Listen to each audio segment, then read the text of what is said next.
like Ken Peterman and Comtech that we're able to put these programs on. I also want to thank Major General Kim Kreider of Alara Nova for their support. I want to thank the AFA, the NSSA, National Cybersecurity Center, NCC, the Space Foundation, and a whole host of other organizations that helped put this program on together. And it's really been a true collaboration, and it's an honor to work with all of these great people. And our purpose today is to be in support of the Space Force, in particular, to celebrate what they've accomplished in such a short period of time. And later this evening, we're going to be honoring General Raymond and the entire Space Force with the General John E. Hyden Space Innovation and Leadership Award. So it's a really exciting day. We're thrilled to be here. I want to thank everyone involved. I want to thank our staff. And I want everyone to know out there that we are streaming live on Facebook, on Instagram, LinkedIn, etc. All of this content will be made available on YouTube for later viewing. So if you miss some of it, don't worry about it. You'll get links, etc. And I want to thank all of you for tuning in. And also, if you want to watch it later, it will be available for you. So I want to start first by introducing Ken Peterman, the chairman and CEO of Comtech. And then for those of you who don't know much about Comtech, we're going to show a little video. I think you will find it really interesting, a little about Comtech. And then we're going to have Ken is going to share some remarks with us. So Ken, thank you so much for being here. You're welcome, David. I'll tell you, we're thrilled to be here as a title sponsor for this American Future Series event on Space Innovation Summit. Really exciting for us. I think first and foremost, I'd like to thank you, our host, and your American Future Series team. It's not easy to pull together a team of industry and government leaders like this that have really jammed schedules, to pull them together to create a venue where they can talk, share thoughts, provide some thought-provoking ideas, even some actionable insights that people can put to work nearly right away in either industry or government. So yeah, it's an exciting time. Glad to be here. Thank you. And it's really exciting times for Comtech. You've only been in your seat for about 9 months now. Is that right? 9 months feels like a lifetime. Yeah. Yes. Well, it's like a baby. You've just dated it for 9 months, right? Actually, I've been in chair since August 11th, so it's approaching 11 months. Today, I guess 11 months today would be an anniversary. So it's been an exciting time. We have gone through a period of discovery where we looked across our entire organization, identified true technology opportunities, true synergy opportunities to collaborate better.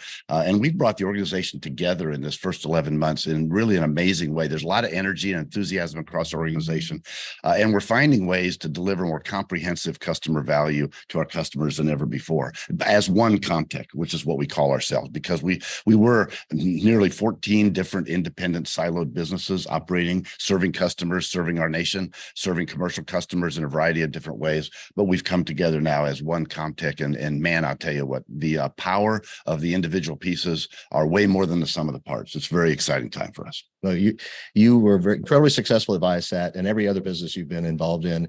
I know that the investment, the marketplace was excited when you took the reins. I know your stock took a jump. People know great leadership. You are a great leader. People rally behind you, and you've been put together a great team. You've built on the foundation that you had. But in 11 months, you guys have done some amazing things, including getting listed on the New York Stock Exchange, right? We celebrated our 35th anniversary on the New York Stock Exchange. We've been a technology leader for nearly 50 years and a publicly traded company for 35. So yeah, I had the privilege right near my birthday, January 23rd. My birthday is the day before, and I had the privilege of ringing the bell. Wow. Ringing the closing bell on the NASDAQ on behalf of Comtech and all of our employees, on behalf of all of our shareholders. Yeah, it was an exciting time. That is a bucket list item. Not very many people get to do that. That's wonderful. That's wonderful. So for those of you who don't know that much about Comtech, it's an amazing technology company, an innovator, thought leadership driven company. I thought we might share a little bit about them. We're going to go ahead and show you a little video on them, and then we'll come back and continue our chat. Today's world is driven by access to technology and information. We rely on it for everything, from doctor visits and education to military operations and emergency services. Connectivity sits at the heart of it all. But a large amount of the global population remains unconnected, putting them at major economic and social disadvantage.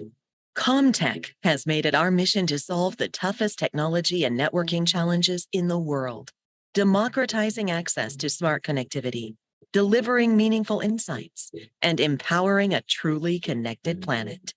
With more than 50 years of proven technology leadership across global satellite, space, terrestrial, and wireless markets, Comtech enables ubiquitous, smart-enabled connectivity anywhere, anytime, creating new opportunities for industries, businesses, communities, governments, and individuals. Leading the effort to revolutionize satellite and space connectivity, Comtech connects global communities through integrated software-defined satellite communications technologies, virtualized multi-orbit solutions, and multimodality services. We also have our feet on the ground as one of the most trusted terrestrial and wireless technology providers in the market, delivering precise location-based services and next-generation 911 solutions with cloud-native networking capabilities. Comtech is leading the convergence of satellite, space, terrestrial, and cellular technologies to enable unified hybrid network infrastructures based on open standards and delivered through the cloud to connect the unconnected, bridge the digital divide, and deliver access to the latest services, technologies, and insights when and where they matter most. Comtech allows individuals to thrive, businesses to get work done anywhere, anytime, entrepreneurs to take advantage of new market opportunities, government agencies to provide essential technology-driven services to citizens, and first responders to anticipate, coordinate, and respond faster to emergencies. Smart-enabled, insightful connectivity from Comtech helps you enhance productivity and collaboration, optimize operations and create new ecosystems, visualize the supply chain, improve customer experience, and open the door to new possibilities. Fulfilling humanity's destiny requires seamless, smart-enabled connectivity. Only Comtech has the experience, innovation, and vision to build connections around the world that set ideas free. Learn more at comtech.com.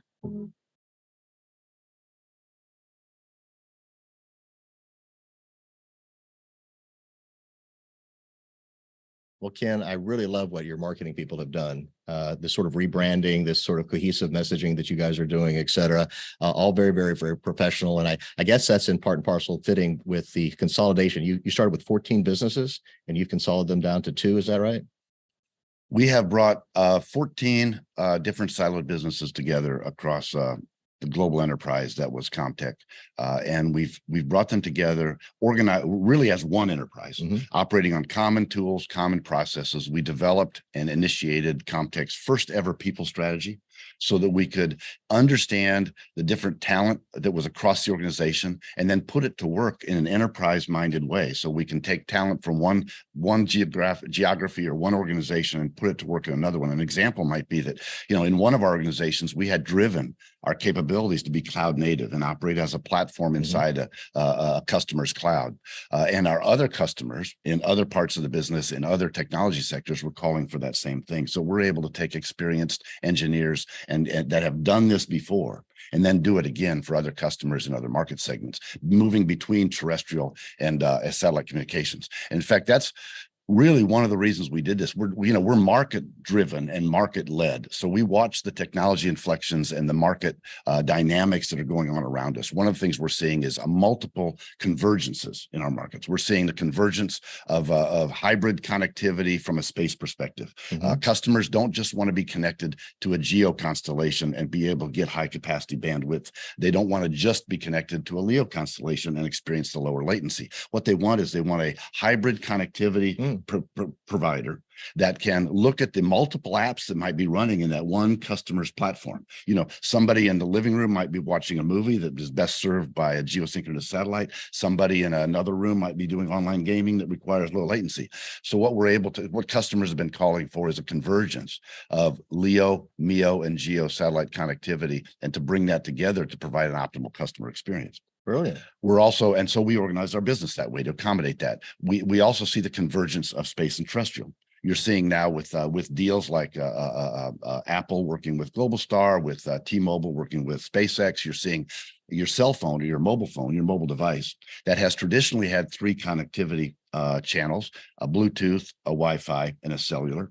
We're seeing now that they have a fourth connectivity option, and that is connectivity over a LEO satellite. Initially, just text messages in an emergency case, but if you're hiking in the forest, in the mountains, if you're out fishing maybe 10 or 15 miles off the coast, you don't have connectivity any other way. So this gives you connectivity that's available now all the time with that fourth channel. So we're seeing the convergence of satellite and terrestrial networks. We're also seeing convergences in other domains. So what we did is we brought our businesses together so that we could serve customers, exploit these technology inflection points in order to serve customers in a more comprehensive way. One of the other things, and I talked briefly a minute ago about our people strategy. We launched our first ever people strategy, and that brought a focus on our people, our talent pipeline, and the professional development opportunities for our people. The other thing, we did the same thing in the technology domain. We launched a platform we call Epoch, which is a technology incubator, a technology accelerator. Maybe a better way to even say it is it's an innovation foundry. So we brought all the technologies from across our enterprise together, put them in a common venue, virtually primarily, okay? And now we were able to think of them now as a toolbox, think of them as building blocks, think of them as Legos of different shapes and different colors. And now what we can do is take those technology leadership positions, those technology kernels that we have, put them together and assemble them into subsystems, systems, and then provide customers a more comprehensive value proposition. Okay. And as customers call for a converged solution between satellite and terrestrial, Comtech's really one of the only companies in our markets that we see that has technology credentials that go back 50 years in both terrestrial location-based services as well as satellite connectivity. So that's a unique opportunity for us.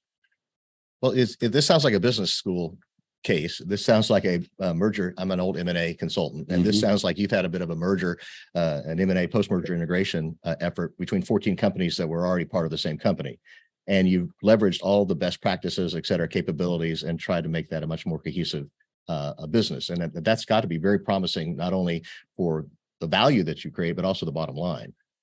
It is, because I'll tell you, when you bring 14 siloed businesses together, number one, you get the benefit of the synergy and the collaboration that you weren't getting before, but you also identify redundancy, you identify ways to be more agile and to accelerate decision-making. You identify ways to reduce cost. Okay. For example, without speaking about the individual use cases, okay, if you had facilities or factories that were operating at less than 100% capacity, you have the opportunity to bring that together, okay, and now operate at higher capacity, higher utilization. You can bring centers of excellence together that come across the organization. So we're doing that. We're in the middle of that. So I would say the first 10 months or so was a period of exploration and discovery. The second 10 or 12 months is going to be a period of implementation. Okay, but we are already seeing that the benefits to ourselves, to our shareholders, to our customers are immense. Okay, immense. Well, the pace you're doing that is, I was in that business for over 20 years. The pace at which you're doing this, the figuring it out, and then the integration and the execution of it, that's phenomenal. I mean, we are going fast. You guys go fast. Yeah. We have, some of us have a little bit long in the tooth. I'm an example, not you though. But we've some of these plays we've run before. So we know and have some experience in scar tissue about what to do, what not to do, how to do it, how fast you can handle it, engaging people. And I'll tell you that the people of Comtech are energized, they're enthusiastic, they see the opportunities to bring customers more comprehensive value. They see opportunities for us to drive profitability. And we're seeing that right now. We're seeing our growth in double digits, and we're seeing profitability growing faster. And that makes people want to come work for you. They see that success. People want to be part of a team that's succeeding, et cetera. Right. And you're also being very cutting edge. One thing I was particularly interested in, because of our concern with our military and their families, et cetera, the work you do in next gen 911. I'm kind of curious about that, because some of that has to do with our bases and keeping our troops safe. Maybe you could expand on that, because that's not just consolidating. Actually, you guys are doing innovative, cutting edge things. And that sounds like an example of that to me. We see enormous opportunity. First of all, we're a big player in next gen 911. I think over 60% of all 911 calls sourced by a mobile device are handled by Comtech. And so we handle, I don't know how many billion calls that is per year, but it's a lot. And we see that the number of transactions is going to go up. What we do in next gen 911 is we pick off the call. We call that call handling. We pick off the call, we route it to the appropriate public service answering point, commonly called in the industry a PSAP. We route it to that point. And in the PSAP, what you can think of that as an ops center. You have operators with computer screens in front of them.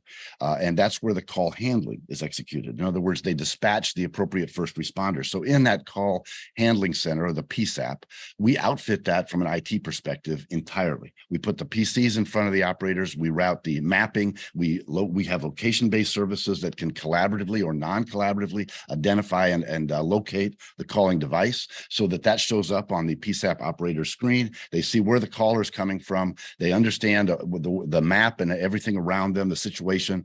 We're able to identify where police cars and fire trucks and ambulances and hospitals and all those things are on the maps. And then that enables that call handler, that operator, to dispatch the appropriate first responder and to do it expeditiously.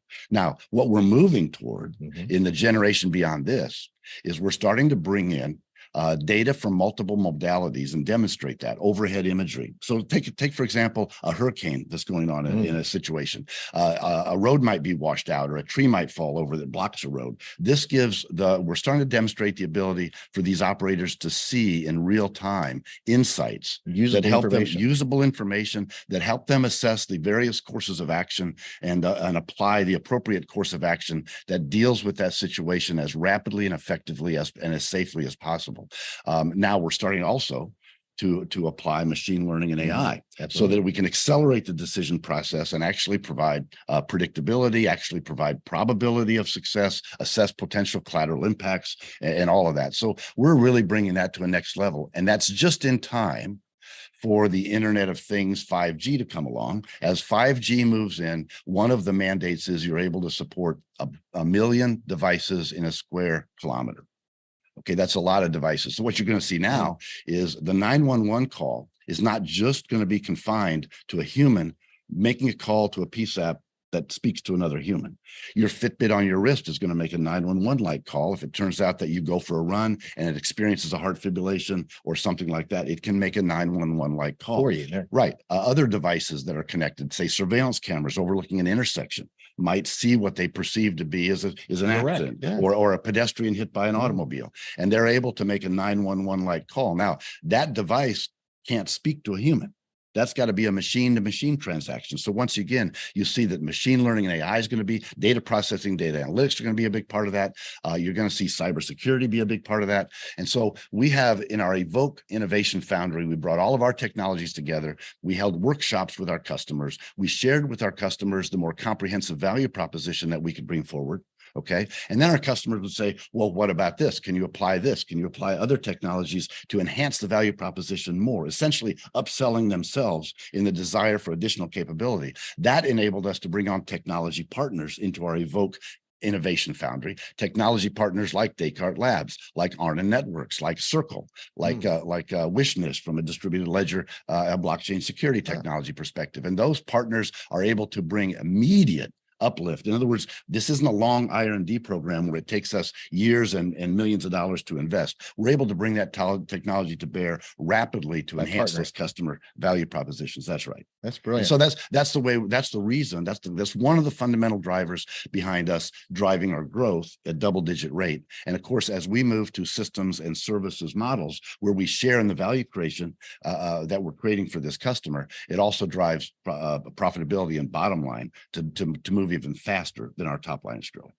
And by the way, that's exciting for our people because they see enormous opportunity as we move to do that. And by the way, we're not just, this is doing things that matter. This is connecting the unconnected. This is bridging the digital divide. This is democratizing access to data, information, and insight so that no one's left behind. That's exciting for all of us. That should be. Everyone's, if you're looking for a great company, I know they're selectively hiring great people. You should really look into Comtech. I recommend that.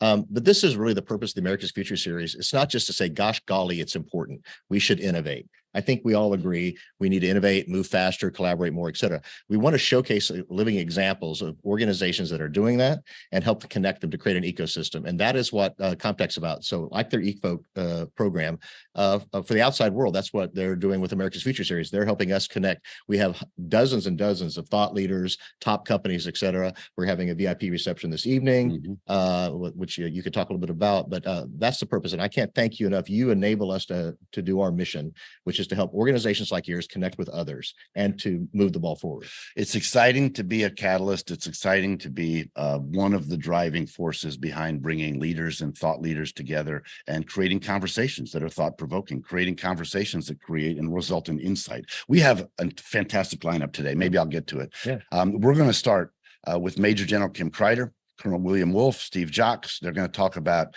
our space guardians and their families, because I think it all starts with people. People is first. That's the foundation. You're going to, people in this industry know Shelley Brunswick. She's going to meet with Colonel Pamela Melroy, and they're going to talk about partnerships that are driving our future in space. We have a panel discussion on the obstacles, the barriers, some of the impediments and challenges of bringing dual use innovation forward and applying it both in military and commercial domains. And then our own Nicole Robinson, Comtech's Chief Growth Officer, she's going to join Major General retired Clint Crozier of Amazon Web Services, David Fields of SES, and Andre Pinar of C5 Capital. They're going to talk about investments in the space economy, investments in new space, and some of the challenges and opportunities that help all of us understand that better. Okay. Congressman Pete Sessions, he's going to have a fireside chat with Lieutenant General John Shaw. That's going to be exciting. I think Congressman Sessions is always an interesting and thought-provoking fireside chat leader, because he asks really interesting questions. And I know that we're all looking forward to hearing from John Shaw. So then we have Lieutenant General retired Harry Radke, Sam Visner of Aerospace, Calypso AI founder and CEO Neil Sabrani. They're going to talk about protecting critical space infrastructure, cyber, and AI in space. My friend and our own Jenny Poizon, the president and CEO of Business Acquisition Consulting, she's going to host a discussion with Cordell de la Pena of the U.S. Space Force on space acquisitions and innovation. That's that's a very challenging topic. Then we move on. Our own Daniel Gazinski, our Comtech's Chief Strategy Officer, he's going to host a discussion with Major General John Olson, Dr. John Olson. I've interviewed John Olson 2 or 3 times in American Future Series. He's a good friend. I meet with him regularly, and I'll tell you that he is a very thought-provoking technologist that is really he's deep and broad. He's a Renaissance man. Yeah. And then we finish, of course, with it's my pleasure and my honor to speak with General John Hyten to discuss the future of our airmen and guardians. Once again, bookending. We begin by talking about the people, okay, the guardians and the airmen, and we finish with the same thing with General John Hyten. So very interesting day planned, and I'm looking forward to being a part of it, being a listener, being in the audience, and learning from it. That's wonderful. Thank you. Thank you much for doing this. I think we've got a few minutes. We're going to take a little break here, and we're going to set up for our first interview that Ken just talked about. But we're going to start that at 10 o'clock. We'll take a little bit of a break, and we'll be back at 10 a.m. Eastern time.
Well, good morning, everybody. I'm Kim Kreider. I am a founding partner of Nova, the space consultancy.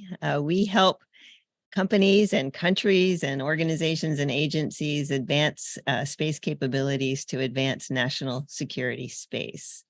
And it really is my pleasure to be here today with a phenomenal group of panel members to talk to you about this idea of one team, one fight, support to our Space Force guardians and their families.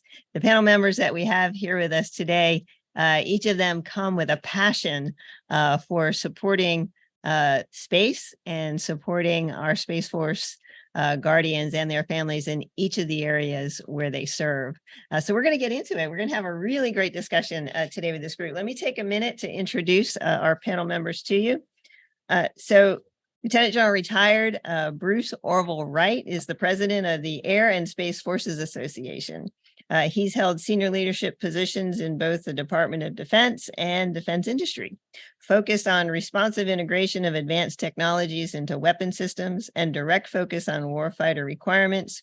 He served as the vice president, cyber and S&T Lockheed Martin Government Affairs from 2008 to 2017. And has more than 34 years in the Air Force to support warfighters. He's a career fighter pilot with extensive experience in the U.S. intelligence community. He flew 65 F-16 combat missions and was awarded the Distinguished Flying Cross during Operation Desert Storm. Thank you for joining us, Thanks, Orville. Kim. Great to be here. Bill Hippie Wolf, right next to me here, is a retired Air Force colonel and the president and chief executive officer of the Space Force Association. Bill is also the CEO of Wolf Consulting Group. The Wolf Consulting Group provides strategic advisory services in space and multi-domain operations. Bill served over 24 years in the Air Force, retiring in 2018. He's a career space and nuclear officer in high-impact operations, staff leadership, technical program management, with peerless depth and breadth of experience in advanced space programs and joint all-domain command and control. Bill is also a graduate of the United States Air Force Weapons School. Thank you, Kim. Thanks for joining us. And then in the middle here of our panel, we have Steve Jakes, Executive Director and founder of the National Security Space Association. He brings to his role decades of experience in and intimate knowledge of the national security, space, and intelligence communities.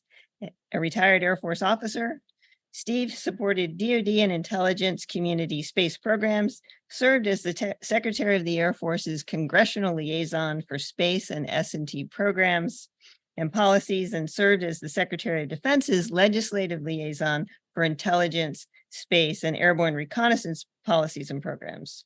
Steve is currently a managing partner at Velos, where he routinely interacts with space and intelligence leadership in the executive branch, industry, and Congress. And in 2004, Steve co-founded the United States Geospatial Intelligence Foundation. Thanks so much for joining us. Thank Steve. you, Kim. Glad to be here. All right. So such a phenomenal group of panel members that we have. And we're all here today to recognize Space Force guardians and their families. But let's start first with a few words about the Space Force itself, still relatively young in its existence, and the criticality of space as a domain of operations. Bill, I'm going to start with you. Can you give us your perspective on the importance of the space mission to our national security and defense? And then we'll kind of go down the line and hear from the other panel members. You bet. Thanks so much, Kim. I appreciate the question. And, I really appreciate David at America's Future Series for bringing this panel together and having the opportunity to speak on this panel with my esteemed colleagues, Bruce from AFA and Steve from NSSA. And really, it bodes to why this domain is so important. There's organizations here that are fighting with all they've got to ensure that the Americans, like-minded nations, and of course, our guardians and joint service members understand the criticality of the Space Force and the space superiority mission it's responsible for. But it's not just about a geographic operational campaign, because we can talk about that at length. It's really about how the Space Commons informs all instruments of national power. Mm-hmm. And I don't think there's ever been a time in recent history where we've asked a single service to really have the ability to consecutively and continuously reach across all of those instruments and be responsible for those instruments of national power. And we can look at any of them, but I'll start with just the economy. You know, from 2010 to 2024 today, it's doubled from 248 billion to over 480 billion. And by 2030, the economy is going to be $1 trillion. So I think there are adversaries out there that are going to try to limit the US's ability to help lead in that space economy. And we can't lead from that space economy unless we have freedom of action in the space domain. And that's what our guardians are doing today, is ensuring that without question, and nobody wants a war that starts or extends into space. We understand that completely. But we have to be prepared as a nation to ensure those capability and resources are available to our guardians, and then be able to ensure that we have that freedom of action in the space domain, not just with the Space Force and U.S. Space Command, but to all of our geographic combatant commands. So I commend General Saltzman for his decision to ensure that there are service components now being represented at the different geographic combatant commands. It is so critical.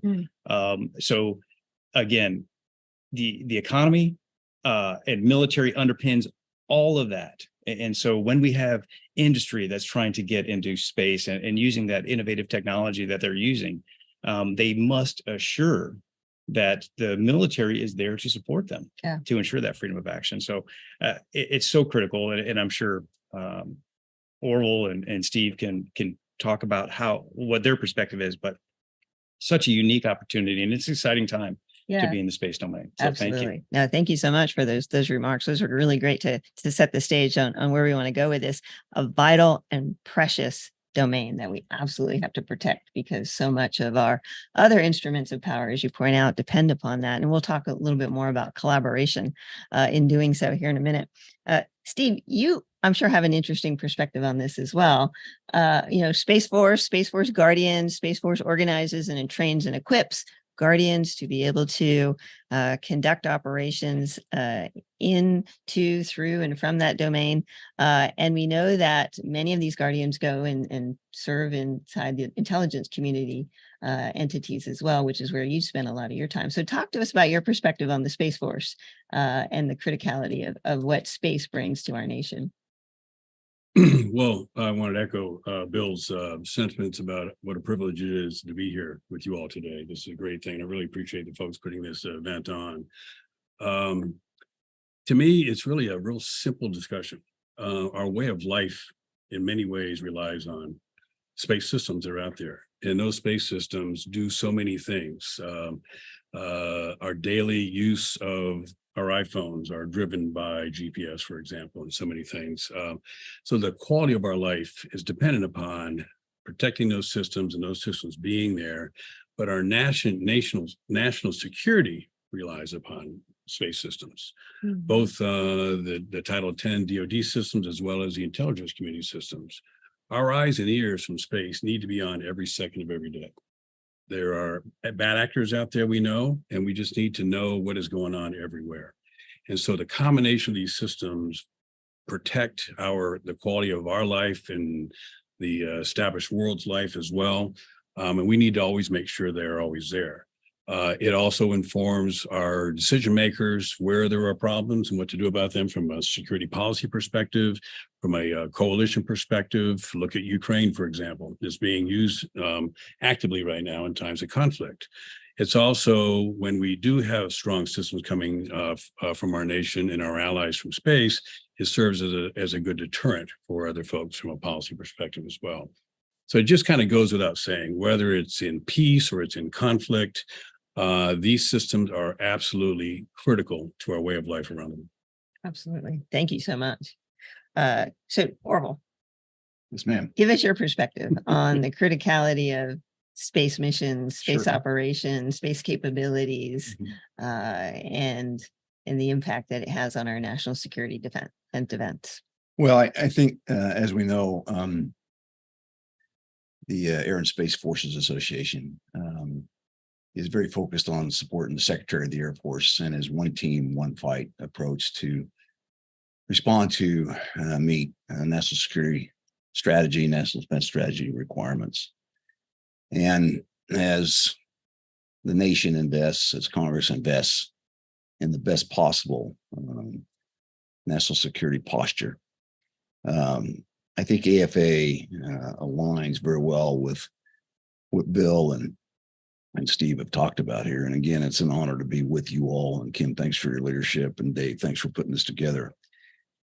You know, it's often said that quantity has a quality all its own. And with some 700,000 airmen involved directly in defending this nation around the world, that smaller population, if you will, that smaller set of teammates called Guardians, to reinforce what Bill and Steve said, leverage incredible deterrent credibility. And I've often said that the most lethal force for peace in the world is Airmen and Guardians together. And we get the Chinese attention that way. We certainly get pacing threat attention that includes Russia and Iran and North Korea. And getting their attention means don't start a fight you can't win. And really, that's, I think, what we're all about in our support for Airmen and Guardians. I think sometimes the public doesn't know.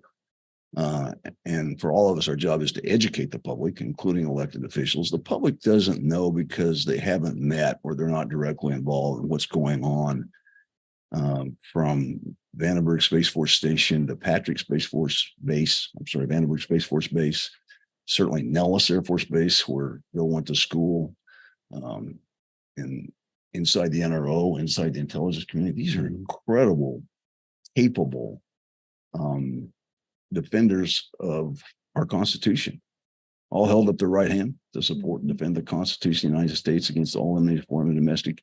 And more, I think what you're leading, Kim, and what Bill and Steve and I can do is empower them, enable them, tell their story. And today, it's not just the story of those directly involved in the fight, deployed in place or deployed around the world, or working 24/7. It takes a family.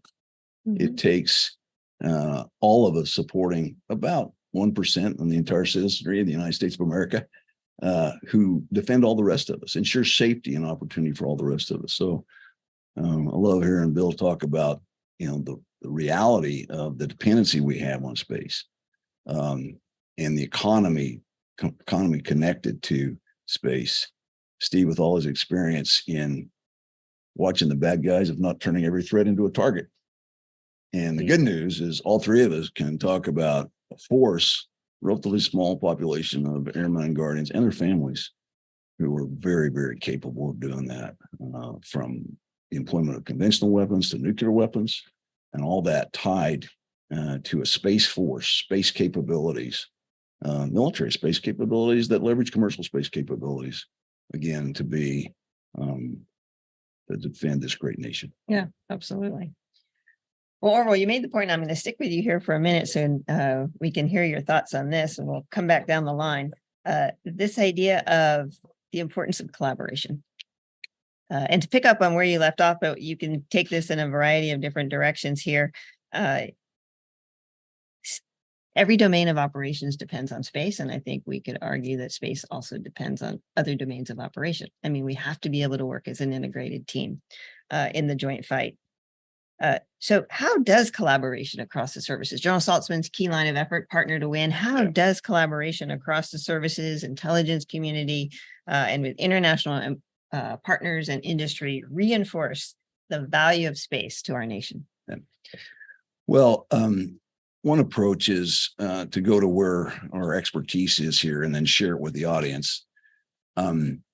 Yesterday, and we were working together on this, but yesterday, AFA sponsored an Air and Space Warfighters in Action episode with Brigadier General Luke Cropsey.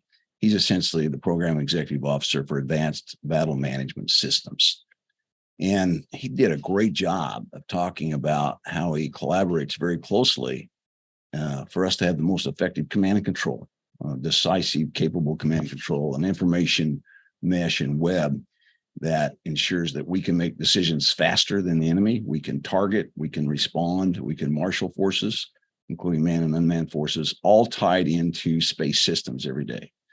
Precision navigation and timing, the opportunities to use ground moving target indicator capabilities from space that will augment or eventually replace air breathing ground moving target indication capability, GMTI. Luke talked about his constant collaboration with Lieutenant General Mike Gutwein at Space Systems Command, as he also collaborates very closely with Major General Basket Cunningham at the Air Warfare Center, where Bill went to school. As he also coordinates very closely with NRO and Chris Scalise and his team at Westfields. And so I was struck by this career acquisition leader, very steeped in acquisition, making programs work, getting the taxpayer the most bang for the buck, put in that job directly by Secretary Campbell to essentially fix, get over the bridge, if you will, on making ABMS real and turning lightning bolts into real information that makes our airmen guardians decisive in combat. But I was struck by Luke's as an official. He wants to do everything possible to make sure the bad guys are absolutely defensive and don't ever want to start a fight they can't win again. So I'd use that as an example. The phenomenal, women and men that are out there leading this fight. In this case, partnering directly with industry every day, where across the board we have credible industry partners that can bring in advanced technology and then do it more responsibly. Yeah, absolutely. Yeah. So the importance of partnering with industry and partnering, from an acquisition standpoint with operations, because you can't really fulfill the needs of those operators unless you're actively partnering with them across the board. Steve, your thoughts on collaboration and what it means for space? Wow. General Wright has some really good points. Echo, sir. Frankly, this is such a critical topic, Kim. I mean, in large part, that's the reason why NSSA was formed in the first place. We live in a complicated world. We are a democracy. We are a nation of laws. In our space business, we have different segments of law that dictate how we do space. We have a Title 10 authority and we have a Title 50 authority, which we all deal with on a daily basis. And different people salute to different bosses, it seems like. At the end of the day, we all salute the president. But it's complicated and it's essential. The example with General Gutwein, as you mentioned, Orville, is a personification of that background in both the DoD world and the IC world, to where that kind of collaboration is essential. It truly is. And so to our point, what we try to do on the NSSA side is work with the totality of this community. And it starts at the White House. It starts with the NSC, OMB, clearly all around the Pentagon, up and down the food chain, the commands as well. And clearly in Congress, it's complicated over there as well. There are 6 committees we deal with, not 4. We deal with the intelligence communities in the House and Senate. You have to. We do the best we can to help them to collaborate amongst themselves as well. The authoritarian countries, China, I don't think they have that problem. Right. They can just beat feet and do whatever it is they want to do. They have one leader and it gets done. We are a nation of laws. So it just makes it all the more important that we have the right focus, the right understanding, and collaborate and coordinate with each other. And that includes industry. We sometimes take industry for granted. They are patriots just like everybody else is. And a lot of them are former government officials as well. The more that they talk with each other and learn from each other, the better. But I will certainly emphasize to everyone here that I think what people do know, but I think it's worth stating, as someone who spent half of his adult career in the Air Force doing nothing but space, and then the other half of my career on the industry side, and as a seasoned acquisition official, I mean, it's really, really important for our nation, our leaders to understand that this really is a one team, one fight, as you mentioned, Norman. Yeah, for sure. Bill, your thoughts on the importance of collaboration here? You bet. Appreciate it. And thanks, Steve and Orville, for your thoughts on that, because all of those points are extremely valid and very important. Part of it is telling that story. And General Saltzman talks about this all the time is we got to help the Guardians tell their story. And as a space weapons officer deployed around the globe, helping to bring space capabilities into combatant commander O plans, which our Guardians are doing today, we've been having these discussions for a long time. So in terms of collaboration, we need to document the discussions and keep having the discussions and allow the discussions to evolve. So in our Space Warfighter Talk series, we're super happy to interview Guardians and talk about and document the criticality of the jobs that they're performing, just give them a platform to have that dialogue. From a international perspective, I mean, the largest global economy, India, just signed on to the Artemis Accords within the last couple of weeks. And that should serve as a model for what we need to do in terms of collaboration. Now, many nations can't support us militarily. We understand that. But from a civil international perspective, there are like-minded nations out there that share our values with regard to responsible activities in space. And so we need to highlight that education and those stories and those capabilities. We're really happy to partner with Japan ISIC and host a quad series event next week to talk about what the other nations are doing in support of space superiority mission and that responsibility. And I think there's opportunity, and I think some Space Force leaders have talked about this in the past, is I think it's time we start talking about a world space organization where multiple like-minded countries come together and start having collaborative discussions, documented collaborative discussions to talk about what this actually looks like. And I think the three organizations represented here today, plus many others who are thinking about this, help to represent those discussions. In terms of industry, oh my goodness. I mean, you both hit it, and we can't stop talking about the innovation that's taking place in industry. What we have to be cognizant of is not slowing down those innovative technologies that are happening.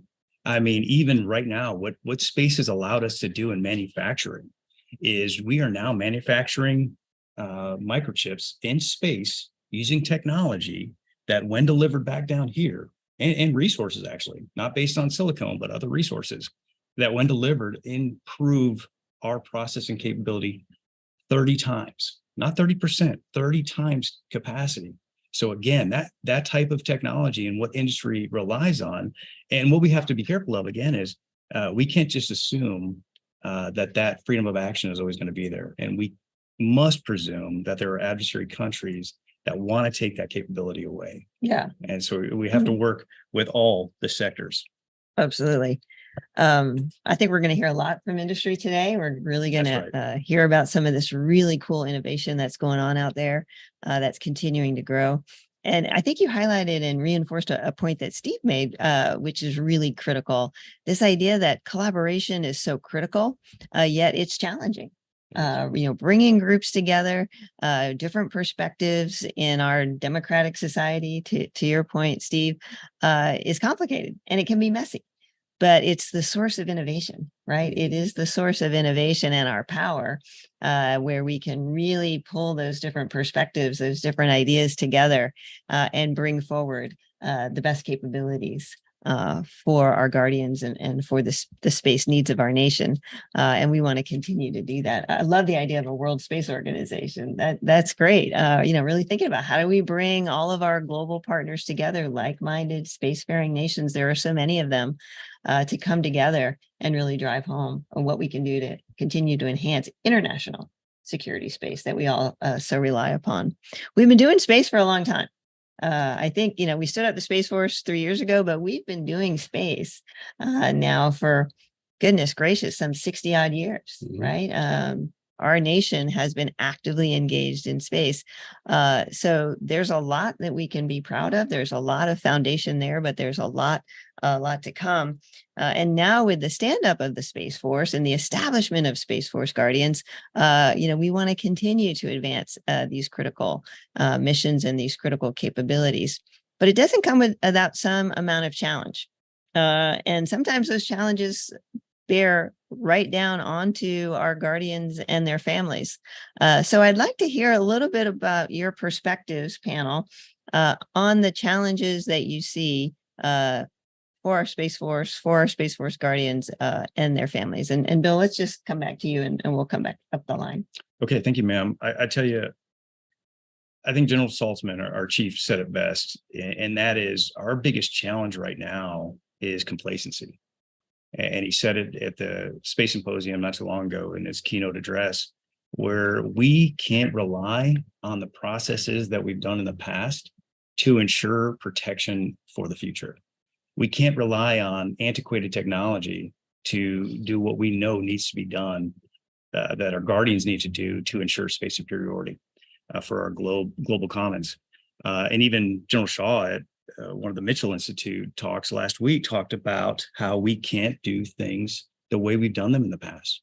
We have to shake the paradigm of complacency to ensure that our guardians have that innovative technology that they need to accomplish their mission. I know General Whiting just put out his Space Operations Command Strategy document. So a lot of people now are looking at his lines of effort, which he lays out very specifically, and it very clearly articulates what the Guardians need to do their job.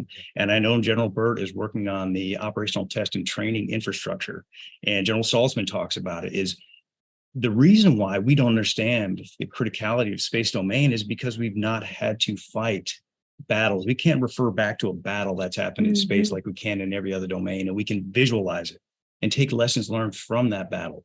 Now, we've had space skirmishes, as we know, with direct send ASAT weapons, very irresponsible use of technology.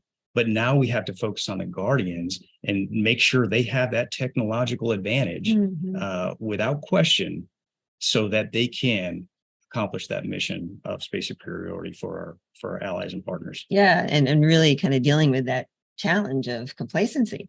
And having the capabilities that allow them to experience the domain, to understand the threats in that domain that are constantly out there and continue to emerge. And how do you combat those in a way that's realistic, right? Using technology and innovation. We're going to hear more about that today, so that they can, in fact, address, and overcome any complacency that might hinder, their ability to stay at the edge of their seat. Right.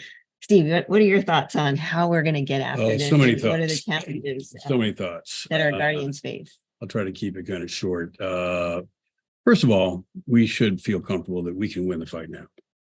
We are this 60 years of investment plus dating back to the end of the Eisenhower administration, as you mentioned, Kim, is where we come from. Corona started and lots of fantastic investments that sometimes we don't think about this or talk about it, but 60 years of investment has ballooned into a fantastic commercial enterprises out there based upon all the taxpayer dollars that have invested in it for so long. And so, and we think back to the Rumsfeld Commission of over 20 years ago, getting back to some of Bill's points, they warned the country that space is not just a peaceful domain. It's not a peaceful sanctuary. It is a military environment. And we all need to be prepared for a Pearl Harbor in space and be ready to confront that and make sure that never happens. We need to have an organization to make that happen. And that's what then, before he became Secretary Rumsfeld, the commission advocated. 9/11 kind of got in the way, but the thread never went away. Continuous support, pressure, if you will, by certain members of Congress. Mac Thornberry comes to mind, Jim Cooper. Lots of members over in Congress. And the time came when that was really the time that we need to be moving. And so the Obama administration started picking up on it. Of course, the Trump administration after that made it a real reality. But it was really the thread that I think was stimulated many years prior to that. So we're in a better shape now. People are really recognizing that the space really is a military domain that needs to be protected, so that it can be used for everything in our walks of life. But we still have a lot of challenges. How much have we leveraged commercial systems? I would argue not nearly enough. Either on the ISR side or space domain awareness, you name it. And these great investments that Bill was talking to, those capabilities are coming out. largely from those kind of capabilities, those companies. How operationally aligned are we with all of our allies? Lots of work to be done there. It's been rhetoric for a long time.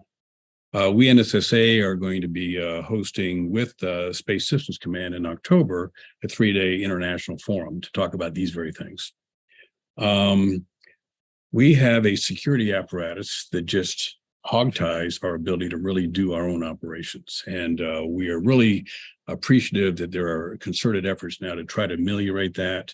But the sooner we get those kind of things taken care of, that we can actually collaborate amongst ourselves, again, the word collaborate, on the ops floors so that our warfighters can be properly informed, the better. Yeah. So we're doing great. There's room for improvement, which is always the case. But the fact that we have a Space Force in place and in law now is a fantastic movement forward. Yeah, for sure. But I hear a common theme here. I mean, making sure that we continue to reinforce at the highest levels of our government the criticality of space to our national security and defense, and therefore ensuring that our Space Force guardians get the resourcing they need to be able to have the capabilities required such that they can have robust and realistic training in really combating the threat, and that they can employ those skills in the most effective way possible against those daily challenges is really critical, because we've got phenomenal guardians that have and are extremely well trained, but we want to keep them at that superior level, and ensuring that they've got great capabilities will do that, and will keep their focus on the mission. So, Orville, your thoughts on what do you see as some of the biggest challenges faced by our Space Force guardians and or their families? Well, you talked about families. I'll shift a bit to going, if you will, on base and where our guardians fight and win, defend the nation in their responsibilities and their accountability for the most lethal weapons in the world, conventional and nuclear. And I think the public can be further educated, if you will, informed. And certainly that includes our elected leaders, that this relatively small group of highly professional men and women, supported by their families, but very interactive with their families every day, deserve our attention. They deserve our care. They deserve our support. It's not a stretch at all to look at any one of our Space Force bases or Air Force bases where we have guardians and drill down into what they do every day, every hour, and 24 hours a day. These are communities like America. There's certainly American communities in the continental United States or overseas. There are communities, great Americans, that are totally focused on defending the nation. And the pressures on them, the demands for their time, their demands for training are really beyond the comprehension, I think, of unfortunately too many of those they protect. So let's just talk about a 24/7 cycle for a family of two E3s or E4s, husband and wife. They're both guardians. Let's just think through that, both guardians. One's working a 12-hour shift. He or she comes home and the spouse goes to work for another 12-hour shift. Now they have 3 children, as they should, as they have every right to. Who takes care of those children? It's costly. And so if there's one point I would ask us all to emphasize constantly, is Congress needs to take care of the child care for our airmen and guardians. These young men and women, again, are responsible and accountable for the most lethal weapons in the world. There needs to be a whole different child care support model, and I'd make it free. When we talk about how important that is to the defense of the nation. We don't defend this nation with platforms. The technologies are incredible, whether it's a satellite or it's a B-21, and they get our attention, and they should. But it's just unbelievable to me, airmen and guardians and their families more and more, that make it all happen and make it all real. Yeah, absolutely. So the family is the core of bringing it all together. And thank you for that.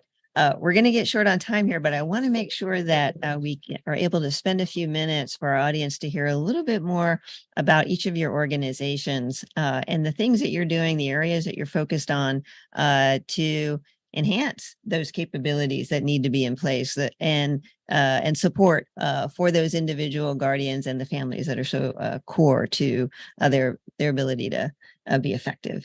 So come back to you, Thank you, Kim. Bill, Appreciate and that. hear your thoughts on SFA. Tell us about SFA. You bet. SFA's three core functions are to inform and educate Americans and like-minded nations with regard to space about the criticality of space, and then advocate for a strong U.S. Space Force. We're so proud of the men and women who have volunteered to be part of the SFA, who really lead the programs, and many of them are our guardians, and we're really, really happy about that. So one thing is workforce development. We've got a terrible problem in this country, and we need to allow people to start their space careers as young as possible. So we partner with the Space Force Cadet Corps to get those younger kids who are excited about space but don't know necessarily how to onboard into the space domain and work with them to get them excited. And then we've created Global Space University to start a certification program so that we can start to extrapolate space professionalism and get that across the nation and even around the globe. So we've had over 600 graduates of Global Space University with certified Space Professional 1 certifications. We're really excited about the Coder League, the SFA Creator League, to allow people to code and take information and create applications that are relevant to space superiority. We're really excited about the Space Power Conference. So SFA is having the inaugural Space Power Conference to coincide with the Space Force birthday this December in Orlando, and we're really excited about that.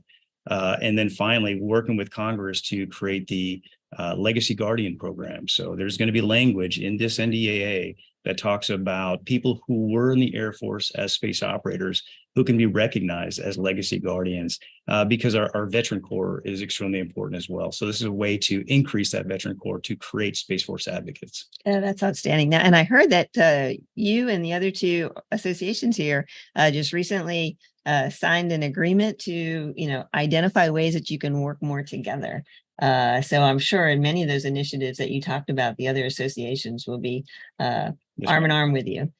Orville, over to you, and then we'll wrap it up here with Steve. Give us, we only have a few minutes left. Sure. Just very quickly to build on what you just talked about. Very important for us to work closely together. We've known each other for a long time. We've all served and will continue to serve in the defense of our nation.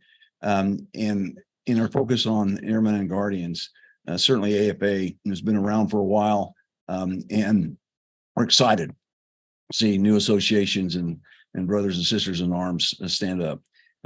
For AFA, our mission remains the same: support dominant airmen and guardians. But that's a significant change in a 76-year old association. By the way, Hap Arnold, as he came out of World War II, leading the Army Air Corps, his first focus for what would be RAND was to develop a study on a world circling spaceship, and that was 1946. So AFA's been in this business for a while, but we've shifted significantly in our mission and our focus to support airmen and guardians. Our Airspace Cyber Conference is happening 11 through 13 September. We'll have 16 going to 17,000 airmen and guardians with us at National Harbor, with a significant presence of industry, obviously led by the senior leadership of the Air Force, starting with Secretary Kendall. And that certainly is what AFA is all about, to support our airmen and guardians, starting with Secretary Kendall to those that are just entering the fight, airmen and guardians.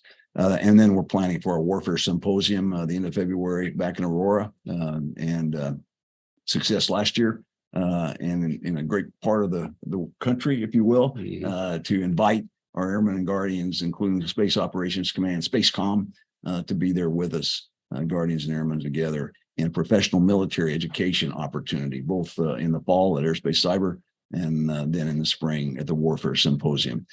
So it's an honor to be here with all of you and constantly interact as we find more and more opportunities to keep this great nation secure. Outstanding. Thanks. And I know you guys have some phenomenal legislative efforts too, co-joined with SFA and NSSA and similar concerns that you're wanting to raise. You mentioned the family concern earlier, and then really important educational programs for up and young and future guardians with Cyber Patriot and Stellar Explorer programs. Thanks.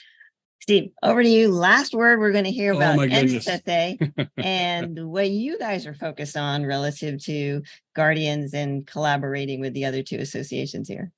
Well, we were formed to support the totality of our enterprise out here, for sure. Very definitely, it's about the guardians, the uniformed guardians and the civilian guardians. They do their work everywhere, and we absolutely support them. We just did a forum in Colorado Springs dedicated to workforce development of our guardians. It was a fantastic event. We had 3 general officers there. We had, you can check back our website. I won't bug bore the audience with all the details, but it was a fantastic day. We had 4 chiefs on a panel, space chiefs on a panel. We had younger generation guardians and officers. It was fantastic. Airmen as well. I mean, Space Force enlisted as well as officers. It was a great time. We have a think tank called the Mormon Center for Space Studies, named after the one, the only General Tom Mormon, run by Chris Williams, who is a consummate professional in our business. We have an action-packed agenda of events that people can check out on the website. We have a legislative agenda as well. That's largely to inform and allow folks to decide if they want to take on certain areas. Dealing with security, commercial systems, and things like that. But largely, we're out there working to get members and staff taking on the issues that we think are out there. So we're in this whole thing for the long haul. We're delighted to be working together with our colleagues here in both of these sister organizations, brother organizations, and just delighted to be here. And thank you for everything you've done, and to the folks here, Dave, and everybody for making this thing happen. You bet. Absolutely. Orville, AFA, Air and Space Forces Association, thank you so much. Steve Jakes, NSSA, National Space Security Association, and Bill Wolf, Space Forces Association. Thank you all. You are, in fact, one team, one fight. Thank you for representing that here today in support of our guardians and their families. Thank you, Kim. Thank you, Kim.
Hello, I'm Shelley Brunswick, the Chief Operating Officer at Space Foundation.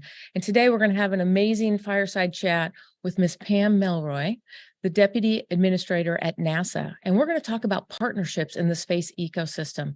Thank you, Pam, for joining us today. Well, thank you so much, Shelley. I'm excited to be here and look forward to our chat. I've got a few comments to start with. I just want to say that we have had an amazing couple of years at NASA. I think everyone knows that NASA has a mission in human space flight and human-rated spacecraft to go beyond Earth orbit back to the moon, Artemis 1, last year.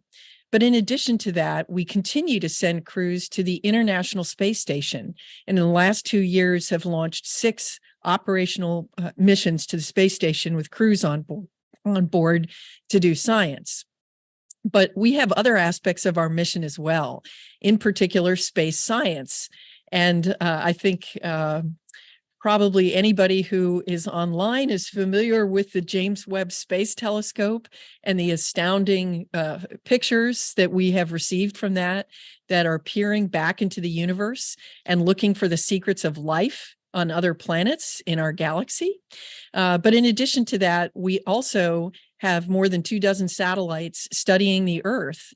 And we have launched several to study the Earth's atmosphere and especially to understand weather and the impact of water and land on climate.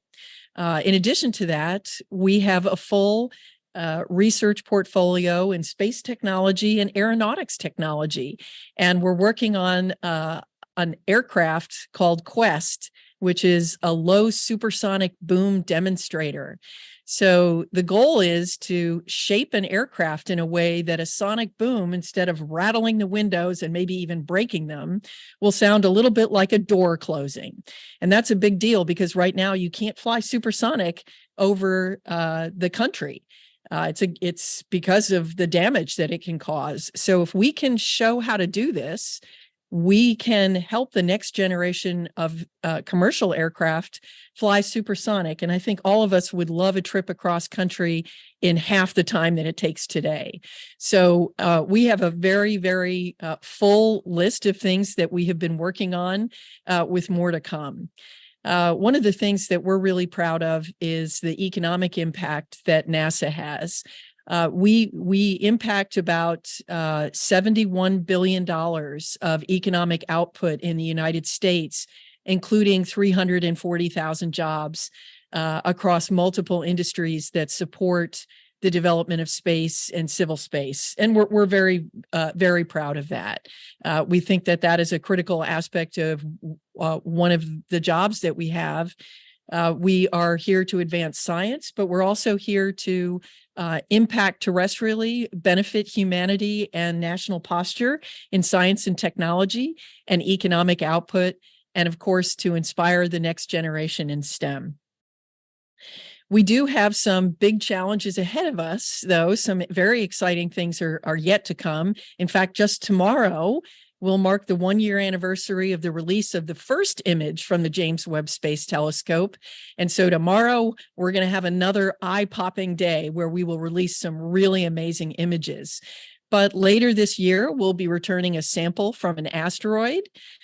We are working to reduce emissions on airliners by up to 30%. We're preparing to go back to the moon in preparation to send humans out into the solar system, with the next destination being Mars. So this is an amazing mission that we have.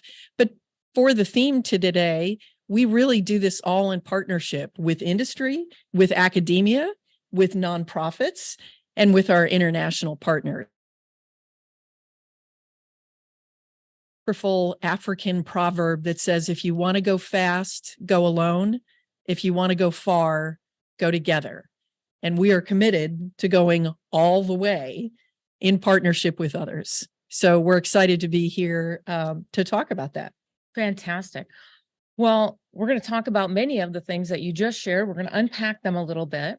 At Space Foundation, we're a U.S. nonprofit that advocates for the space industry. And what we like to focus on is returning to the moon, going on to Mars and beyond, but also how we bring that space technology and innovation back to Earth.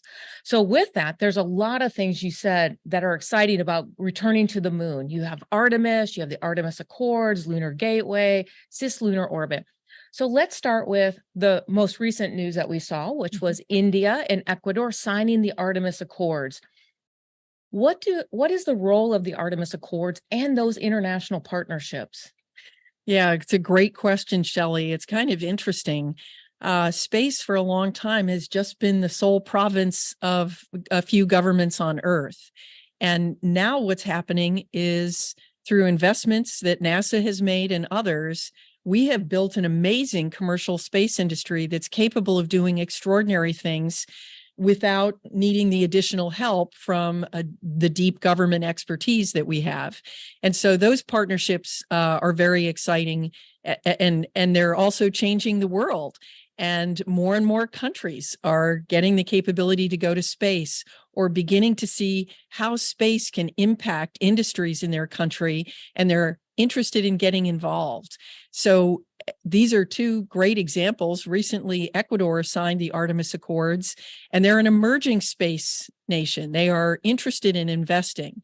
India signed the Artemis Accords, and they're a mature space nation with launch capability, and they're approaching the ability to be the next country that can launch humans into space. So what are the Artemis Accords? Well, we don't have very much law in outer space. There's the Outer Space Treaty of 1967, a little outdated. But as we go forward, we should have some agreements about how we're going to behave towards each other. Principles like transparency, sharing data, not interfering with each other, and ensuring space is available to all. And those are the principles that are embodied in the Artemis Accords. So we've been working with our partners just to agree on some of those basic principles and what actions we might take going forward. So we are up to 27 countries that have signed the Accords, and that's very important for the future. Fantastic.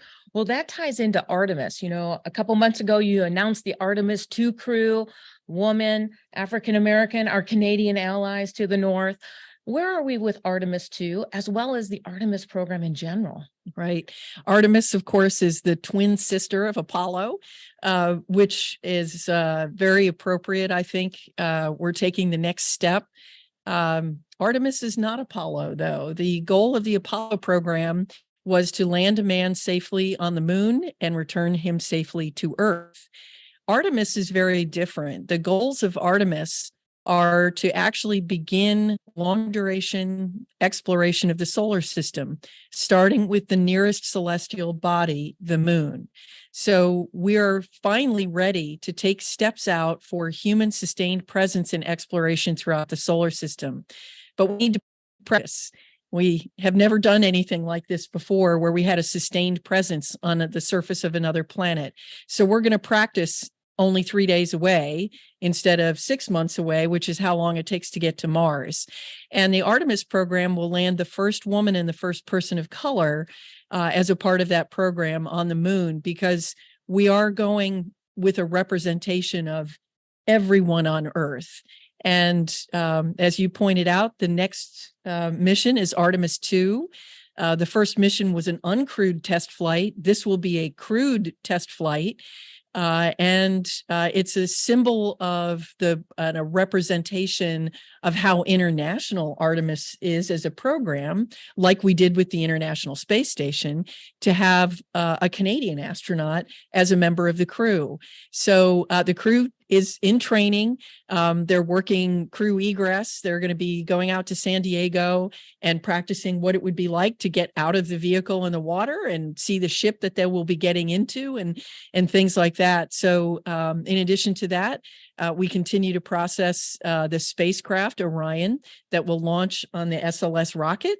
And we're making a lot of progress, and we're excited for Artemis 2, and that will be late next year. Fantastic. So I'm going to stay on the moon because there's another piece of the moon architecture called the Lunar Gateway. What is the Lunar Gateway? And let's tie in. You've talked about Artemis, but these aren't just NASA programs. You have industry partners and academics around the world. We're broadcasting live from the Arizona State University facility right here in Washington, D.C. So tell us about the partnerships that are part of Artemis as well as Lunar Gateway. Right. Well, we have great partnerships, both industry and international for throughout the Artemis program. But Gateway is an orbiting logistics module and also a research facility that we intend to put in orbit around the moon. In quite a unique orbit, actually, around the moon. And it will provide a location for the crew to assemble the logistics that they need to and can get into a lander that will go down to the surface of the moon and then come back up. And then Orion is the spacecraft that will bring them home. So Gateway, we've made great progress on that. We actually just finished the preliminary design review just this spring. Elements of it, we have a propulsion element that's actually going through testing with the largest electric thrusters that have ever been put in space. And then we've been through critical design review on the HALO module, the habitation and logistics module. But we have international partners as well. The Canadians will be contributing a robotic arm to this station around the moon. In addition to that, the Europeans are building an IHAB, a habitation facility that will allow longer duration stays for our crews when they visit Gateway. And in addition to that, Japan is building the environmental system inside the IHAB. So this is truly an international effort, very reminiscent of what we have done with the International Space Station. Fantastic. So one of the questions that came up at Space Symposium that Space Foundation puts on every April in Colorado Springs and other space conferences is cislunar orbit. What does it look like? Who are the participants? And what is NASA's role in a cislunar economy? Well, I'll take a step back for a moment and talk about, I mentioned about the growth of commercial space. So what we're seeing is a massive impact in low Earth orbit. We see companies that are putting up constellations, communications constellations that enable internet access and other forms of communication around the world. We're also seeing interest. There are 4 companies that NASA has partnered with that are interested in building commercial low Earth orbit destinations. That's commercial space stations in low Earth orbit, which we hope will be ready in about 5 or 6 years. And that's amazing. There's so many things happening in low Earth orbit. So the question is, how is this going to extend out as we push out? Is industry coming with us? They absolutely are. As you pointed out earlier, we have industry partners as well. Northrop Grumman is helping us with the Gateway, as well as Aerojet Rocketdyne. But in addition to that, we are partnered with SpaceX for a lander that will be used on the first landing to the surface of the moon. But we recently signed a contract with Blue Origin to have a second lander, and we will have a competition and see how that works out. And those are very different kinds of partnerships because NASA won't own the lander. The company will own the lander. So we partner in different ways depending on whether there's a commercial model around that. Transportation is a great model. And an example of that is that we know that we want to do a lot of science and technology before we send humans. So we have a commercial lunar payload program, CLIPS, that is basically a service that we will provide payloads, technology, and science demonstrations. And we're working with a couple of companies, including Intuitive Machines, Astrobotic, and Firefly right now, and Draper, who will be landing commercially on the surface of the moon and delivering these payloads. And we hope to see that program start this year. So we think transportation is a great business model. We think communications is going to build. But in addition to that, NASA would like to develop infrastructure that supports our astronauts for longer stays, but that infrastructure can also support new business models and new companies operating around the moon and also on the surface of the moon. So You have nothing going on the moon is what you're telling me and our audience. No, amazing. All the things that are taking place with NASA and the moon. But let's pivot on now. Let's continue that ecosystem and go to Mars. So you have a strategy on moon to Mars, and you briefly said, the moon is a good test ground for moving on to Mars.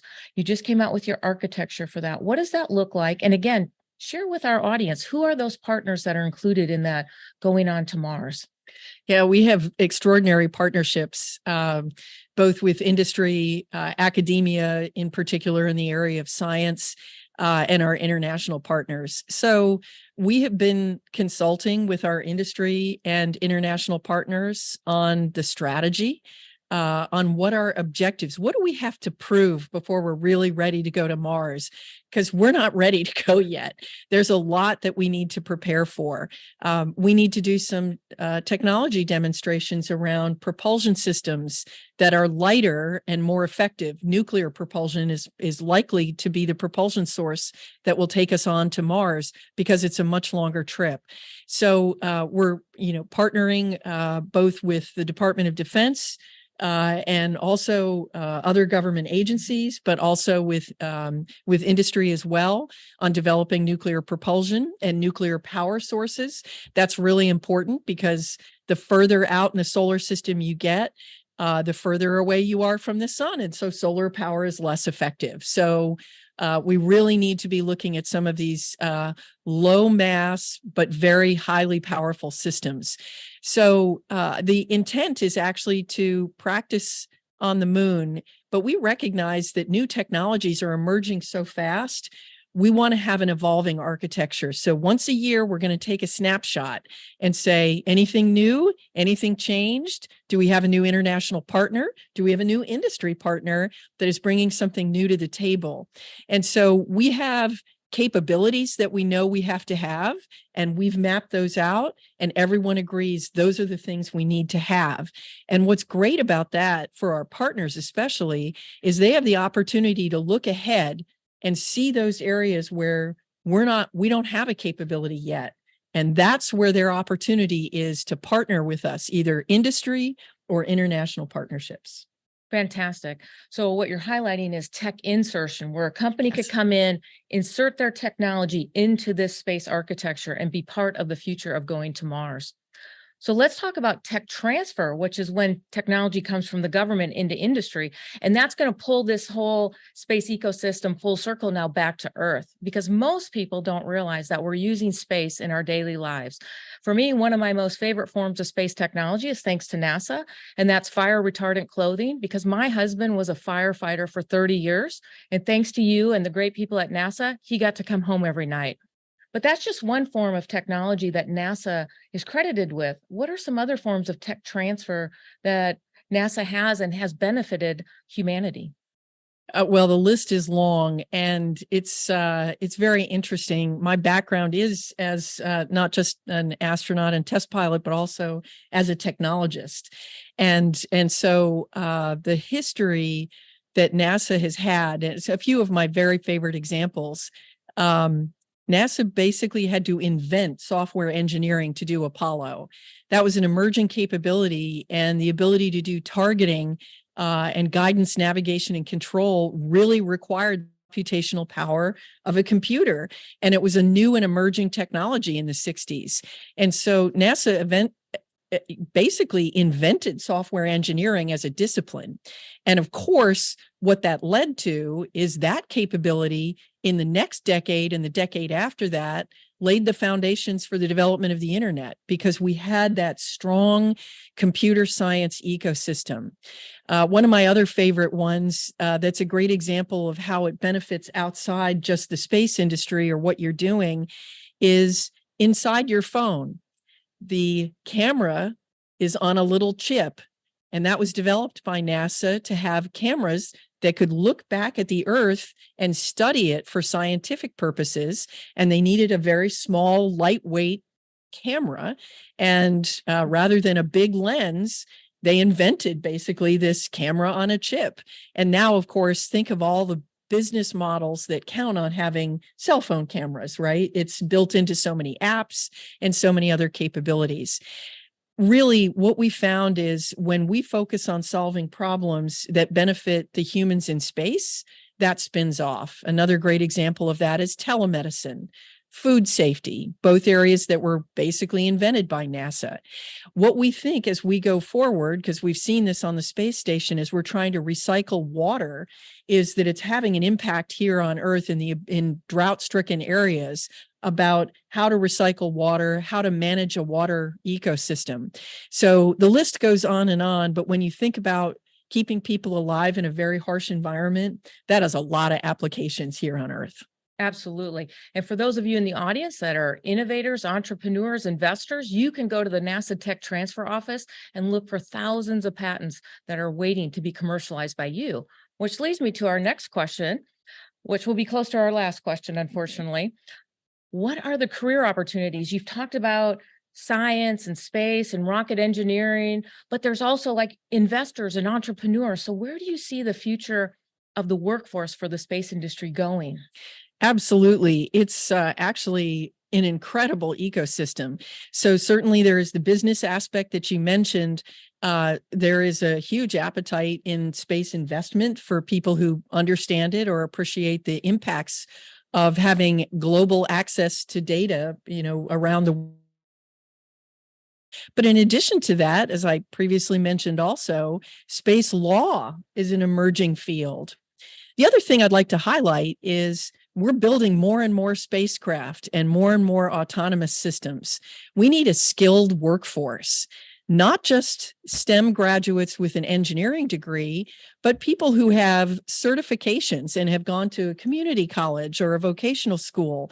And it's fascinating work building a satellite. We have technicians wearing Google Glass and laying out the insides of a satellite over and over and over again. It's really interesting and fun work. And so there's a lot of capabilities in every possible aspect that you can imagine.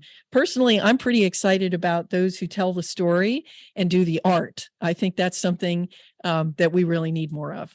Fantastic. So there's a lot of opportunities, high school graduates to PhDs and everything in between. So our last question is really going to focus on the diversity of your career.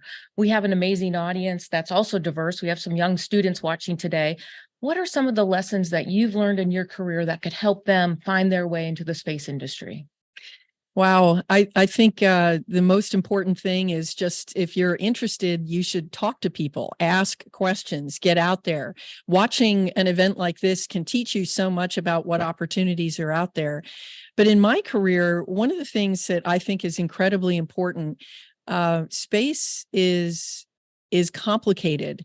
And as a result, it's really important that you have access to a lot of different opinions about things. When you're doing something hard and doing something for the first time, getting a lot of advice is a really good idea. So that's one of the core principles that we have at NASA is to listen to each other. It's really, really essential. It's important to our safety culture, but it's also important when you're trying to do something no one has ever done before. But the personal lesson that I've taken from that is you have to know when to listen and when to act. And so listening to advice is great. And then you got to do something about it. So do something. Absolutely. And I will share, Pam and I did have some similarities in our career. We were both in the Air Force. Yes. She went on to become a NASA astronaut. I did not. But we did meet through Women in Aerospace. And what I want to highlight is if you're listening today and you're interested in being part of the space industry, there are amazing organizations that you can participate in, not only in your local area, but also globally. Space Generation Advisory Council, Women in Aerospace, United Nations Office of Outer Space Affairs has a Space for Youth and a Space for Women program. So find like-minded individuals like yourself and nourish that excitement about space. And the other big thing we'll say is find a mentor. And there are some great mentoring programs out there as well with Space Generation Advisory Council, Women Tech Network, and the United Nations Office of Outer Space Affairs. So thank you, Shelley. Pam. That's a great point. And I'll just say it again. If you want to go far, go together. Well, as we wrap up, Pam, did we miss anything that you'd like to highlight today? I'm just excited to see this next generation. I was inspired by Apollo, and I hope that you are inspired by Artemis. And I hope to see a tidal wave around the earth of students who are interested in getting involved in space. Fantastic. Well, I'm Shelley Brunswick, and this is Pam Melroy, and we look forward to seeing you around the galaxy.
Okay, well, hey everybody.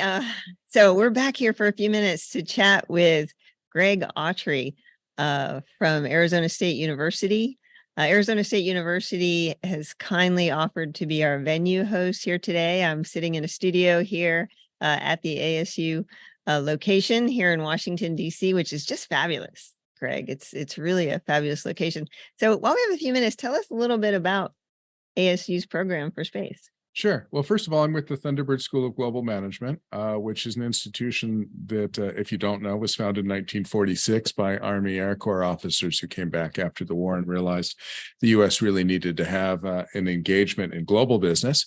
And I'm excited that Thunderbird has stepped up to be the first organization to put together a accredited degree program in space management, basically our executive master's in space policy.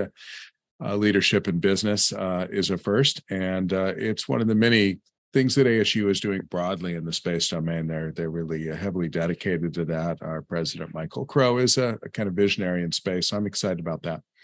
And I do have to brag, our facilities here in DC are great. Our Thunderbird Global headquarters in Phoenix is amazing. And we've got a beautiful building in downtown LA, which is kind of the epicenter of commercial space as well. So we provide a one-year executive program for future space leaders, basically. So we're looking for mid-career or later career professionals who might be getting an MBA. Why not instead get a global master's focused on space? You're going to get all the things you would normally get, say, in an MBA, which is finance, marketing, data analytics, strategy, but you're going to get them taught in the space context. You're going to get a policy course that Kevin O'Connell, who directed the Office of Space Commerce, teaches. You're going to get a finance course taught by Steve Shin, who's the deputy CFO at NASA and was the acting CFO when I was the nominee there. So excited about the program. Our first cohort graduated in December. I'm super excited to say that General Damon Feltman was our valedictorian, another Air Force professional, and we're launching our second cohort at the end of August. There's actually still a little bit of time.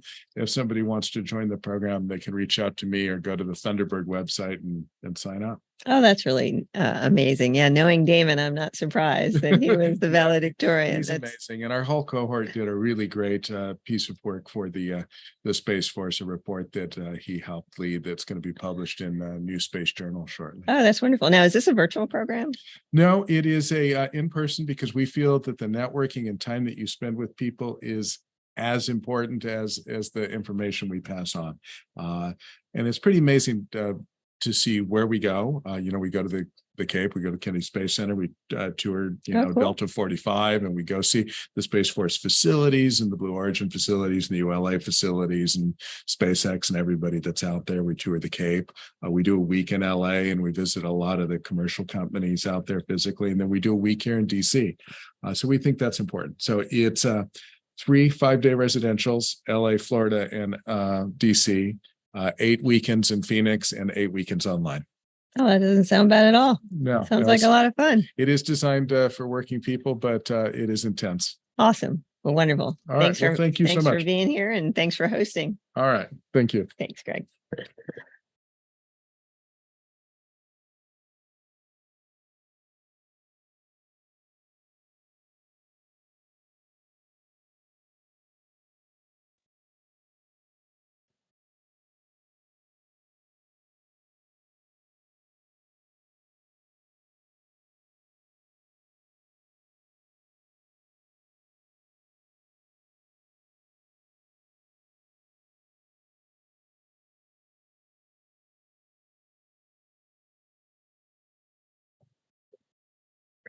Okay, good morning. Welcome back, everybody. I'm Kim Kreider, founding partner at Alera Nova, and I am so excited to be here today with some really amazing guests that I've known for a long time, and so happy to have with me to talk to you about dual use innovation and some of the obstacles and I guess some of the opportunities that we see in this area of dual use innovation for space. Joining me today, we have Melanie Strickland. Melanie is the co-founder and CEO of Slingshot Aerospace. And prior to joining Slingshot, we're going to hear a lot more about her amazing company. Melanie proudly served in the United States Air Force for 21 years, during which she logged over 1,500 flight hours onboard ground surveillance aircraft, commanded experimental spacecraft missions, and led the development of space control technologies for the Department of Defense. Thanks for joining us, Melanie. Thank you for having me. It's an honor to be here. Thank you. And then also with us today, we have Jordan Noon. Jordan is an American aerospace engineer and the founding CTO of Relativity Space. He's now a general partner at Embedded Ventures, which he co-founded in 2020 with Jenna Bryant. Thanks so much for joining us, Jordan. Thanks, Kim. I'm happy to be here. And it was great seeing Greg right before this. He was one of my early professors in college and a longtime mentor. Oh, fantastic. All right. Well, Jordan, let's start with you. Excuse me. I mentioned Embedded Ventures, an organization that you started in 2020. Talk to us a little bit about this. Why did you start Embedded Ventures, and what was your going-in thesis that prompted you, coming out of Relativity Space, to jump into the investor pool with regards to dual-use innovation for space? Yeah, we started Embedded in 2020. I'd been Chief Technology Officer of Relativity for about 5 years before then. We started Relativity back in 2015. And a lot of my experience at Relativity shaped what I wanted to do next on the investment side. And that was very much rooted in the lack of technical depth and lack of operator experience in the aerospace defense investor base. It's something where when we started Relativity and doing launch, there were so few investors that were even willing to look at launch at that time. You know, fast forward to 2020, when launches mature, commercial launch is becoming an everyday thing, commercial landing is becoming an everyday thing. But there's so few investors that'll even stretch from understanding launch, which was starting to become mature, into looking at what happens next as launch costs come down. How does the ecosystem transform? How does the Pentagon play in? How does the rest of the US government and international governments play in? And that's something that, you know, from our perspective, took a lot of firsthand experience in order to evaluate those companies well, especially to evaluate them early before the market was really looking at them. So we took myself, Jenna's background on operator side, combined that together into Embedded Ventures. We invest in national security, space technologies, split between space infrastructure, advanced manufacturing, and digital engineering, just kind of software for the hardware design side. And have been exploring that since starting. Outstanding. Thank you, Jordan, for that background. Melanie, so you started Slingshot Aerospace, which has really been a phenomenal startup success in its own right, and gets at many of the areas that Jordan touched on as being so critical to our national security space capabilities. Tell us a little bit more about Slingshot and what has been the basis for your success, and where are you now? Yeah, thank you. It has been a journey, a very exciting journey. We started back in 2017 whenever I retired from the Air Force. And we're a space tech company, and we develop data simulation, analytics products to really optimize spaceflight missions, reduce on-orbit risk, and really enhance situational awareness for governments and private space organizations. We couldn't foresee how much the uncertainty and risk on orbit would increase, but we knew one thing for sure, that reusables were going to happen.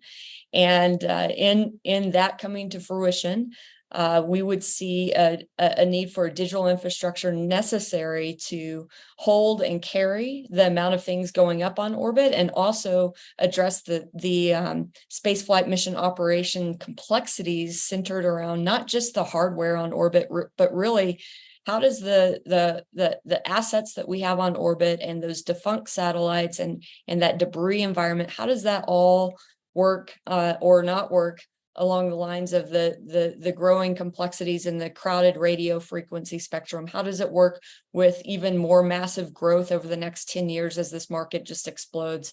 And how does it work with the continuous and persistent geopolitical aggression that's going on orbit that many of us aren't aware of?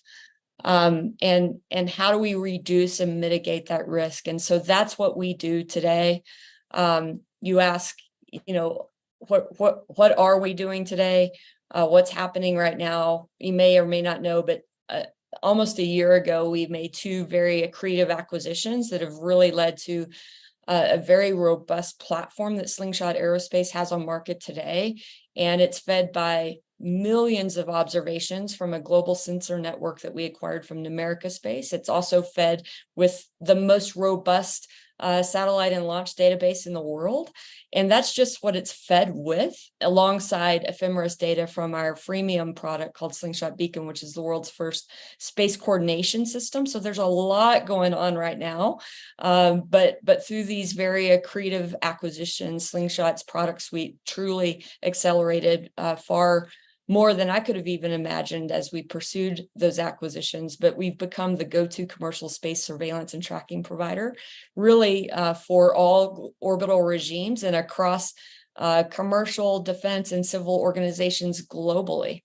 That's where we are today. And what led to that success, I think, was the third question that you put in there. And it's really a very unique end-to-end offering with a vision that many others don't have in the market today. And it's a comprehensive offering of data, algorithms as a service, analytics as a service, simulations as a service, fed dynamically with live operational data of what's going on today, right this minute, on orbit. And that leading intellectual property, over 17 patents and counting, has really put us in a differentiated position and helped us be the market leading team. We've got more than 130 members of a very diverse technical and diverse background, driving that innovation in product and execution. We've got 68 cleared employees. That bench is really a deep bench. These all have led to our success, but really the biggest indicator of our success is the trust and the reach that the team and technology have. The folks that we put our trust into as a nation trust us with our capability. Our software is really the gold standard for the industry. It's used by the 18th Space Defense Squadron and the National Space Defense Center. We've got deep inroads at the highest levels of the United States space policy making across the White House, NASA, Department of Commerce. The U.S. Space Force, and our team culture has really allowed for that trust to be cultivated. We've got a team of teams, belief system here, and we check our ego at the door every single day and put the customer at the center of everything that we do. And so those are the things that have led to our success. Thanks for all three questions. Yeah, for sure. Well, your success is no surprise based on all of those capabilities that you've pulled together to provide such a critical set of services. I mean, as you mentioned, the infrastructure, the data, the sensing capabilities, the go-to capability for national security space, and also in support of commercial, civil, weather, all the users, all the providers of space in what is increasingly becoming a congested and contested environment. And we really have to understand what's going on out there. You know, having been the prior Chief Technology Innovation Officer for the Space Force before I retired in 2021, I know how critical these needs are, and the value of what you're providing is absolutely important. So thank you. Thank you to your team for the dedicated effort that you're providing and the focus that you have. Thank you. You bet. Jordan, let's circle back a little bit based on what we just heard from Slingshot. While Slingshot is providing such phenomenal capabilities that our nation absolutely needs, and again, not just for national security purposes, which are so important and so important to you, I know from an investment standpoint, as you've said, but also for commercial purposes with more commercial interest in space. But yet we see a market out there that has gotten a little bit messy, right? In terms of how investors and innovators are really coming together and what the level of investment is. It's been very high, and now it seems to be, a little tepid, if you will. What do you see is going on here? And what are some of the opportunities and challenges for innovation and the innovation ecosystem in today's market? It's been a messy couple years. And as far as the foundation there, I think a lot of that came from recklessness coming, post-COVID and during the COVID investment era from 2020, 2021. And space is an interesting investment sector because there's a lot of hype. There's a lot of literal kind of smoke and fire. Then that gets people excited, but that excitement can lead towards chasing bad opportunities, essentially, and filtering through those is necessary in order to see the good investments that aren't just the really hyped up ones.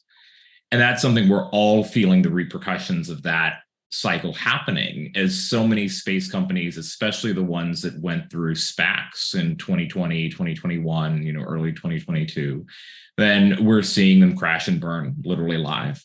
And that's something that's really unfortunate to see. There's tons of hard work that went into those companies. And I'd say a lot of investor recklessness there that led towards unsustainable growth, bad business practices, less attention on fundamental cash flow and business growth, and more on this kind of excitement and hype cycle that was never going to be sustainable. I think everyone in the ecosystem knew it was not going to be sustainable. Just no one wanted to say that first. Yeah. And that leads us to a spot today where, a lot of the investment, on a private side, the venture capital side, it depends on an expectation of what is the exit outcome. How much can a company exit for? Because that drives expectations for where the growth investors entering, where the mid-stage investors entering, where the early stage investors entering. And it sets a precedent for price across the entire ecosystem. And when there isn't an expectation on exit outcome, there aren't companies IPOing or SPACing today. There's not a significant amount. Then it puts uncertainty on everyone as far as, do we just wait until there's a new standard, a new precedent there? But it's unknown on how much time that'll take. Yeah. Do you see an opportunity ahead? Absolutely. There are still good opportunities. There's still good companies. It takes a lot of work to find and filter through those. And they're often not, the hyped up most, companies that are raising at, insanely high valuations that aren't sustainable. That's where we rely on our team to dig through and find those companies that aren't being chased by everyone. Because sometimes those are good companies, and sometimes they're just the ones with the best kind of smoke and mirrors out there. But it's finding good companies with good sustainable growth, the attention on cash flows and customers. And Slingshot's a great example of that, as far as one that has, a real growing customer base that is resulting with a better and better business every day. And we've been working with the Slingshot team since 2021 or so now. Yeah, for sure. So there's hope out there. And thankfully we see phenomenal companies like Slingshot that are continuing to grow and continuing to attract investors like yourselves for their growth, because our nation needs those capabilities. But Melanie, from your perspective, what challenges and opportunities do you see for dual use innovation? And not just from the standpoint of investment, but you can certainly speak to that if you like to, but just in the entire innovation ecosystem where you operate, what are some of the challenges you see in getting your innovations moved forward? Yeah, first, thank you, Jordan, for the kind words and the support through the years. And certainly there are many challenges. With every challenge, I always encourage the team to find a solution to the challenge and also an opportunity to go along with that. So as far as the challenges, first and foremost, I think one of the biggest challenges we all face is that China and Russia and other smaller nations have really strategically sought to gain asymmetric advantage, modernizing everything in their militaries and their commercial entities. And a lot of times those things are mixed. They've taken consumer grade and business application technology and applied that to their military use very, very quickly. Their spending has been really concentrated on software effectiveness, autonomy, AI, all of those things. So from a challenge perspective, that is one of the largest challenges, or one of the most important challenges that our government faces today. And having started Slingshot to help solve the problem centered on this around space, and then democratize that to commercial dual use technology, we have to think about the other challenges that coexist with that. And I'll get to the opportunities in a second, but one of those challenges is really regulatory hurdles. So dual use technology is often subject to very strict regulations on how you take that to market globally. It's because those are potential military applications, and as such, there should be some barriers to entry to slow the use around those that necessarily the friendliest, but those regulatory hurdles really can confine a fast-paced, accelerated, innovative company in our, especially here in the United States. There's security concerns, and all of these challenges are I would say, they're a good thing, right? They're a good thing for national security, et cetera. But the thing that we have to do is navigate these. And oftentimes the most innovative companies don't have the ability to navigate, regulatory hurdles, security concerns. There's an inherent risk with these technologies falling into the wrong hands that we just talked about. And really stringent security measures are necessary to prevent this. That is a challenge that slows companies like Slingshot down sometimes. If you don't know how to navigate those. The R&D cost, and this is what Jordan spoke about a little bit ago, is getting that venture capital, private equity, insertion of capital, and sometimes dilutive capital, a lot of times dilutive capital, to coexist with the non-dilutive capital from the U.S. government. Still, that R&D cost can be heavy for a high-tech need, and we have to be able to survive the macroeconomic headwinds that the world is facing today in order to get the investment to accelerate those R&D efforts and really get the capability in the right hands.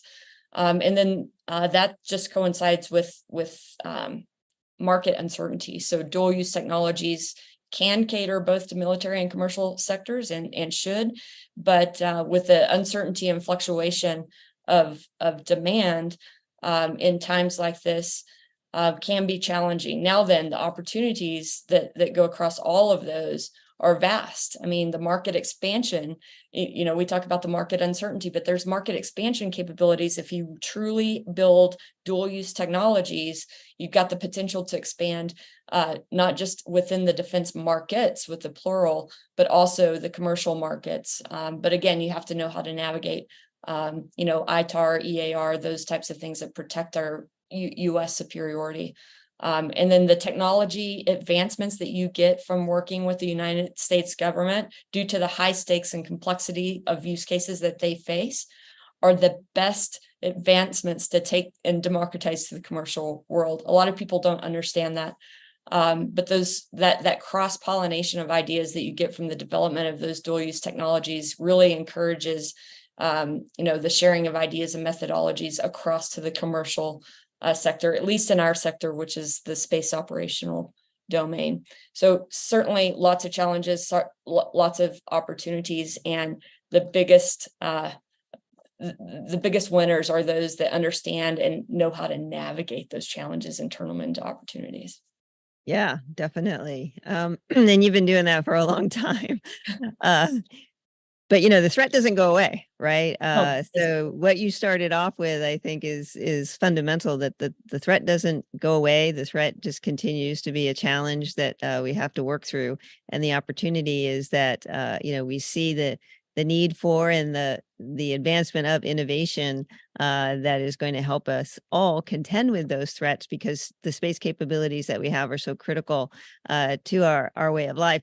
And the other thing I want to point out, what you said here is so important, I think, for our audience to have a keen ear to, is when the government does put money behind some of the kinds of capabilities that are critical to addressing the threat, or fully understanding what's going on in the space domain from a space surveillance, intelligence, surveillance, and reconnaissance perspective, and some of the kinds of things that we talked about earlier that Slingshot does, those capabilities are really well developed. And therefore, the leap over into a commercial application becomes that much more straightforward, because that core investment, has really enabled those capabilities to be, optimized. And now commercial investors can take note of that as the market continues to expand, as you mentioned, the growth and opportunity continues to become clear. Because we all need these capabilities. We all rely on these kinds of capabilities. Those capabilities we know are certainly a worthwhile investment. Jordan, let's go back to you. And this is really a question that I'm going to ask both of you to touch on, but I'll start with you, Jordan, because I'd be interested in your thoughts here from the perspective of the government and its ability to incentivize and advance dual use innovation, and how investors might take note of that. So we've seen some efforts by the government to incentivize dual use innovation, namely programs such as what we call StratFi and TACFi, and the newly established Office of Strategic Capital. What do you think of these efforts, and are they well positioned to encourage innovation and investment? Absolutely. I think both of the programs you mentioned are some of the best design programs within the US government today for encouraging innovation and national security. It's one of the bigger challenges we face, and Mel touched on it in various ways as well, that in the US, we don't have a direct control economy. You know, we have the freedom to invest in areas of our choice. And that's something where you see a lot of passion investors or people who are aware of national security threats who come into the national security investment space, but you don't get the person that's looking to generate the highest returns. You know, aerospace defense, it's not SaaS, it's not kind of the software paradigm that has led the last 20 years of venture investing. And that's something that puts us at risk versus economies that have direct control on where their innovation capital is being spent. Threats like China, where that is a very different case as far as encouraging that innovation. We have to encourage that innovation here and that innovation spend from the private capital base.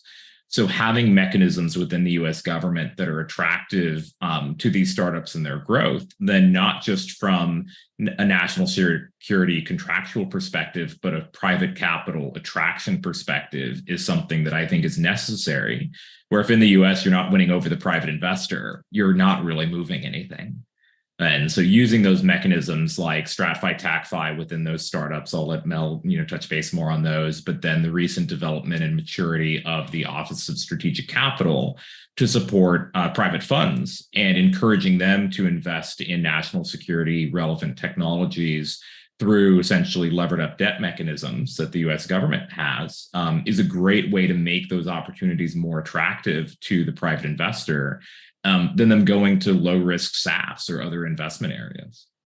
Oh, thank you for that. Melanie, what is your experience with these programs? And what would you say are the benefits of them? A couple of things. One, it really was a breakthrough for the innovation arm of the services.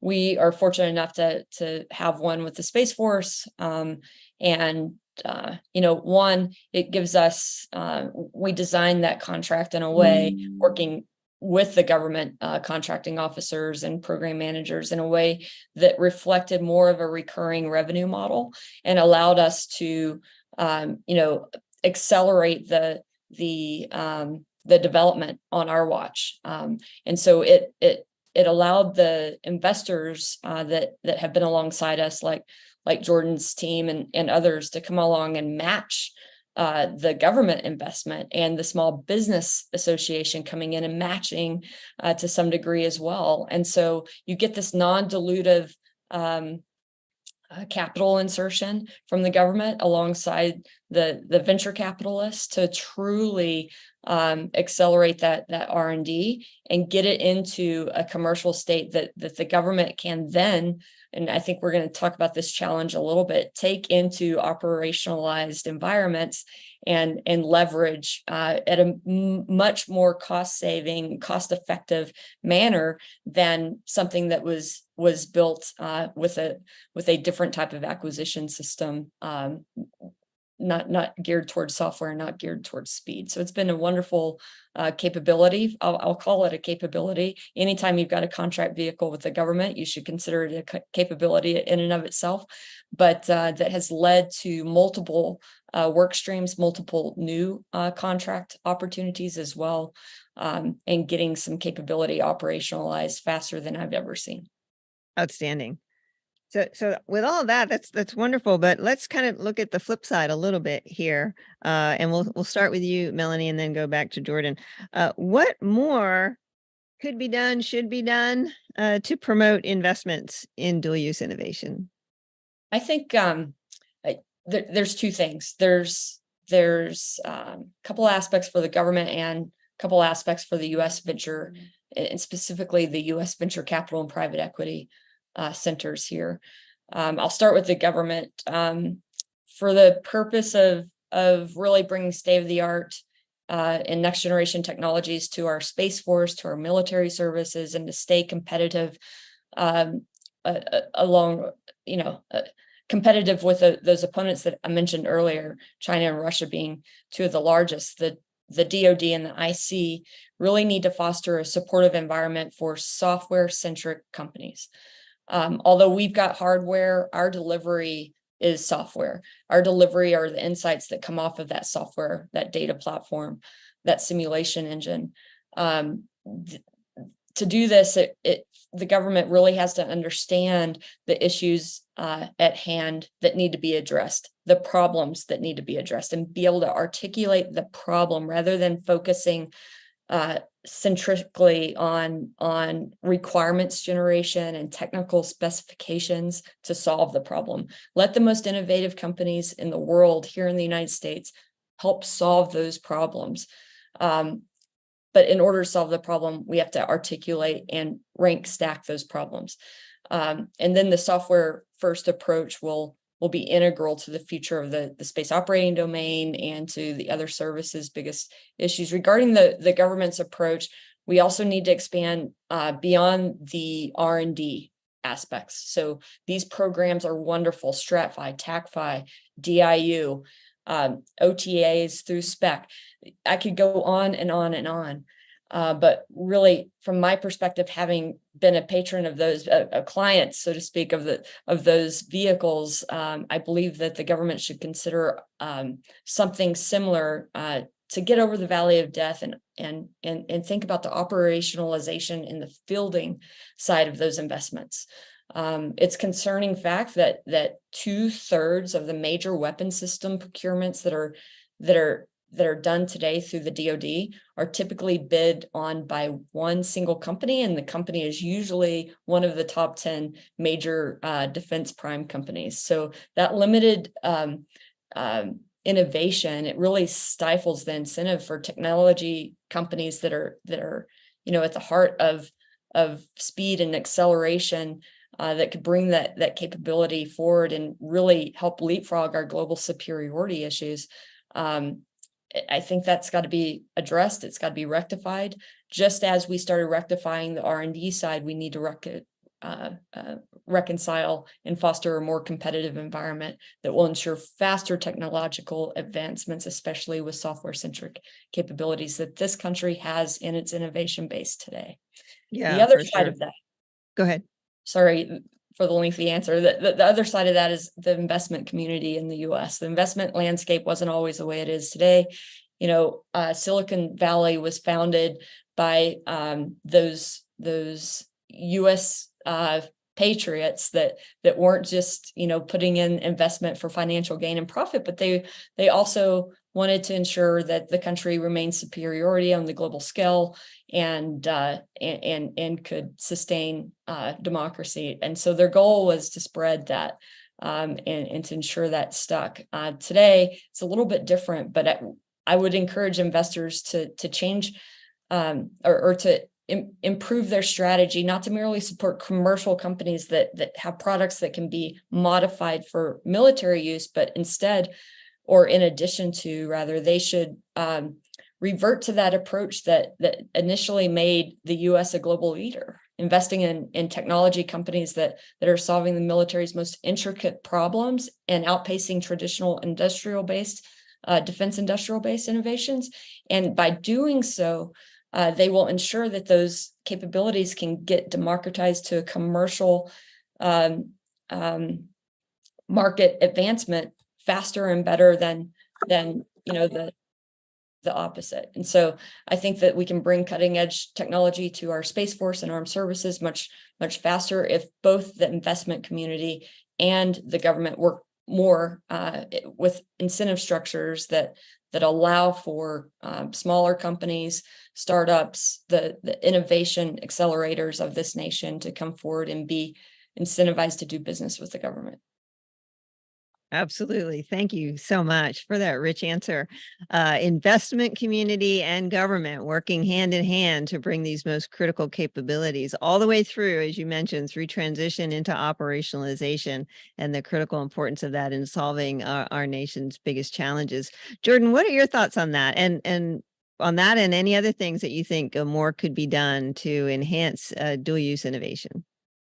That was a great comprehensive answer by Mel as far as the disconnect after the R&D phase within the Pentagon. I'd say that's our biggest challenge to highlight, and Mel covered many of the points on it, where you see companies that they get a phase one, a phase two, a strat-fi, a TAC-fi maybe before that.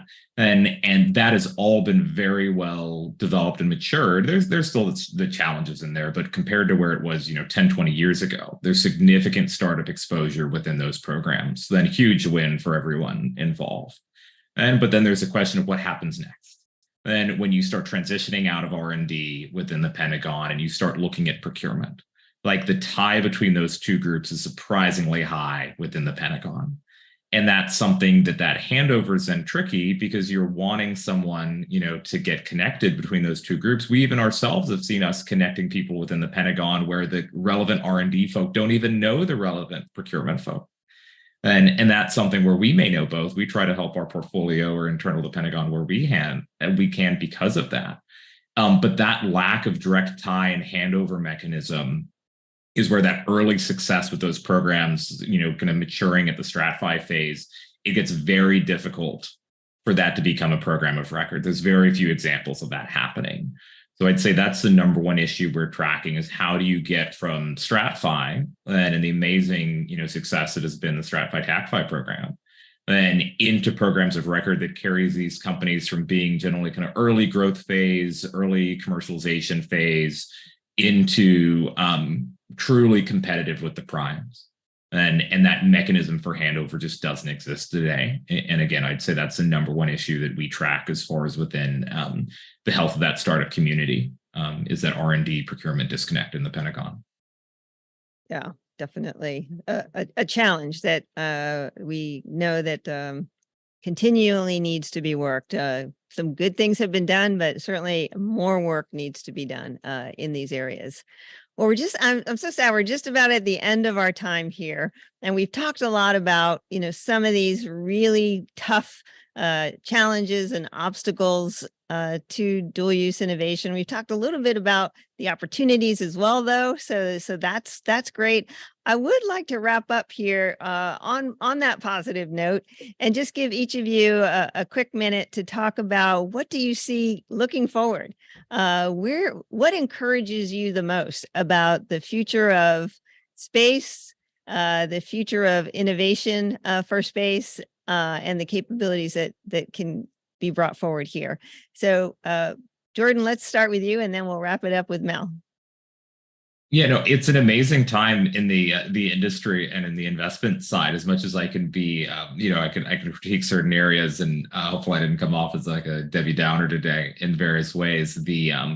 It's amazing founders building amazing companies and innovating, and then similarly, there's amazing champions within the Pentagon, within the U.S. government, that are trying to get everything moving forward and doing well at it. It's taken time, but again, you look back 10, 20 years, the ecosystem's completely different on interactions between U.S. government and startups, completely different on commercial capabilities that are being provided into the defense sector. And that's something that keeps us motivated, that it's still a day-to-day, challenge and uphill battle on the investment side, on the fundraising side, on the startup operation side. There's nothing in the ecosystem that's, terribly easy right now.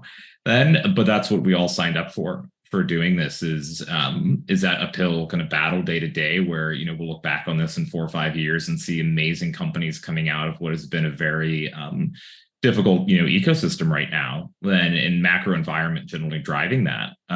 But there's going to be big wins in the same way we saw, the big wins from commercial launch tracing back to, early success of SpaceX 20 years ago.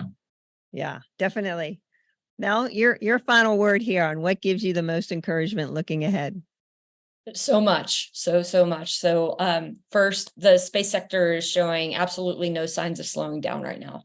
The complexities continue to increase, which is good for our business operations, but also we want to make sure that we mitigate that risk with that growth on orbit. The constant evolution also with mega constellations going up and improved launch cadence, et cetera. That constant evolution really does ensure that it's that the innovation is at the core of what gets us forward in this industry and in defense. So not just appreciated, innovation is not just appreciated, but it's fundamental. It's fundamentally required. It opens up vast opportunities for creative thinkers and companies like Slingshot. And second, the Department of Defense and IC communities have made those big strides in fostering innovation on the R&D side, and that will connect with the procurement side soon. The more people that are involved and have platforms like this. Thank you, Kim, for the invite here, because these platforms are important to get the word out that we have to connect that R&D side with the procurement side. And lastly, despite the macroeconomic headwinds that the world is facing, that the tech community is facing, investors are really beginning to recognize the value of investing in defense-centric capabilities. Whereas when we started Slingshot Aerospace, it was very, very difficult to find those investors. But with the macroeconomic headwinds, they're starting to see that defense budgets are typically and often resilient in these types of cases. And even with the economic downturn that has turned a lot of dry powder off or investments off around the world, we've seen a degree of stability and growth expansion during these uncertain times. And so together, those factors don't just instill hope, but also generate very tangible opportunities to share with the investment community and the government on how we can all do better together. Outstanding. Mel Strickland, Slingshot Aerospace, Jordan Noon, Embedded Ventures. Amazing founder, amazing investor. Thank you both for what you do for national security, space, and space innovation. Thank you for your service as well. Appreciate it. You can. Thanks.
and good afternoon. Welcome back to the Space Innovation Summit. I'm Major General retired Clint Crozier, and after 33 years on active duty with the U.S. Air Force and U.S. Space Force, I have the privilege of leading the global space business at Amazon Web Services now.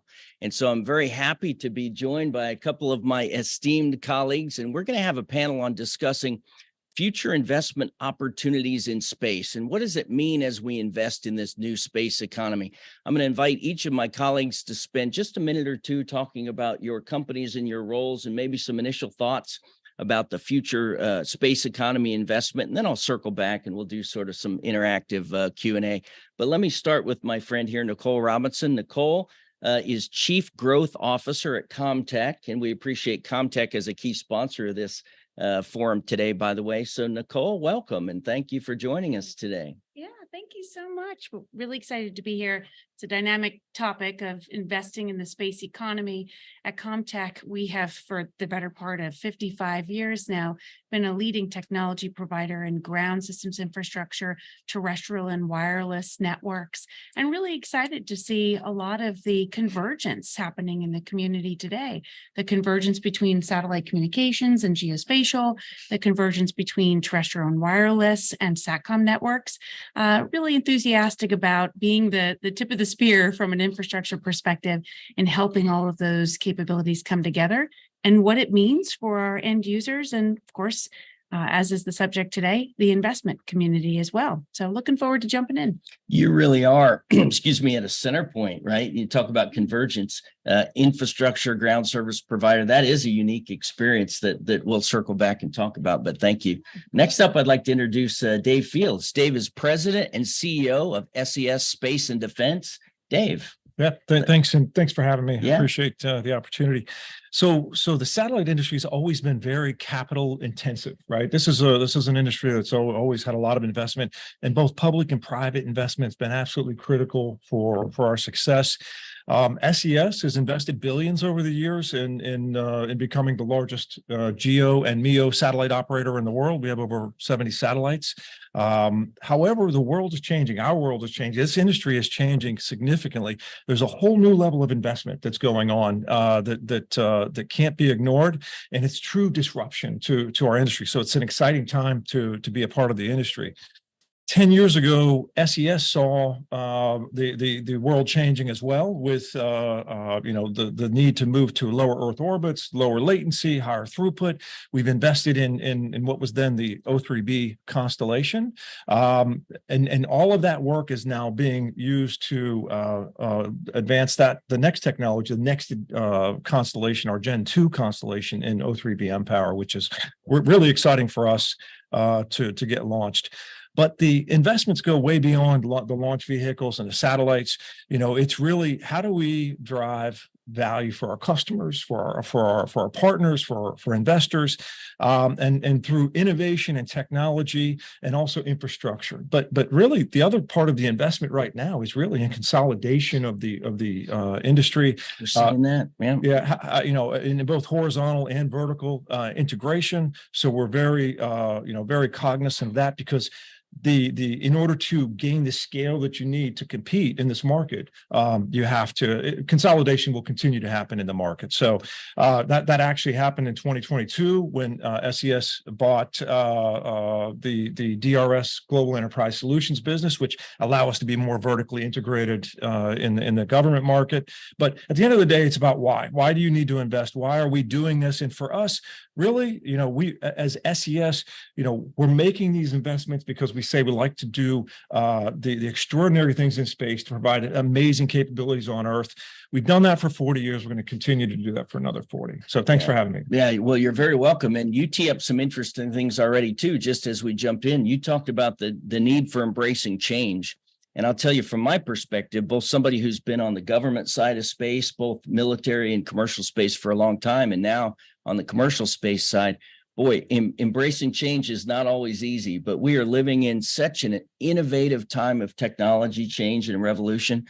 Those of us that don't embrace change and drive it forward will be carried along in the wave, I think. And so that's really important. And I'll circle back. I'll ask you a couple of things about that too. And then last, but certainly not least, I have my friend Andre Pinar. Andre is president and CEO of C5 Capital. And we know some companies and work with some companies mutually in your role there. But Andre, welcome. Thank you for being with us today. Opening comments, please. General, thank you for the opportunity to be part of this great and seasoned panel. As a private investor in the space sector, C5 is very excited about the convergence between private investment and space innovation, which is the theme of this American Future Series Summit. And in the space sector, we really have an opportunity to help create the future. And space innovation is driving so much of the future. And as a private investor, we are invested across all the segments of the space economy, starting with the satellite community, where the space community started almost 70 years ago now, in companies like Satellus, which provides a resilient alternative to PNT and the GPS system, all the way through to new space companies like Axiom Space, which is building the successor to the International Space Station. So we're very excited to be part of this conversation this morning. Yeah, thank you, Andre. That really is a helpful perspective, because one of the things we're going to talk about is the change that we've seen in the industry. So I'm not calling anybody out, but I looked at everybody's bios and resumes, and we've got about 159 collective years in the space industry, in the commercial industry amongst us. So we've all got some time in the business. And I'll tell you, the thing that's really amazing to me, looking back over the last 10 or 15, 20 years, is the amount of change, not only innovation. I mean, I tell people we're living in the most exciting time to be part of the space industry in my whole lifetime, but behind just the original Apollo missions. But when we think about how investment has changed and where technology development has changed, what's the biggest thing that you've seen? I'll throw it to each of you. What's the biggest trend you've seen just over the last 10 years or so in terms of how we build the space enterprise, military or commercial, how it's invested in, just broadly? What's the biggest change you've seen in the last 10, 15 years? Want me to start? Please. I'd say over the past 10 years, there's been a big shift from kind of raw capability in space to getting to the end user with a more processed or a managed service. So for satellite communications, it's away from just raw megahertz sales, lighting up a transponder and sending out a lease agreement, to now a megabit service, an end-to-end managed service, delivering that connectivity to the end user to accomplish their goal. So thinking in terms of the end user is a big shift. For geospatial, very similar. Gone are the days where we focus just on the pixels, just on the collection of the data from space. And now it's into processing that data, producing analytics, allowing for the insight to be derived so that key decisions can be made. So that's a big shift. It's more of a focus on the end user now and enabling capability, less on what's actually in space. Yeah, mission outcomes, right? That's the big change I've seen sort of along those lines too. I tell people sometimes, I spent my whole career flying satellites and launching rockets. And as much as I love doing that, at the end of the day, as much as it pains me to say, it's not about the satellites and the rockets. It's about the data that comes down from those satellites and rockets.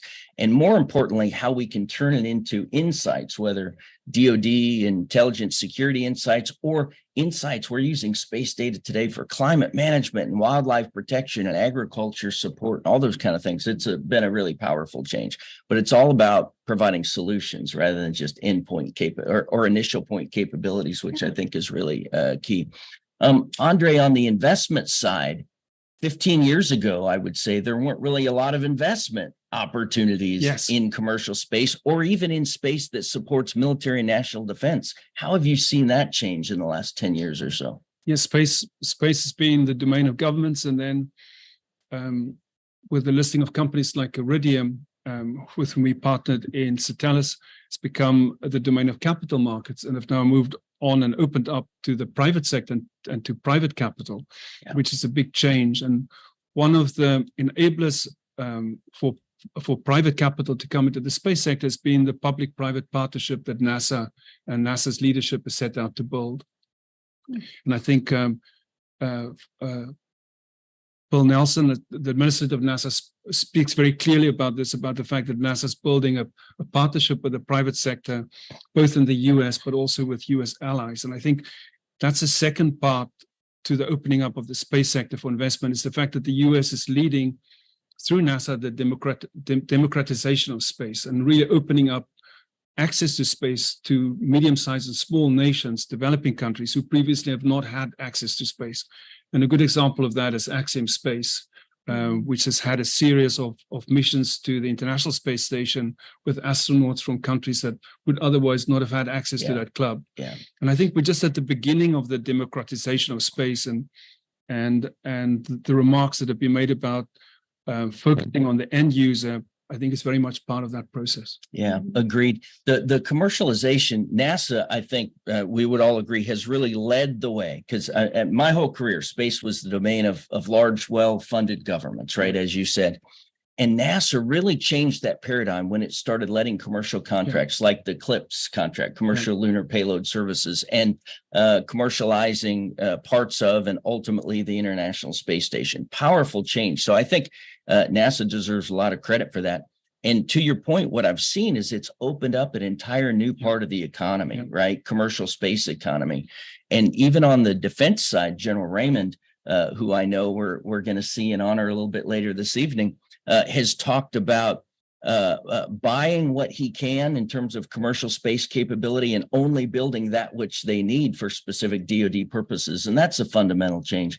Dave, how have you seen the fundamental change in either how we acquire or invest to provide space capabilities over the last 10, 15, 20 years? What's the biggest observation on your side? Yeah, I think that's a good point. It's the approach is different now for governments, U.S. government in particular, but I'll say governments across the world, because this is not a unique problem to the U.S.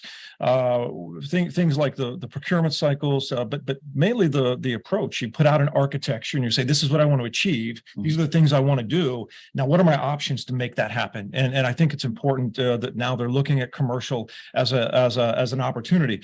From an SES point of view, what we look at is we have a platform to operate a number of things, whether it's space relay for NASA, which we have a contract to do that, but it could be hosted payloads, it could be sensors as a service, or it could be a constellation within a constellation, right? So you have a sovereign capability that can be used for your needs, and it meets your needs. It's not just providing an unsecured kind of open system out there where you build on. I mean, this is purpose-built platforms for governments. So we're excited about that. We're excited about them continuing, the U.S. government and others continuing to look at commercial as a viable opportunity, an option for building their platforms in the future, rather than just having a true government-owned, operated sovereign capability. We can get a similar sovereign capability through commercial. Yeah, and clearly that's been the big realization of the government. Again, I grew up in that environment where the government would try to hold on to everything, under the very important reason of classification and security. But two things have happened. One is it's become so expensive to continue to build out the kind of capabilities that we need, and the government has realized the innovation and the capability is there in the commercial market.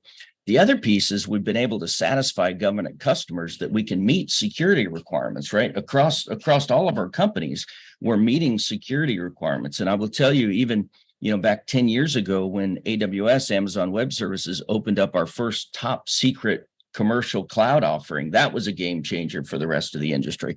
But we have to continue to earn trust there too, demonstrating that we can meet those requirements of national security. But that's been a powerful partnership, I think.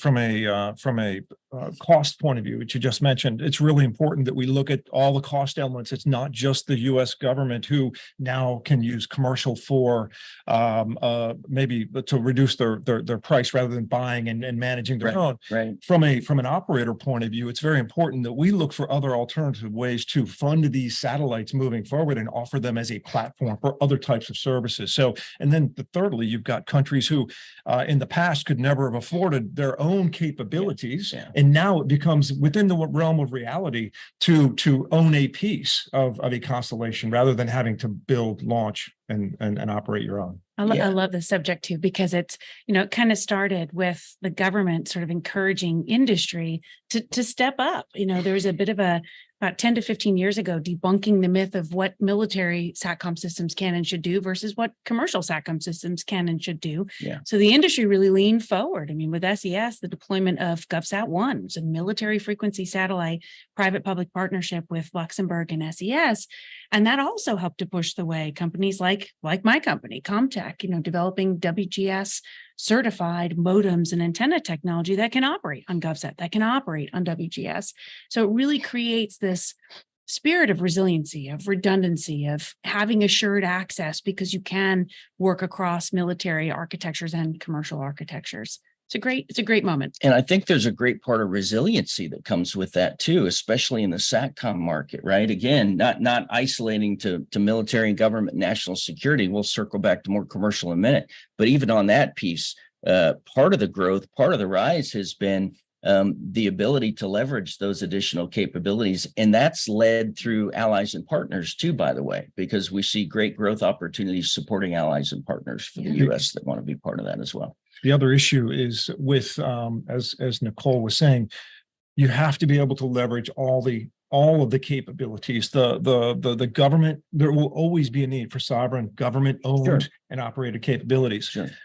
But that resource might not be available. You have to also be able to use commercial. So it's really important that we get to some standards, we get to some capabilities that can transition from one to the other. Mm-hmm. And I think commercial like GovSat-1 is a great example of a government capability, a true government capability, resilient capability. But it's a public and private partnership that made that happen. So it's really important that the applications are going to drive the demand for bandwidth moving forward. It's never going to go backwards, right? We're always going to, the applications will always drive that up. So it's really important that we're always looking at what the next capability is that we can add to the core. It's not about getting rid of any of the core capabilities. No. It's about adding and augmenting and expanding the capabilities. Yeah, as people ask me, what do I think the future of space looks like? I mean, it's hard to have a crystal ball, but one of the things I tell them is whether it's geospatial data, whether it's satellite communications capabilities, we will never use space less than we do today, right? That's one thing I can guarantee, right? We're not going back. We will never use space, geospatial, space-based capability less as a world than we do today. So that's a certainty. So some really good observations sort of in what's changed over the last 20 years. And I think all for the good, right? The health of the commercial economy, the global economy, to the benefit of the military and national security who have their costs now less and have increased capabilities. And by the way, I should point out that we're also seeing some of the greatest innovation come out of the commercial sector today. There was a time where innovation was, at least in the space industry, was also a purview of the largest and best funded governments. Now, some of the smallest startups are bringing forward the most innovative capability. And Andre, I know you pay attention to that each and every day. How do you think about when you're focusing on a company to invest in, or when you're looking for opportunities for the future? How do you think about innovation and technology together as you make a decision about what to fund and what not to fund?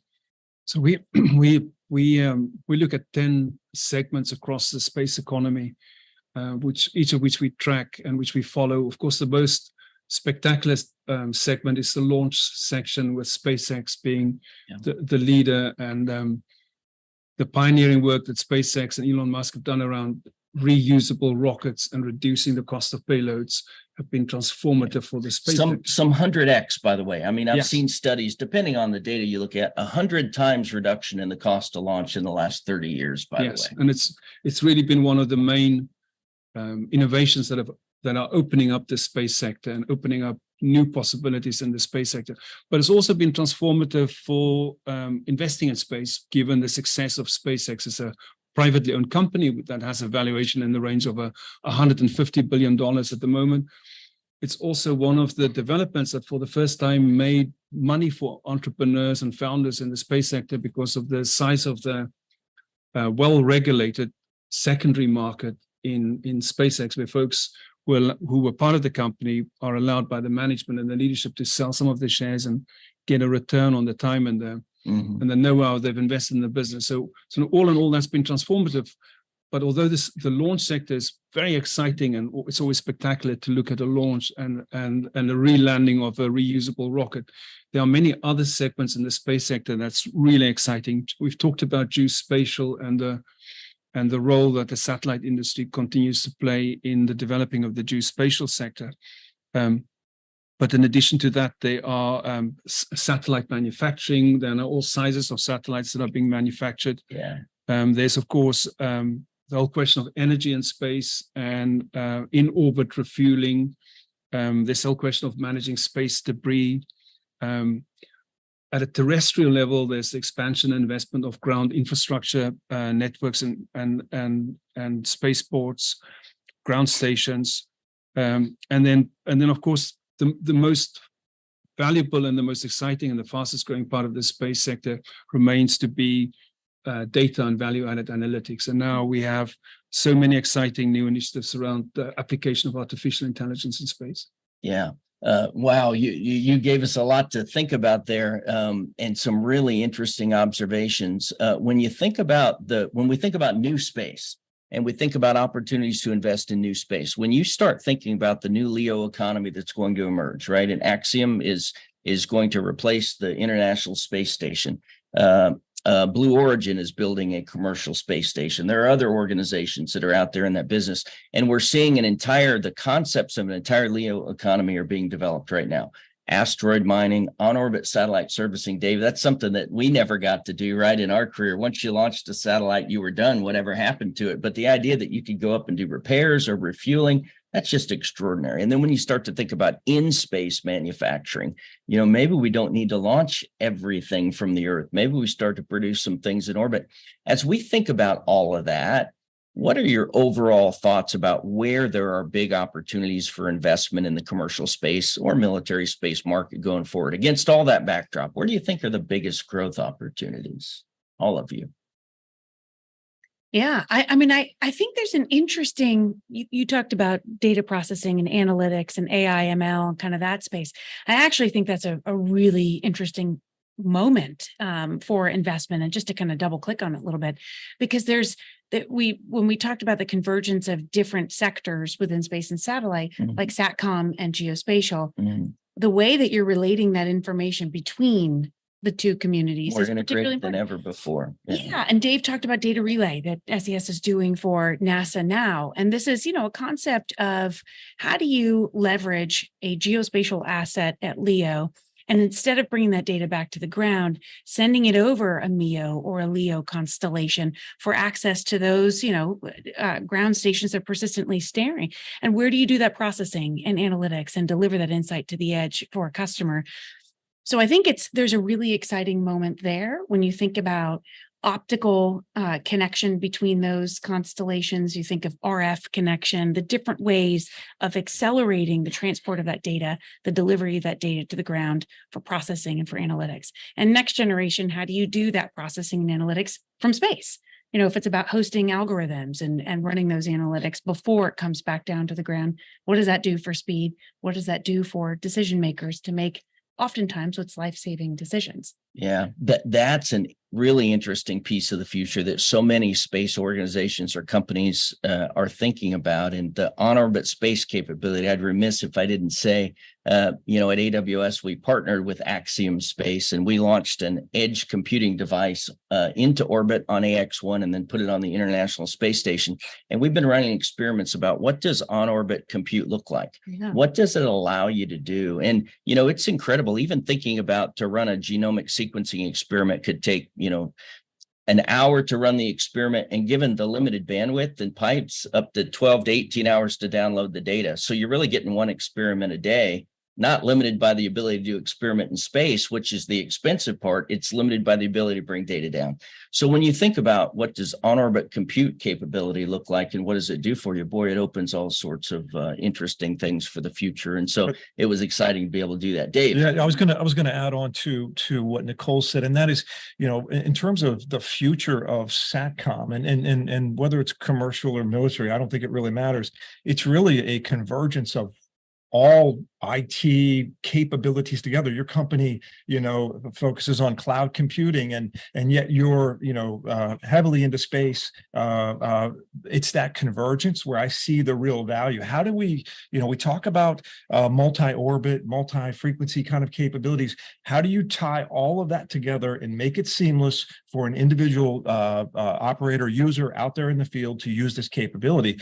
That's to me is the holy grail of what we need to get to, is how do we tie it all together? Yeah. Because all the capabilities are out there, but it's the tying it all together, the software capability. You know, even as SES, we're investing heavily in software to orchestrate, you know, geo and MEO capabilities in particular, but it could go beyond that to LEO and terrestrial capabilities. So I think that orchestration is really going to be fundamental moving forward. Yeah, the orchestration piece is really interesting. I mean, I think Nirvana for a long time, those of us that have been in the space industry for a while, you know, we built the space industry in a very stovepipe way. You know, one satellite system could talk to one ground station and didn't really share data anywhere else outside that sort of closed sphere. And we did it for a number of reasons. But then as the space industry started to grow, we kind of looked at our cell phones, and Nirvana was, hey, you know, when I travel internationally, when I get off the airplane, my cell phone just works. I don't know what tower I'm connected or anything else, but I know it always works. And so SES really led the way in terms of geo MEO integration, right? So congratulations for that. And I love the vision you've described, that's just a starting point. Where do you see us going? What do we need to be doing in the future, both in terms of concepts of operation and the investment to go with it? What's your thought there is how we integrate all that? Yeah, I'll temper the enthusiasm just a little bit, and because everyone wants to compare the SATCOM industry to the cell phone industry, the reality is, you know, the cell phone industry, you know, they build a billion handsets a year, right? Yeah. We're orders of magnitude away from that. Part's right? certainly different. So the value, the costs are different and all of that. So, but that is the holy grail. That's Nirvana, to get to a point where I'm an operator, for example, and I drop my terminal on the ground and hit go, and I don't even know which satellite it goes to. I don't know which orbit it goes to. It doesn't matter. That's all I all know of our users is when I turn it on, does it work for me? Yeah. And that's what, you know, where we're getting to a point where software can help us manage that, right? Whether they should not know what orbit they're in. It should not matter. All I know is now I have connectivity back to my cloud, to whatever it is I need. That's the most important thing. I think we're, you know, certainly from a government point of view, from a private sector point of view, that's where we're all moving towards. We're all investing in that. We're all trying to make that happen. And I don't think we're too far off. Now, the cell phone thing is still a little, that's a few steps out. Yeah. Right. Yeah. But we're getting close. Yeah. So what do you think for each of you? So what do you, so again, I go back to my military days, and so joint all domain command and control, all domain awareness and capability, integrated capability, every sensor connected to every shooter. And then when you think about the commercial market, right? People just want coverage wherever they are. They don't want to have to know or configure how they got there. So when you think about that, what are the things that we need to be doing from a policy, but primarily investment perspective? What do we need to be doing to enable in that? Are there things that we need to be able to doing from within the industry? Are there things that we need more capital investment to do? I'll just put that out there. I'll just throw one thing out to get the conversation started, and that is really it going back to your comment about getting off the plane. In order for that to happen, there has to be partnerships among the operators, right? Okay. And that's key for what we're doing right now. Even within our own contracts that we have today, one of the things that I like to think that SES does as well as anyone in the industry is bring the industry together, bring the capabilities, all the capabilities together, integrate them together into a seamless capability for our customers. Until you do that, it cannot, you can't just, you know, go anywhere and do anything. So it's to integrate at the design level and at the planning level. Exactly. And so right now, I think it's being done by the individual, you know, the commercial companies that are doing this. I think that's the Nirvana for the U.S. government as well. And obviously they're making investments in software and things like that to do that.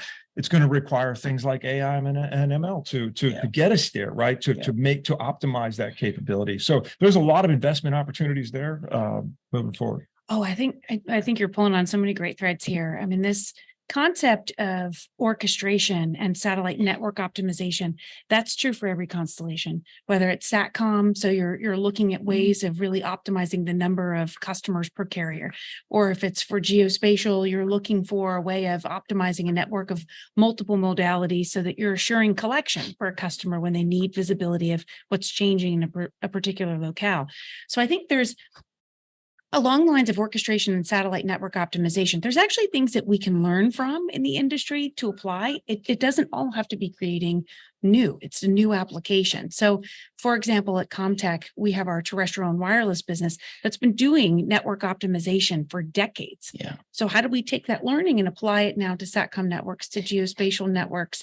I think it's a really interesting moment, and conversations like these help industry to think a little bit more about how can we leverage the experience we have to apply it to new markets. Yeah, that is so powerful as you think about the infrastructure, because again, been in the space business a long time, and there was a common frustration for a long time that when we built a new system, we focused on the satellite piece, the shiny piece in space, and the ground system was often lacking or didn't have the integration capabilities. As you talked, Dave, about integrating from the beginning, right? We've got to think about the whole end to end, from the ground segment to the on-orbit segment and to the delivery piece in between. But that comes with building it in the planning and ConOps, which is so important, I think.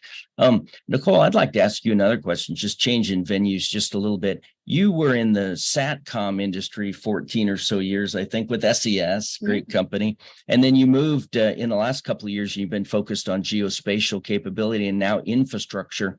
Is there a common theme that you see for future investment or future growth across those? I mean, how would you recommend we think about that, or Andre think about it as he's looking for future investment opportunities? Yeah, I think there's really two categories of themes that I've seen fairly common across both of those industries, SATCOM and geospatial. The first is really moving away from, if you think of geospatial, one modality to multiple modalities for geolocation accuracy, for enhanced situational awareness. So being able to layer AIS with RF mapping, with SAR, synthetic aperture radar, and optical really improves that quality and assurance of understanding of what's changing in the world around you. So from single modality to multimodality. Relatedly, for SATCOM, away from one orbit, one frequency to multi-orbit, multi-frequency, as Dave was mentioning before. In both communities, the end users don't care the source. Right. It's kind of a self-licking ice cream cone to think about one modality and talk about that one satellite and that one tech. Instead, again, coming back to the end user, assuring they have collection where and when it's needed most, assuring they have connectivity where and when it's needed most. That means multi-orbit, multi-frequency, multi-modality. So I think that's one common trend. The other common trend from SATCOM to geospatial is, again, away from kind of having raw megahertz, raw pixels, to now processed and managed connectivity and insight. I think it's particularly important. Gone are the days where people are looking to buy the wheat. They want the bread. They don't want the raw megahertz. They want the end-to-end network connectivity. They don't want the raw pixels. They want that insight. I think there's two different parts of the space and satellite sector, but very common themes being expressed between both. And by the way, that mission delivery, the wheat versus the bread that you and Dave both spoke about, a lot of that comes with the powerful improvements in software and integration. And you mentioned software earlier. More and more I see that we're going from a hardware industry that had a little bit of software, 30 years ago, to where now we're building software-defined networks, software-defined radios, software-defined satellites, software-defined integration systems. Are you seeing that that's, both the major investment, maybe corporately, as well as across the industry? Yes, the digital transformation of the space sector is another enabler for private capital.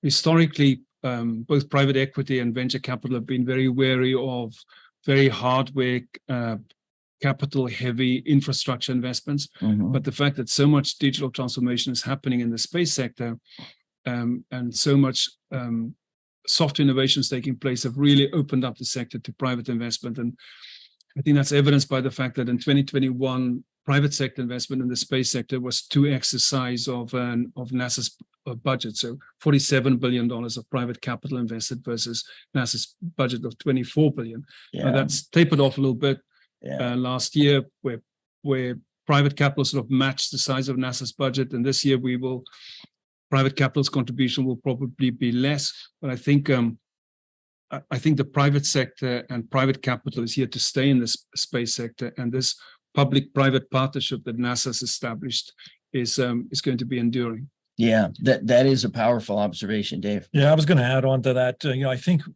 satellite's always been used for command and control type applications, but control is going to take on a new meaning when you can actually control the bandwidth that you're using for command and control applications. So being able to put a beam exactly where you need it, when you need it, that's going to be critical for us moving forward. And I think when you do that, you have to, it's all software driven. It has to be software driven. Yeah. So it goes back to what I was saying before, and that's all of these industries are converging. It's a very blurry line now between software, IT, SATCOM. You really shouldn't, as a user, as a consumer, you really shouldn't know about any of that. It should all be kind of abstracted out. And I think that's the challenge, right? Is making this what we do is really, really hard, right? Yeah. And we need to make it really, really easy for the user. And that's the challenge. Yeah. Piggybacking on that, one of the things I'm really excited to see, even in my own experience and with my own company, in years past, you would advertise for a satellite software engineer.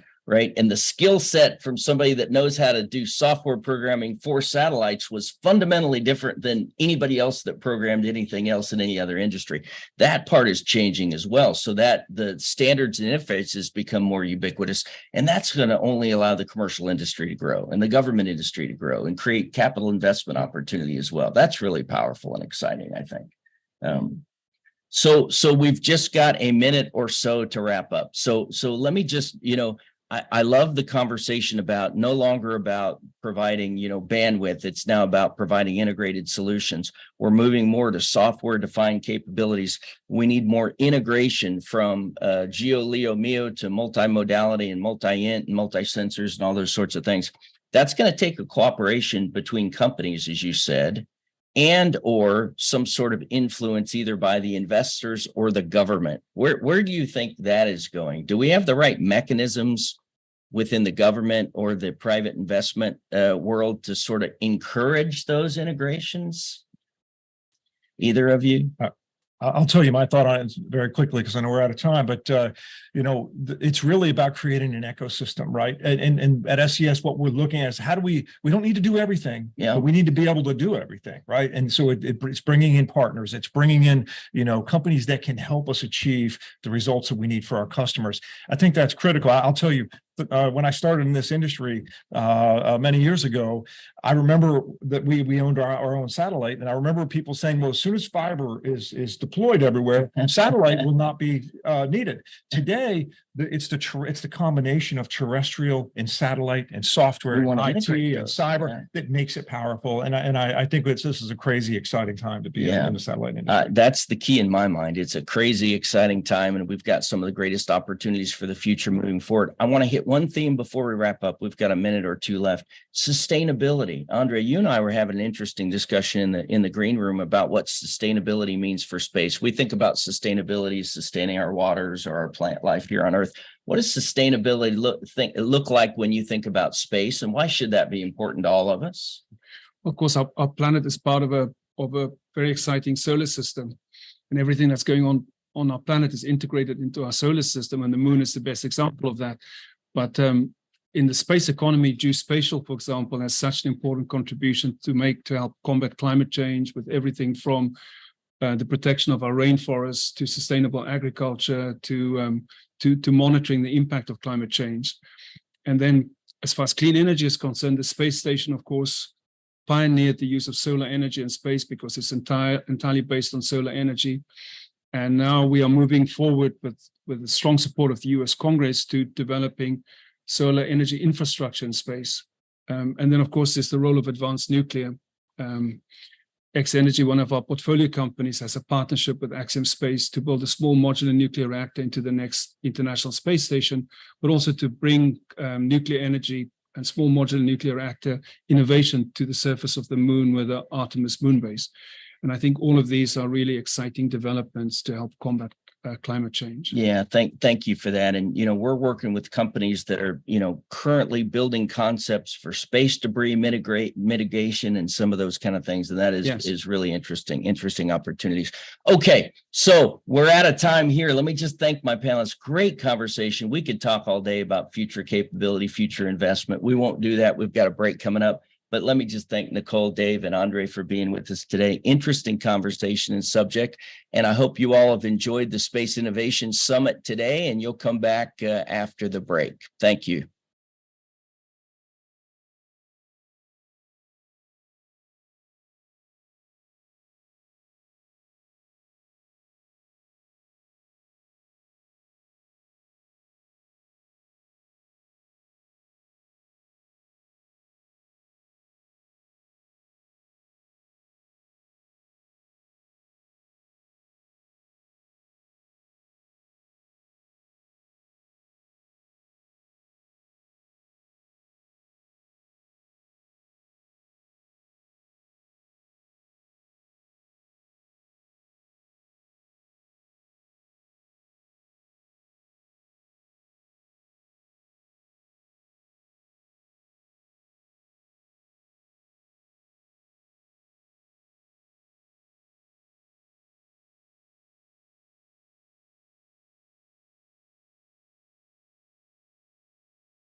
Test.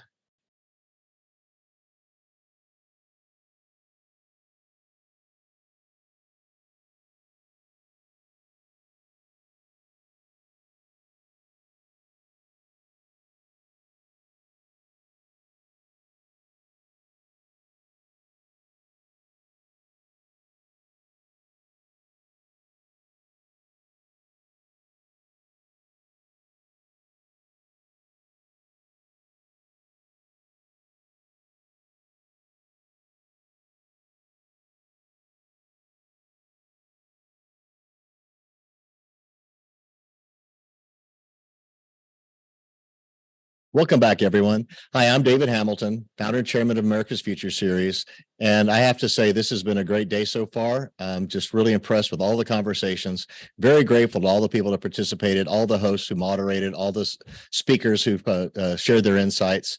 We're about to have a great conversation with a very dear friend of mine, Congressman Pete Sessions, and a three-star general that I have admired for a long time, who's helped us many, many times, Lieutenant General John Shaw. And so I'd like to welcome Pete, and I'd like to welcome the general, and then I'm going to turn it over to Congressman Pete Sessions for what I know will be an amazing conversation, as always. Hello, gentlemen. How are you today? Thank you very much. What a delight it is to join each of you. And General Shaw, thank you very much for taking time. Let's get right to this. As Deputy Commander for the Space Force, you're aware of what I would call the emergence of the United States needing a Space Force. And it comes with discussions for years about not only the need to meet the United States needs of military, of certainly intelligence. Could you please outline for us your mission, what you see, and why it's important that you exist, General Shaw? Well, thanks, Congressman, and good to see you again. And Dave, thanks for the introduction, and great to be part of this forum today. I caught part of that last panel, by the way, and that was very, very interesting. And my goal here in the next 25 minutes we have, Congressman, is to try to add to the overall discussion that's being had today, which is very rich. And I'll start by saying I think at no time before today has space been a greater vital interest to our nation than it is today. And it will be more so tomorrow than today, and more so the day after that than tomorrow. And that is in many, many conceivable ways. Our society is dependent on space in ways that it's in so many ways today that's greater than it's ever been before.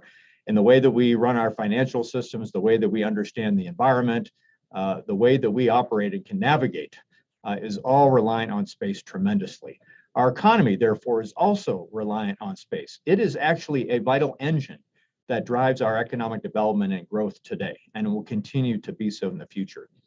And from as you allude to, a national security and intelligence perspective, space has been vital from the very beginning of the space age back in the late 1950s, early 1960s, has continued to grow. And our joint warfighters in all the terrestrial domains are more dependent on space today than they were yesterday, and they'll be more dependent tomorrow than they are on space today. And then overshadowing all of that, Congressman, is we are under threat in the domain today in ways that we were not in earlier parts of the space ages. And that is why you now have a United States Space Force as a service and a United States Space Command, where I work as the Senior Space Force Officer, to protect and defend our capabilities in space and to ensure that those capabilities continue to be provided to those joint warfighters in those terrestrial domains, to the intelligence community, to our national leadership. And I tell you, both of these organizations stood up in 2019, Space Command in August of 2019 by direction of the President, and Space Force in December 2019 due to a congressional act. And that was none too soon as we look back. You know, at the time, there were some questions about that. I think a lot of those questions have been answered. It's a good thing we did it 4 years ago. We've got a 4-year head start against the threats and the needs that we have in that domain. And these organizations have both grown to meet the needs of that threat and be equal to the task. General Shaw, what you talked about is the desire, and you're glad we are there. In fact, every day, we could figure out that you can see things that could not be seen, not even at 60,000 feet from a screaming F-35. And you can see things because you can watch it and you can track it and you can see it sequentially. You can develop maps, you can develop all these things. Our adversaries are also evidently on the other side of what we're doing. And it is they who have driven to have to get better, to have to stay ahead, to have to stay up late and to prepare ourselves. There's this issue of AI, artificial intelligence, and that is gathering together data and information. And while we have lots of aircraft up that are gathering information and data, what is AI going to ultimately mean to you I say ultimately, what will it mean to you in the Space Force of the gathering of the data real time to have us be prepared? Yeah, Congressman, many of the audience have heard me say it. I'm fond of saying that space and cyber are BFFs. You can't separate the two. Space is relying on cyber is relying on space, and each of those domains depends on the technological forefront of the other. And AI is exactly one of those. There's at least three ways that I think we will be using artificial intelligence in the future from a U.S. Space Force and Space Command perspective. The first I'd say is space domain awareness. So, it turns out when you just look at just the Earth-Moon system and try to understand what's happening in that system, you have what I call a tyranny of volume. Our colleague out at the commander of Indo-Pacific Command likes to talk about a tyranny of distance in the Pacific. And yes, that's a daunting task. When you compare it to the volume of space that we need to observe and understand what's going on just in the Earth-Moon system, it's even more daunting. It becomes a classic, what we used to call a big data problem, but it's even more than that today. We need to use every possible form of data available to us, whether that's supplied by our government systems or by our commercial partners or our ally partners or others, to bring that all together, to fuse that and understand what is happening in our domain, and then apply that some predictive analytics to give an idea of what's going to happen in the near future, and we can be ready for that. And that is a large task within our domain. You can take that same problem looking up that I described, and I think that's what you were talking about, Congressman, and look down and fuse all of that data into a picture of what's going on in the terrestrial spheres, given the high ground opportunity that you have within space to understand what's going on there. So I'd start with just understanding and awareness is one big use of artificial intelligence. Another one will be, as we kind of look ahead to how we'll be operating in the space domain in the future, we're going to have more and more platforms. They're going to proliferate. They'll be smaller, and almost all of them will be autonomous. And we're going to need some sort of machine learning and artificial intelligence as part of that enterprise so they can know what they're doing. We won't be able to think that we can control that all by humans in real time, especially as they get further and further from the planet, and even the speed of light starts to be a common concern for us. We're going to need them to be really, really smart platforms to do their jobs well. And so those requirements, again, will leverage artificial intelligence in a large way. And I'll say the third way, it's distinctive from the second way, is when I have all of those platforms operating, and I've got other capabilities in space or capabilities in the terrestrial domains that are contributing to the space activity, to space operations, to a space fight, how do I command and control all of that? And that's a larger military command and control problem and challenge than we've ever seen in any other of the domains or any other activity that we've done. When we look and see how we would execute that, we're going to need what AI can bring to bear to be effective given that challenge. I'll end by saying we are not going to be the only ones trying to use artificial intelligence on these problems and challenges that I laid out. We will have adversaries and competitors. They will be doing the same. All the more reason why we need to embrace it, understand it, and use it as effectively and as quickly as we can to ensure that we stay ahead. Staying ahead means protecting the homeland. Staying ahead means making sure that where there might be an aircraft carrier battle group, that you can effectively simultaneously watch them. It may mean a series of things. I remember, this is not a question, just a statement. I was out at Kwajalein watching them shooting things off of Vandenberg. And this is an entirely different world that we live in. So you're a Falcon, 1990, United States Air Force graduate. What are the kind of people we need now that you would be seeking in their careers to want to come to the Space Force?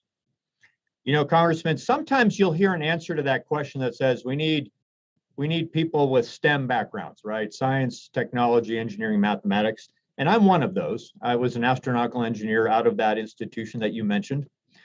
But I actually push back when I hear that and say that we need all disciplines.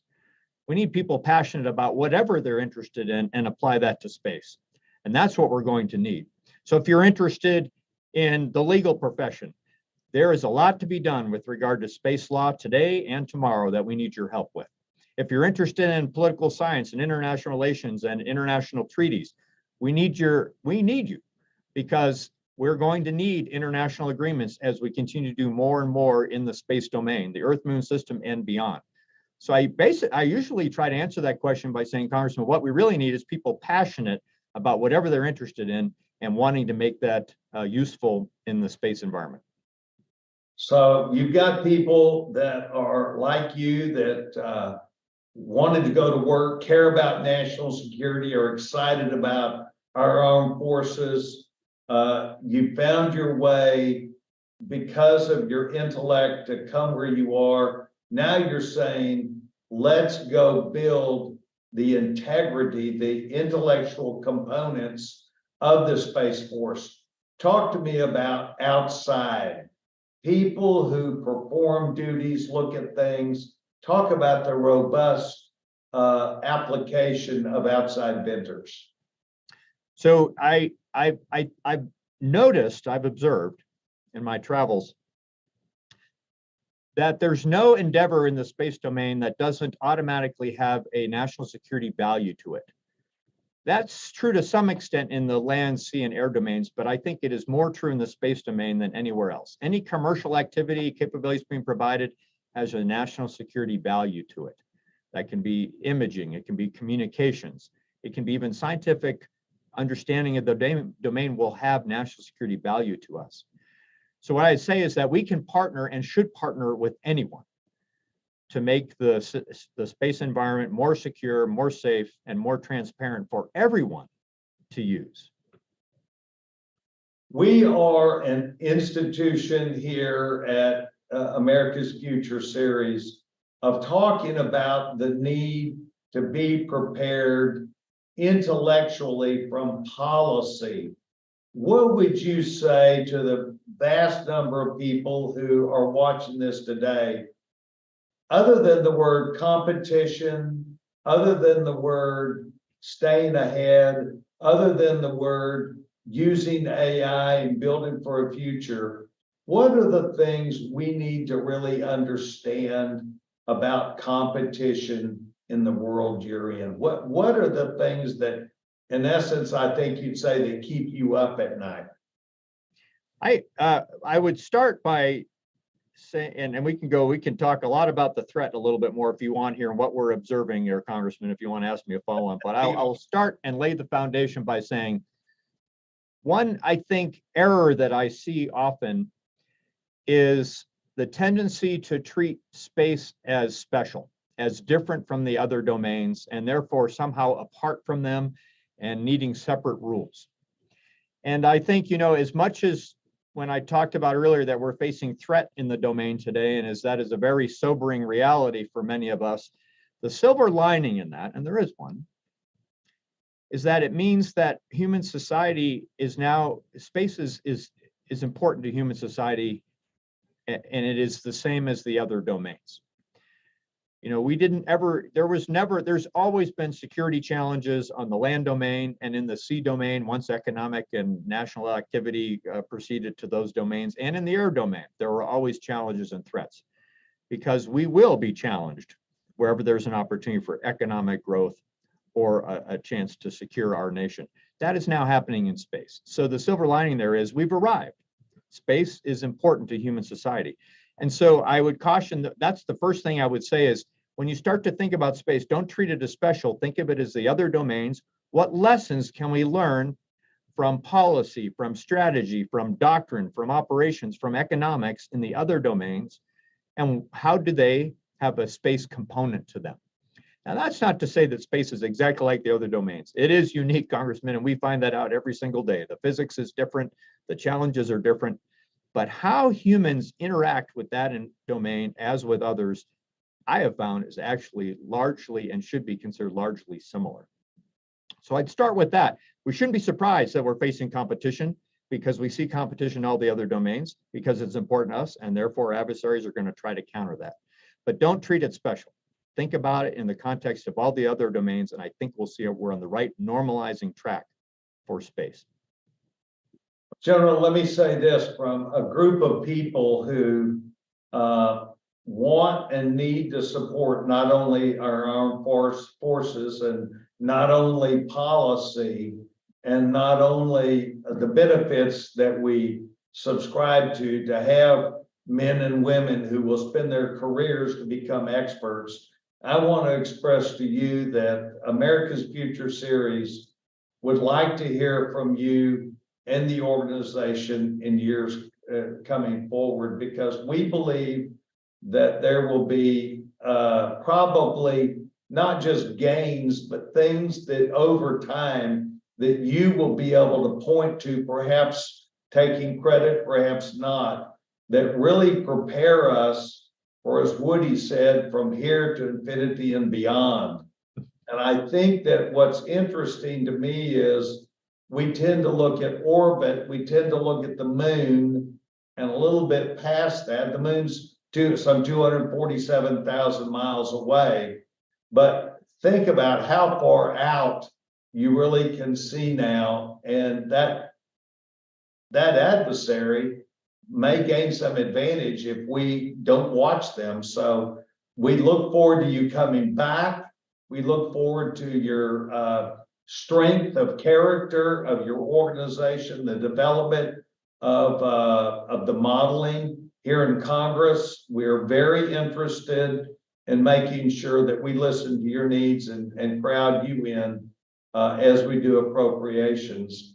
And I want to thank you on behalf of this group of people. Thank you for your service. Thank you to the men and women of your organization. I want to thank you for taking time to be with us today. You did well enough to get invited back. Well, thanks, Congressman. I enjoyed the conversation, and thank you for your support of what we do day in and day out here at U.S. Space Command and in U.S. Space Force. You bet. David, do you have any questions for the young general?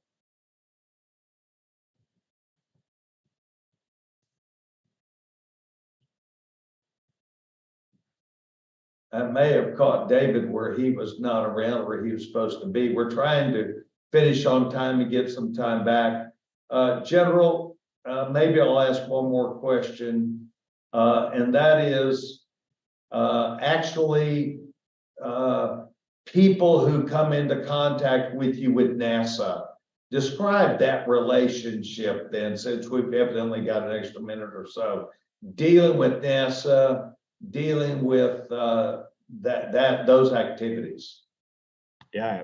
So hey, first of all, I'll point out, the Department of Defense has always been a partner with NASA from the very, very beginning, right? We all have seen those images of the Mercury and Gemini and Apollo astronauts being pulled out of the water by naval vessels, right? I mean, we were starting from the very beginning. And in recent decades, we've been very closely partnering with NASA as they've done what was their shuttle missions and flown the International Space Station to give them warnings on any potential collision with a piece of debris. It is U.S. Space Command with U.S. Space Force capabilities that does that for the nation and for NASA. And so we've always been close partners. And we will continue to do that as NASA goes back to the moon. So now we'll be talking not only about what are debris concerns in low Earth orbit where the space station operates, but all the way to the moon. And we'll partner with them in that regard. If I could, Congressman, I'll also say, I think it's absolutely critical that we go back to the moon and that we do it soon. And one of those reasons is that China is going to do it as well. And we need to be there first, and we need to get there fast so that we can extend. Now, because we're going to do Artemis, and NASA is going to go to the moon as an international project with allies and partners. And we need to do that so we can extend the international rule of law that we enjoy in the terrestrial domains out into the Earth-Moon system as a whole and beyond. That would be the fundamental reason why I think we need to do that. We need to just get there first. And then as we work with NASA to do that, we'll be partnering with them for safety, transparency, and security of those operations as they conduct their very exciting project of returning to the moon. Well, what you've now opened up is the discussion about claiming territory, looking at the moon. The way I understand it is we only see one half the moon on a regular basis. My concern would be that competitors trying to get to the moon will not operate under the same rule of law that we do in an international context and as we would in an astro-political context. And so that's why I think that is a national imperative for us to realize that that could be laying the foundation for transparency as we grow a space economy, as we heard from the last panel, as opposed to an alternative future where it's more of a Wild West, and it actually is problematic for all of us. Well, that problematic is why you need lawyers also who would be prepared to go to at least some agreement. How many people have the ability, how many nations to get to the moon today? Well, I think if it's to deliver a human presence to the moon, our country is still the only one that's done it and is still in the lead on that, but China is not far behind. But it's not just a human presence, Congressman. I read a few weeks ago something on the order of over 100 missions, that we'll see over 100 missions to the moon in the next 10 years, largely uncrewed, and many nations are trying to do that. We've actually seen recently that that's difficult to do. India and Israel tried to land some platforms on the moon to do some research. They had some challenges with that. It's not easy, but there are a lot of nations that are probably capable of putting some form of presence on the moon. And that's actually a good thing, right? We just need to make sure that it's done in a transparent way and according to a rule of law that we all agree to, and is not done in a unilateral way and in ways that infringe on the rights of other nations or others trying to be part of that effort. Yeah, I think what you've just said to us is it's not like Christopher Columbus who can go and put his toe somewhere without anybody else being around. In fact, we need to make sure that what we do so in a way that we want to live in a safe and fair way there. General, thank you very much to the men and women of your command, to the men and women that you work with in intelligence and our armed forces. Godspeed. May God be with you and each of your young people. David, we're going to put it back to you. Thank you. Can't thank you enough. A fascinating conversation and an important one. Thank you, General Shaw, for your service. Thank you, Congressman Sessions. Same thing to you and all your support of the America's Future series. We're going to take a really, really quick break and we'll be back with our next group. Godspeed. Thanks, David. Thanks, Congressman. You bet.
Hello, everyone. I'm Harry Radke, and I'm with the National Cybersecurity Center, which is located in Colorado Springs. And we pride ourselves there at the National Cybersecurity Center on focusing on the fourth and fifth operational domains, those being space and cyberspace. And we started with the cybersecurity focus when we opened our doors at the NCC in 2018. And that was largely due to the drive and determination of then Governor Hickenlooper, now U.S. Senator Hickenlooper, who is still very much involved with our National Cybersecurity Center. Then a year later, in 2019, we were asked by the newly formed Space ISAC, or Information Sharing Analysis Center, to take on an executive, operational, and administrative role. The Space ISAC is a 501c6 membership-driven organization, and they needed someone to actually run and operate the Space ISAC operational mission. And so we have that mission. And so what makes it unique with the NCC is that we have a cybersecurity domain and we have a space domain, and we're finding more and more the importance of the intersection of those two very important areas. So we've been concentrating on establishing and normalizing cybersecurity and space offerings at the NCC, and now there are other major considerations like artificial intelligence that are becoming a huge factor in almost all things space and cyber. So today, we want to delve with this panel into the intersection points among space, cyber, and artificial intelligence. So in doing so, we're fortunate to have captured, and I say captured because these two gentlemen are very much in demand, running around and running businesses and organizations and big thoughts. But we've captured them in their very busy in all kinds of things: space, cyber, AI, and beyond. They're world-recognized experts, and they're going to help us explore, with this limited time we've got today, some of the various emerging questions that, frankly, are developing in many experts' minds today. So I'll just say, as I introduce them, welcome, Sam, and welcome, Neil. Harry, really looking forward to the conversation. Great. Great to have you here. Thank you, Harry, and I am as well. I'm Sam Visner. I wear a couple of hats. My principal hat is as a tech fellow at the Aerospace Corporation, which is the federally funded research and development center that is focused on support to our nation's space enterprise, engineering, research, development, prototyping new technologies. I also serve as the vice chair of the board of directors of the Space Information Sharing and Analysis Center, which is the principal information sharing conduit between government and the private sector regarding cybersecurity threats, risks, mitigations to our growing national space enterprise. So thank you again, Harry, for inviting me. It's great to have you here. And I'm Neil Cerebrani. I'm the CEO and founder of a company called Calypso AI. At Calypso AI, for the last 4 years, we've been leaders in the field of securing both the underlying data as well as the machine learning models that are powering kind of our current revolution that we're seeing with generative AI, and we're seeing within the kind of broader field of large language models. We do quite a bit of work in the public sector, helping support many, really important national security customers in their application and use of machine learning, as well as on the private sector side of the house, really helping to enable use of machine learning models while providing guardrails along the way. Very excited about the conversation and looking forward to all of the kind of intersections here. Great.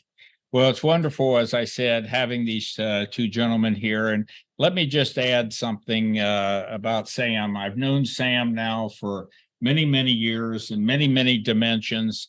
Most of us knew him for his long duration at MITRE Corporation, and he actually was the director of the National Cybersecurity Federally Funded Research and Development Center.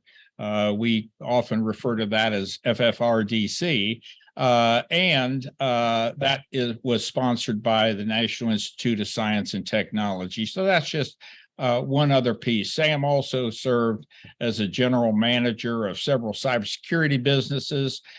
He teaches at Georgetown University today, and he also served as the chief of Signals Intelligence, SIGINT, back at the National Cybersecurity Agency. And let me just say a little bit about Neil too. He's a new friend. We've just met, but I'm looking forward to a rich future with him. But from what Neil said, I was also impressed that according to Gartner and Forrester, Calypso AI, which he's the leader of and the founder of, they are known for developing and delivering AI security solutions. And according to them, they are the leader in that area. So I'm very excited about the two individuals we have today for conducting this rich discussion that we're going to have on these intersections. So I wanted to start off with a question, and Sam, I'll ask you to start. First off, what we're hearing an awful lot throughout the space and cybersecurity areas today is something referred to as cybersecurity in space. It's also being referred to as space cyber. So it seems to be a topic of really growing interest and concern. So Sam, I'll start with you. What are your thoughts about space cyber as it relates to protecting critical space infrastructure? Well, Harry, thanks for giving me such a softball question to start. I appreciate that very much. A long time ago, which is to say maybe 20 years ago, 30 years ago, we didn't really think so much about the convergence of cyberspace and space. Most space systems were standalone. They had their own command and control and telemetry systems. We thought they were fairly secure. Mostly they were. And very little of the nation's infrastructure depended on them. And they didn't depend on our global telecommunications and information technology infrastructure. Now that's changed. There are two meta dependencies that I think are very important to consider here. One is that just about every critical infrastructure you can think of, whether or not it's finance, energy, oil and gas, transportation, healthcare, agriculture, which is a big one, depend on space systems. Agriculture, for example, absolutely depends on space systems. We use space systems to navigate not just your truck to your supermarket, but also to get your combine, your harvester to the square inch or square centimeter of the field that you want it to cultivate. We use communications to be able to monitor the soil conditions as well as to communicate with all of these devices and all of the machinery on the farm. And we use remote sensing to be able to look at soil conditions and where to plant, as well as more global observations regarding weather. And there's been talk that if we lost our space systems today, we'd lose some 20% of our food system, of our food production in the United States tomorrow. I don't know that that's empirically true, but it sounds directionally correct. And oil and gas, to know where things are, to communicate with them, to be able to digitize the oil field, all of these infrastructures depend on space systems. But space systems now increasingly depend on the global information infrastructure. We're looking at not only ground stations, but ground station as a service, storage on orbit. We're looking at the dependence of space systems on a global information infrastructure to be able to support everything from additive manufacturing of new parts and launch vehicles which we're now seeing, to be able to manage just the supply chain of things that are up there, to all of the complex systems, telemetry, mission systems, and all of the other systems that are on these space vehicles. And no longer are space vehicles isolated from the global information infrastructure. We're going to be seeing what we call the new hyperscalers. Today, we have companies like Google and Amazon and Microsoft and Alibaba, which are building huge data centers all over the world and the connectivity to support them. In future, those infrastructures will support smart cities with machine learning and artificial intelligence. And the overall network that connects all of this will be these new space-based 5G and beyond 5G networks. So the intersection of space and cyberspace and the need to secure both of them with solutions that work for both of them at the same time has now become an urgent priority for the country. Well said, Sam. And with that groundwork, I'd like to turn it over to Neil now to add some thoughts on, your specialty area is artificial intelligence. How does it fit into this new world that we're calling and new requirement that we're calling space cyber? Yeah, that's a really good question. I think it's incumbent on us to go one step back and talk about, why is AI intrinsically even interesting to us? And the reason for that is really simple. If we think about silicon and we compare silicon to kind of our biologic systems, we don't have any way of being able to constantly and perhaps on an exponential scale progress on the biologic system. We do on the silicon. We have the ability to create machines that are smarter and smarter and smarter and smarter over very, very long periods of time. This is also known in other words as the scaling hypothesis. Essentially, the idea that we'll be able to get to perhaps human-like intelligence, and this is a debated theory, but we'll be able to get to human-like intelligence at some point by just constantly increasing the amount of compute we have available over a sufficiently long enough period of time. The intersection between space and AI is very interesting. And there are a couple of points of intersection. One, the obvious point of intersection is, what percentage of our worldwide telecommunications are carried via space? And the percentage is very high. Then you have your more kind of space-specific concerns. So whether you have potentially artificial intelligence models running at the edge in space, and you have both an opportunity vector as well as a security vector there. Two, you have opportunities as well as risks and threats in the context of how we're receiving and sending signals to our space-based assets. And you have machine learning as an intrinsic part of that.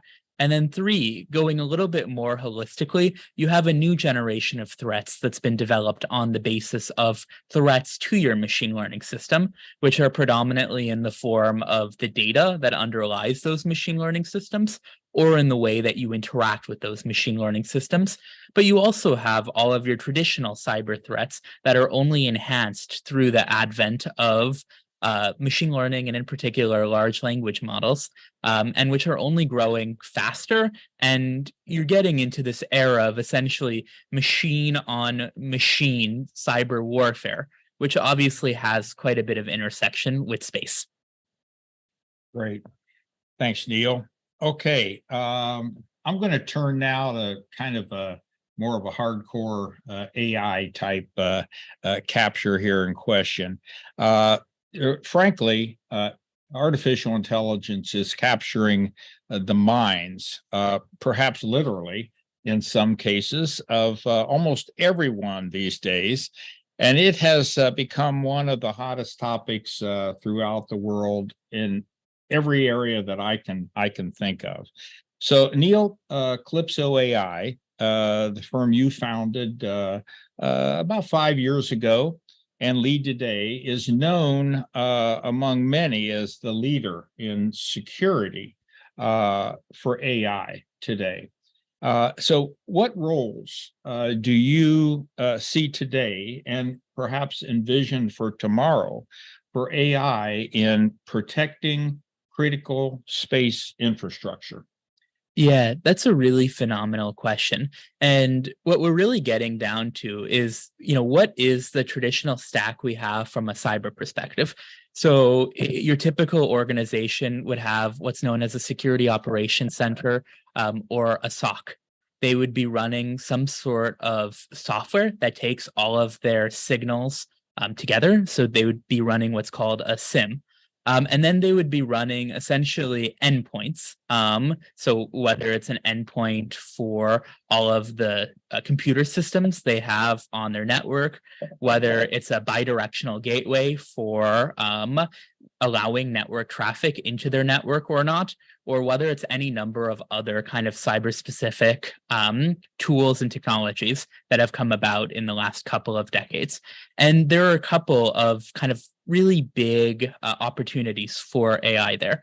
One is to, let the human ask questions in natural language. So for example, if there is an alert of some sort, or there is an incident that someone is investigating, enabling them to be able to ask questions about that incident in human speech and detect patterns, and ultimately allowing the human to move to higher productivity, higher risk alerts, and letting AI take care of all of the noise that exists there today, and serving as that kind of interconnected layer between all of the cyber infrastructure that you have.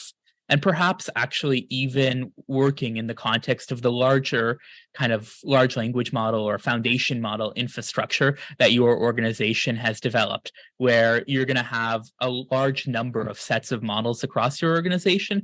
Some of them can be cyber-specific models and fit into the broader enterprise architecture that you have. Neil, that's a great point. And I hadn't thought about it totally in the context that you just made. But I know, having worked in cybersecurity and space, large parts of my both military career and my civilian career, I know one of the things that we were always looking for were qualified individuals. And we have a national and global shortage on cybersecurity trained people. So you've just given us renewed ideas about how we can supplement that. And the space community is the same way. As space continues to grow in its intensity and applicability in so many areas that Sam just highlighted a few, this AI can really help in so many ways in meeting the demands that we can't meet with just individual by individual. So let me turn to Sam now. That question, and what are your thoughts, Sam, about AI in space? Well, I think there are going to be several aspects of this. First, I think we are going to see, and Neil touched on it, and I think it's worth elaborating. We're going to see the use of AI in space essentially as an edge computing feature.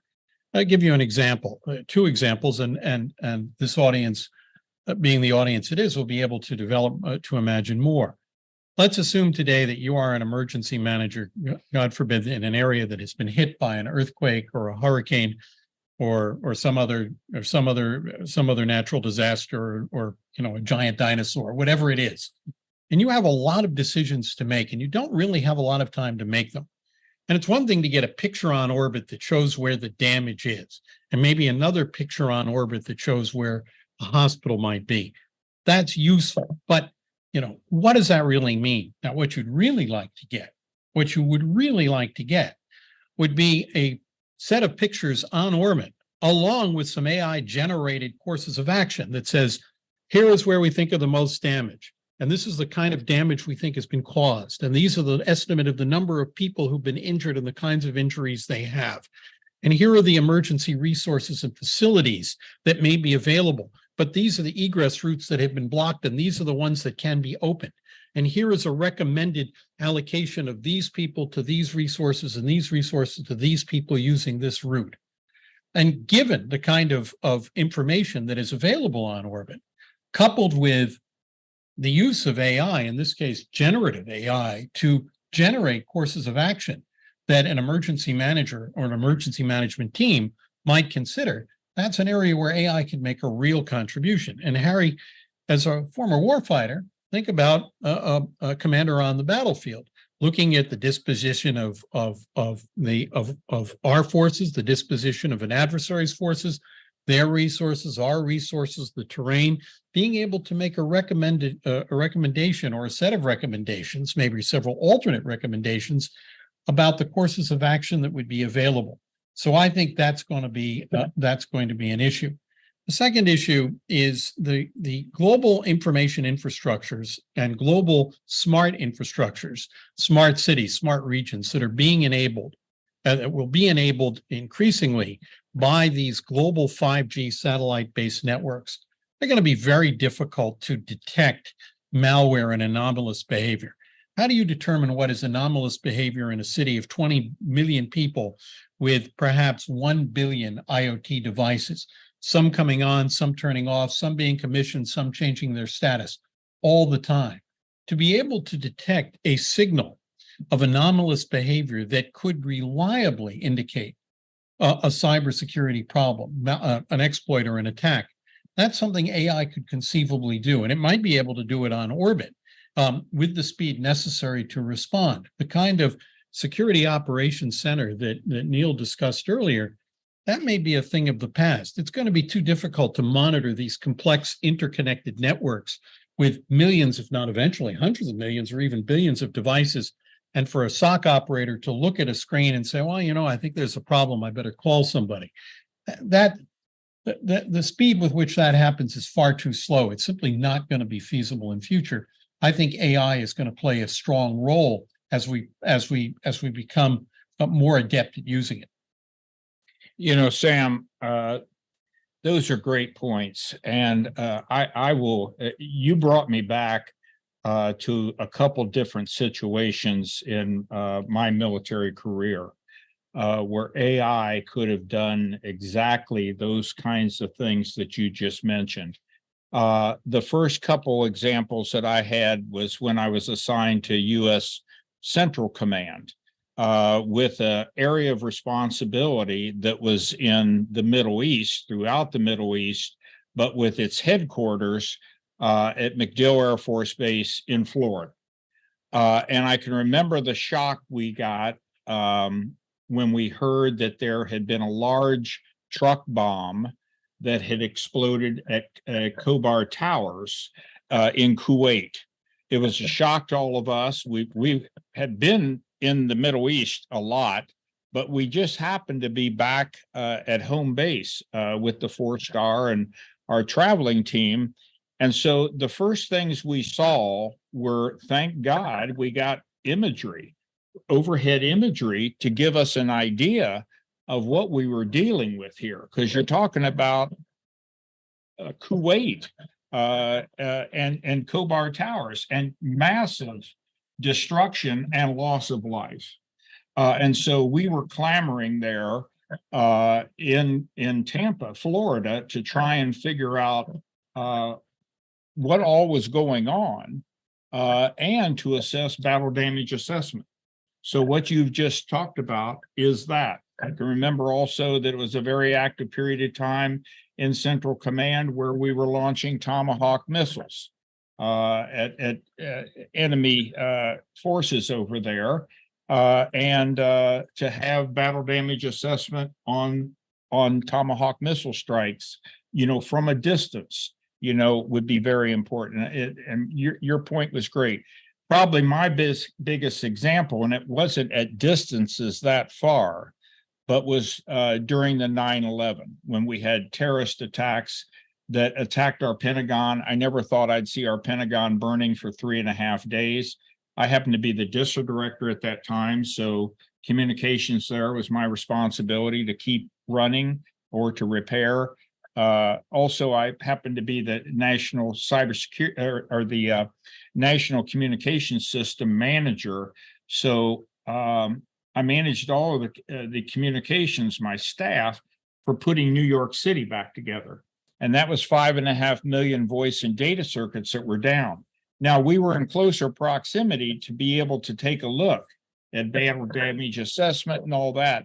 but I think about even the compounding and the complementary nature of what AI could do, even in that closer proximity, in addition to what it could do at distances halfway across the earth from where you are. So that was those are great points. Neil, do you have any thoughts on that? Yeah, a couple thoughts there. So number one, data integration is a challenge as old as time. It continues to remain a challenge today for enterprises, but also, of course, the DoD. Just the number of systems that you have at any point in time. Obviously, one of the benefits, especially as we start to tune out the number of hallucinations in the context of large language models, is the ability to build more and more connectors between our systems that aren't necessarily talking to each other right now, as just one kind of direct benefit for what you were talking about there. The other side of the house here, and what we probably can't let ourselves forget, is this is great. There are lots of fantastic applications for large language models, for foundation models, for AI more broadly. There's also a whole new generation of cyber risk, AI specific risk that's being developed, and the ability to either directly attack or fool the AI systems as well. And that's really where kind of your cutting edge software, like some of the software that we create and others create, kind of comes in to help you bridge that gap between, the benefits of AI, but also the kind of added risk or the new attack surface that's being created as well. Great. May I add a point to that? Sure. One area that I don't think is getting nearly enough attention is the adversarial use of AI. And we talk about it, but I don't think it's getting really the detailed attention, Harry, Neil, that it deserves. I mean, to be able to look at a complex network and use AI, some kind of generative AI, to say, based on what I see of this network, here are where I think the vulnerabilities are. And let me craft some malware on the fly using AI to be able to exploit that, to be able to exploit those vulnerabilities. I think to be able to model an adversary's network, to be able to model and understand its vulnerabilities, to be able to understand how it's defended, to be able to detect a vulnerability, to be able to detect or create a point of ingress, and to create on the fly the cyber weapon necessary to exploit that weakness. I think that's something AI ought to be able to do, is likely to be able to do. And we ought to be on the lookout for attempts by adversaries to do so, because I think it's inevitable that this is going to happen. Absolutely, Sam, and that's probably the subject of a whole other area, is the threat, that we would see from AI, because we're talking about lots of great opportunities to help, but also we're going to have, like anything good, somebody's going to turn it into some sort of a weapon or a threat against you, and that's a whole other area. And let me, again, we talk about cyber and AI, and that we really must consider them as integral parts of protecting the many aspects of our chosen subject today, which is space as a critical infrastructure. But let's explore also quickly the specific area of supply chain management. And specifically space supply chains. Are we talking about the data supply chain or the actual infrastructure supply chain? I think it's both hardware and software. Okay. And so I'll tee you up, Sam. I know I know you work in the supply chain, critical aspects of space. So then Neil will get your comments. In fact, I was just communicating with the supply chain risk management group this morning before I came here of the space ISAC. Wow. Well, if you go back some years, and this is with a little hyperbole, but if you were NASA or the Air Force some years ago, you'd say, where'd that part come from? I want to visit the factory. All right, factory, where did you get that bolt? I want to see what company made that bolt. All right, company that made the bolt. I'd like to visit the place where the steel was poured. All right, steel mill. I'd like to go to the mine where you mine the vein of iron ore. You could have a great deal of visibility into the supply chain. And whether or not that case is true, that level of visibility is something that we used to have. We don't have that necessarily anymore. As we put up literally tens of thousands of new satellites, right? 3,300 from Blue Origin, 12,000 from SpaceX, several hundred from OneWeb, over 200 from Maxar, Planet Lab are putting up constellations, Synectic, KSAT, and others. We are seeing a commoditization of the global supply chain that goes into both the hardware and the software associated with space systems. Can we do a better job of understanding, using information technology, the provenance of all of this hardware and software? And conversely, if the IT that is used to control that supply chain is compromised, how do we know that the part we're getting is the part that we're supposed to be getting and from the place where we're supposed to get it? Yesterday, I attended a conference on digital forensics, and I had a very, very interesting meeting with somebody who talked about additive manufacturing, which we're going to use both to make rockets. Relativity Labs has demonstrated they can do that. And we're going to do manufacturing on orbit. Instead of bringing all our supplies up, we will mine space for raw materials and use 3D printing to print the stuff we need for colonization and exploration and other purposes. The software that controls that fabrication is very subtle. Any change in the density or speed by which the filament is laid down to make a part, and that part could be visually perfect and yet fail some calculated percentage of the time. So that is a combination of both the hardware and software elements of the supply chain for space systems that need to be secured. Neil? Yeah, it's a really kind of terrific point that you have there, just around kind of the integrity of the supply chain. You're also getting into kind of the broader factory conversation around just-in-time manufacturing, Kaizen, and some of the kind of globalization concepts that we've developed over the last 50 odd years or so. My domain would be much more in the kind of digital supply chain side of the house. So, let's think about an AI model, just as a kind of example here. So if you have a large language model, you have a foundation model. That model has been trained on a staggeringly large part of the openly accessible internet. It has cyber vulnerabilities. It has AI vulnerabilities. It's intrinsically built with a large set of vulnerabilities on the basis of how large it is and what percentage of the internet it contains. Within the context of kind of your more traditional applications of CNNs or SVNs or other types of machine learning, you're using open source libraries for much of what you're doing.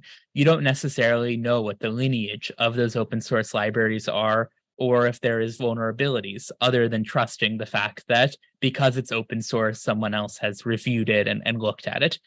You're then using a data set. That data set may be a data set that you control and have the lineage on, or it may be a data set that you don't control or you don't have the lineage on. And so as you're going through that process of actually building your machine learning model, you're doing so in a way where security isn't necessarily at the heart of the process. And frequently, the folks that are actually building those models aren't necessarily the same folks that are thinking about how to secure the model or thinking about it from kind of a risk-based framework perspective. And so you also have the kind of internal need to collaborate with both the folks with the data science background as well as the folks with the security background. Wow, we're getting at a whole lot of huge subjects here. We're scratching surface on a number of different areas, but I knew that's what was going to happen because that's the universe, if you will, that we work in with those fourth and fifth operational domains. But each of you have touched on this a little bit. There seems to be a compelling need now for a repository of systematically collected and analyzed data on cyber threat activity and other areas of cybersecurity, resiliency, and even recovery.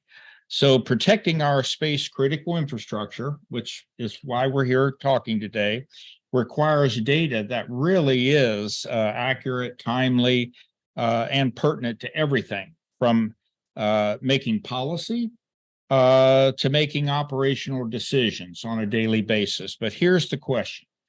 The Cyberspace Solarian Commission recommends creating a Federal Bureau of Statistics to support a broad range of needs, along with public and private sector users. So what are your thoughts on establishing such a federal bureau? Neil, I'll go to you first. Oh man, every time someone talks to me about statistics, I think about Kahneman and Tversky, and pay the first couple of pages of their book where they talk about asking statisticians intuitive questions about statistics. But to kind of answer the question directly, I certainly think that there is a place for the public-private kind of partnership in the context of reporting and understanding cyber incidents. The closest we probably have today would be VirusTotal, which is an openly available service that's currently run by Google, as well as from a kind of a framework perspective, it might be one of MITRE's frameworks in the form of the MITRE ATT&CK framework or now the MITRE Atlas framework. But I could certainly see the kind of compelling need for stitching it together. Sam? Yeah, I think that's right.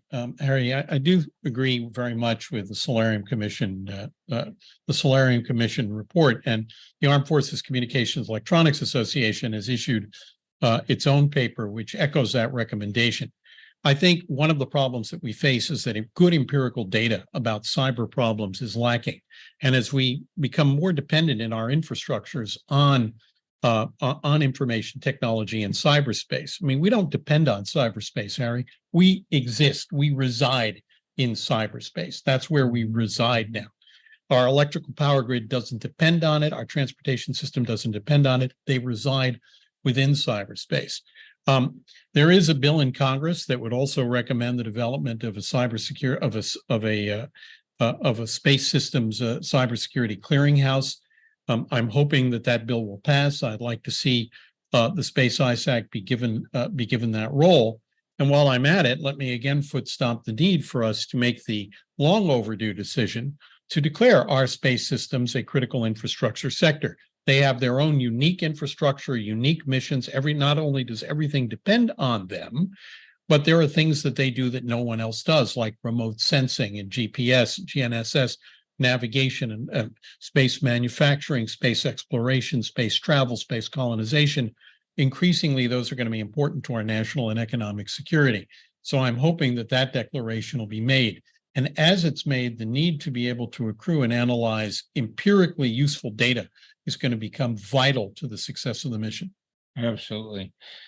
Well, Sam, you've reminded me that maybe it's an appropriate time for me just to foot stomp the fact that we have a Space ISAC that just started and stood up in 2019. Our first 2 years of running that and looking for members was during the pandemic years, so it wasn't the best time to be socializing something. But our Space ISAC now that is operated, as I mentioned earlier, by the National Cybersecurity Center in Colorado Springs, we now have over 70 members of the Space ISAC. And Sam, you're the vice chair of the Space ISAC. I think you can see, audience, the brilliance that we have that's running Space ISAC. So let me just we have about 2 minutes left, but Sam, you mentioned Congress. And in fact, there's a new report that came out by the U.S. Government Accountability Office, GAO, and they sent that to the Senate Armed Services Committee. And that report found that DoD needs to issue department-wide AI acquisition guidance. And interestingly, I heard just on the news last night that today the U.S. Senate is holding their first classified briefings involving AI. So that's happening not too far from us where we are here in Washington, D.C. now. But there's a number of areas that they might be exploring at that hearing and others. But what are your thoughts on how we should be, how the DoD perhaps should be considering a department-wide AI acquisition strategy? I think it's a very good recommendation that GAO has made. I have a lot of respect for the people who work on these reports at GAO, and I think it's something that probably is overdue. Now, having said that, a lot of systems are built, based on very specific requirements, very specific specifications, and very specific use cases, and these things are built in silos. But now, as we move to unified command and control systems, things like JADC2, where we're trying to be able to unify command, control, communications, intelligence through all of our services, and something that we've demonstrated is useful, looking at the conflict, the war in Ukraine, I think it's time for that kind of guidance. I have another reason for saying this, by the way, and that is the Department of Defense is large and people sometimes think of it as unwieldy, but it can actually be pretty darned effective. It does things no one else can do. And if it does this, it can set an example and standard that other parts of the federal government can emulate. And therefore, I'd support it. Okay, great. Neil, closing comment.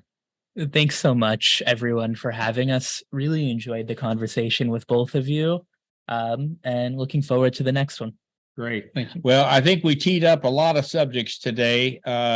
We only scratched the surface, as I mentioned earlier, but I think this is going to be an opportunity for us to continue in areas with the America's Future series at exploring some of these other broad areas that are involved with space, cyber, and now the area that we're getting very much involved with in everything, artificial intelligence. But I want to thank my two friends, Sam and Neil, for being here with me today. I'm honored in your presence and your brilliance, but thank you very much for listening in today.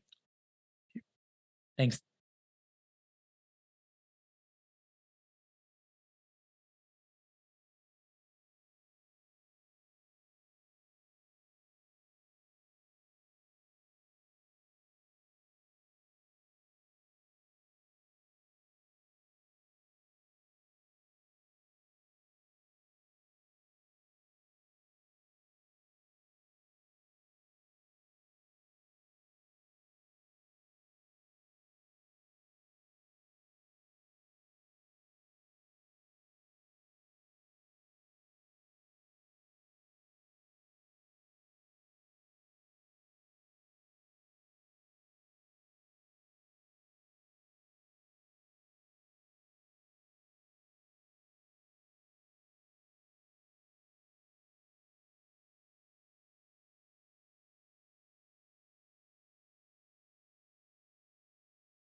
Well, welcome back, everyone. We just had a fantastic conversation led by our good and great friend, our advisor, Lieutenant General Harry Radke, retired.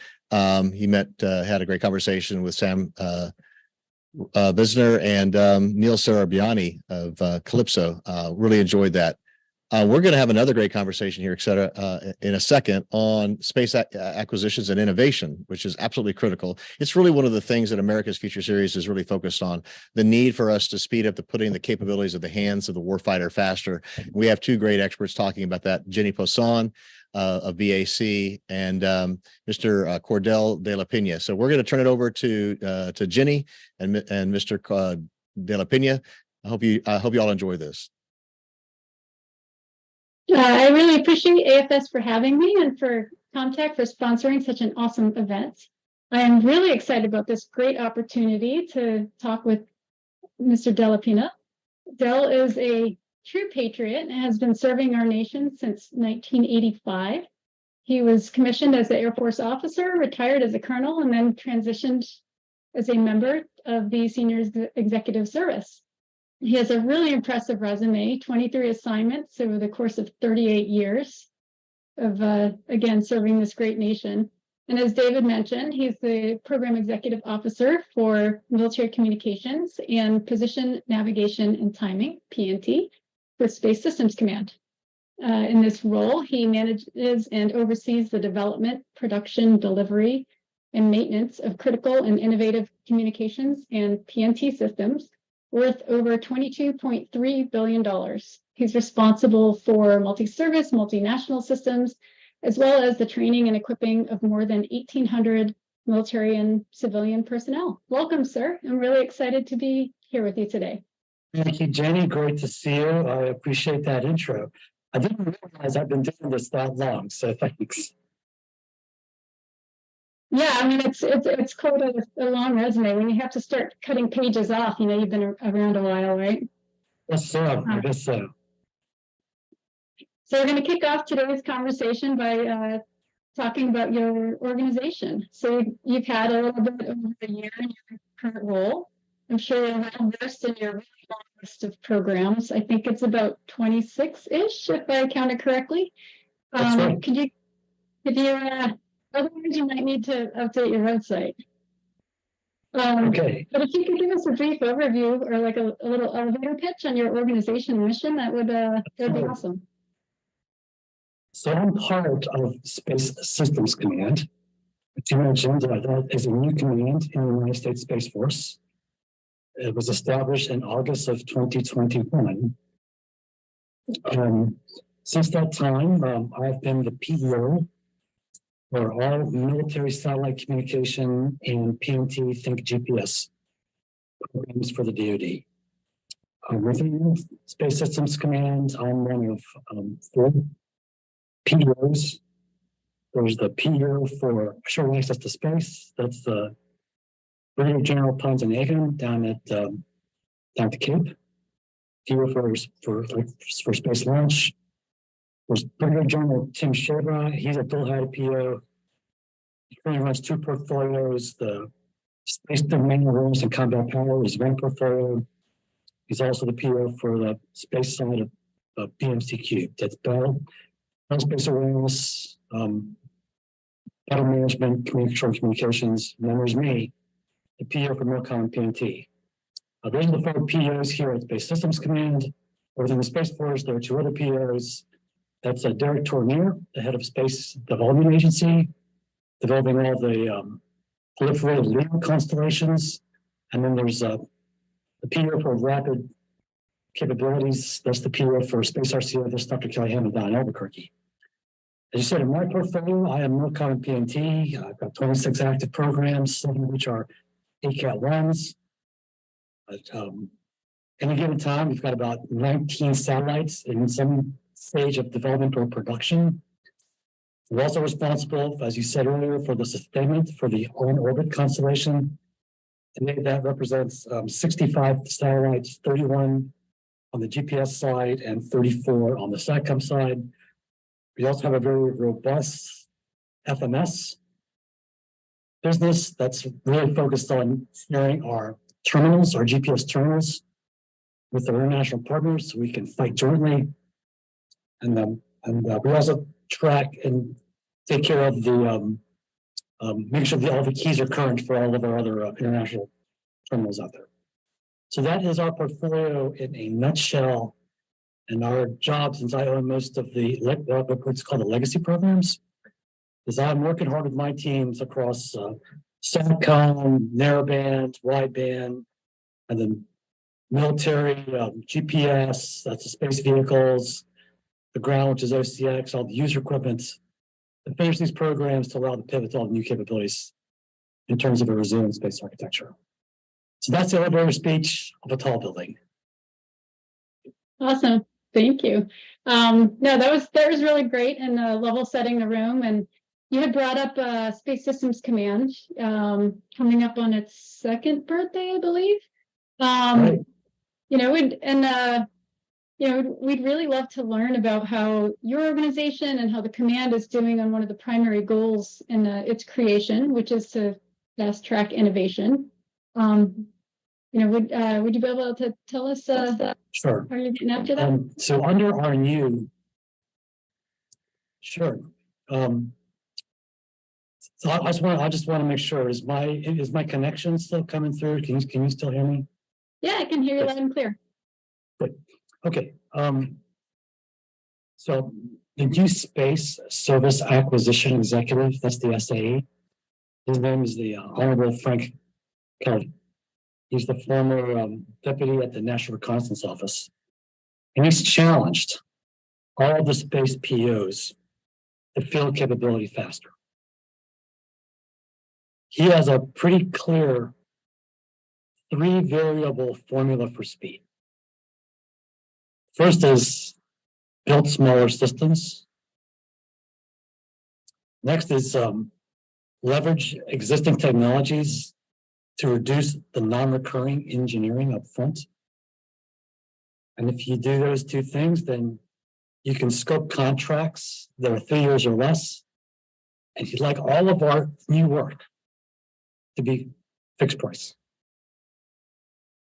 And according to Mr. Calvelli, those are 3 things that we'll be looking at as the SE of how we could go faster. So building small systems, you see a significant exponential growth of capability in the commercial sector, especially in low Earth orbit. Those are smaller satellites, they less power, less fuel, less mass, much different price point, much different approach to redundancy.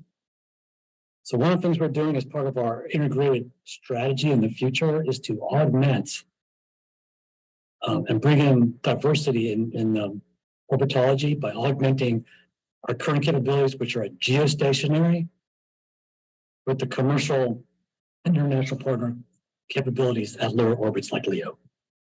And therefore we can disaggregate very complex systems. We've done that initially with our missile warning capability, in which we've disaggregated the missile warning capability to all of the other types of missions that were on that space-based infrared radar system. We're doing it again in my portfolio in military satellite communications when legacy systems, which were the AEHF, Advanced Extremely High Frequency Geostationary Satellites, had both the strategic and tactical missions on one space vehicle. That is now also being disaggregated into smaller systems. And so we're isolating the strategic and the tactical capabilities into separate systems, making them smaller, less complex. So those are examples of building smaller systems. In terms of reducing the non-recurring, what you'll see, and we've got programs in my portfolio, both in strategic SATCOM and tactical SATCOM, in which we are engaging and partnering with our industry partners to structure prototype experimentation contracts to just drive down the risk through experimentation and drive down the non-recurring. In both of those areas, both in the strategic SATCOM and tactical SATCOM, we have active contracts in which we have awarded contracts to multiple vendors on both of those mission areas to have a diversity of approach and to sustain, introduce competition through the execution of those contracts. And by doing so, we get the benefit of competition and the multiple source and reduction of the MRE. And the intent is, having done all that, we can award the follow-on contracts after the prototyping, after experimentation to field within 3 to 5 years, much faster than is today. You know, the average day is a long time. The average day is like, on average, like 8 years. We're trying to get that down under 5. And then we hit Mr. Carvelli's goal down to 3. And that's an example of a strategy of how we're developing acquisition strategies differently. And then you mentioned innovation.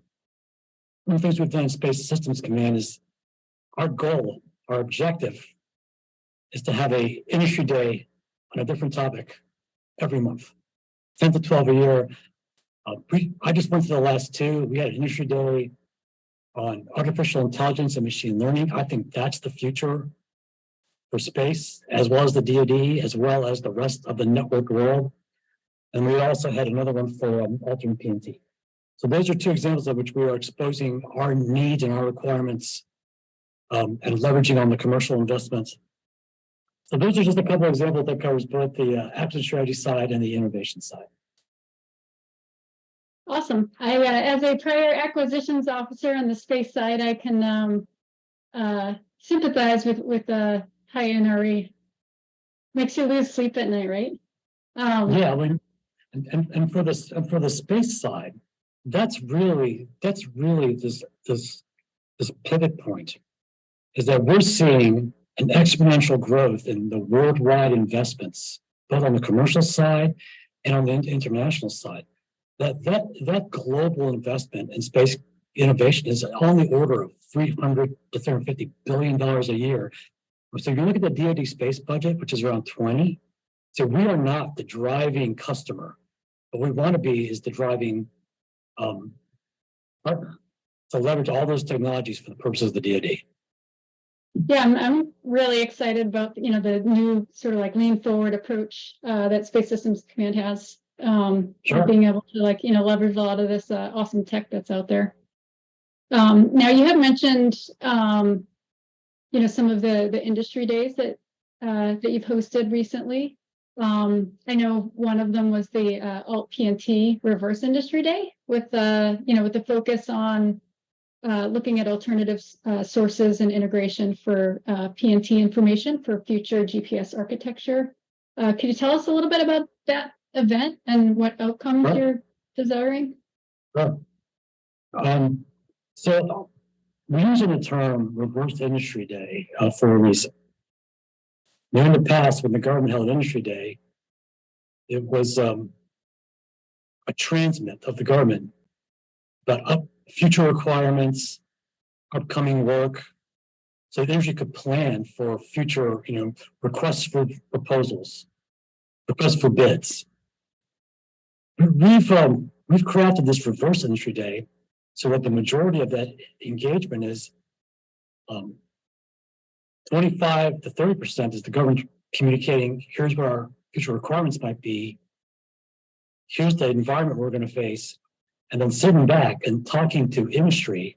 And most of that's through one-on-ones, so that industry partners, specific companies, can talk about their corporate ideas, kind of a one-on-one environments, which has been very enlightening. That's why we call those Reverse Industry Days. So my organization, and I attended both days, we hosted a Reverse Industry Day for alternate PNT. What we're seeing is,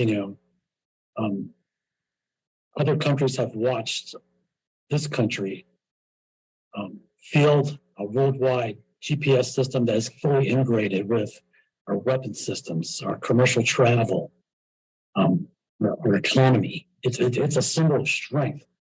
And other countries have tried to duplicate that. They've built their own GPS system, starting with, Russia built Glasnost, the European Union built Galileo, and China built Beidou. And they're trying to catch catch the United States as the gold standard. In parallel, our adversaries have figured out a way to deny GPS by jamming our signal. So they're jamming our signal and they're fielding their own capability.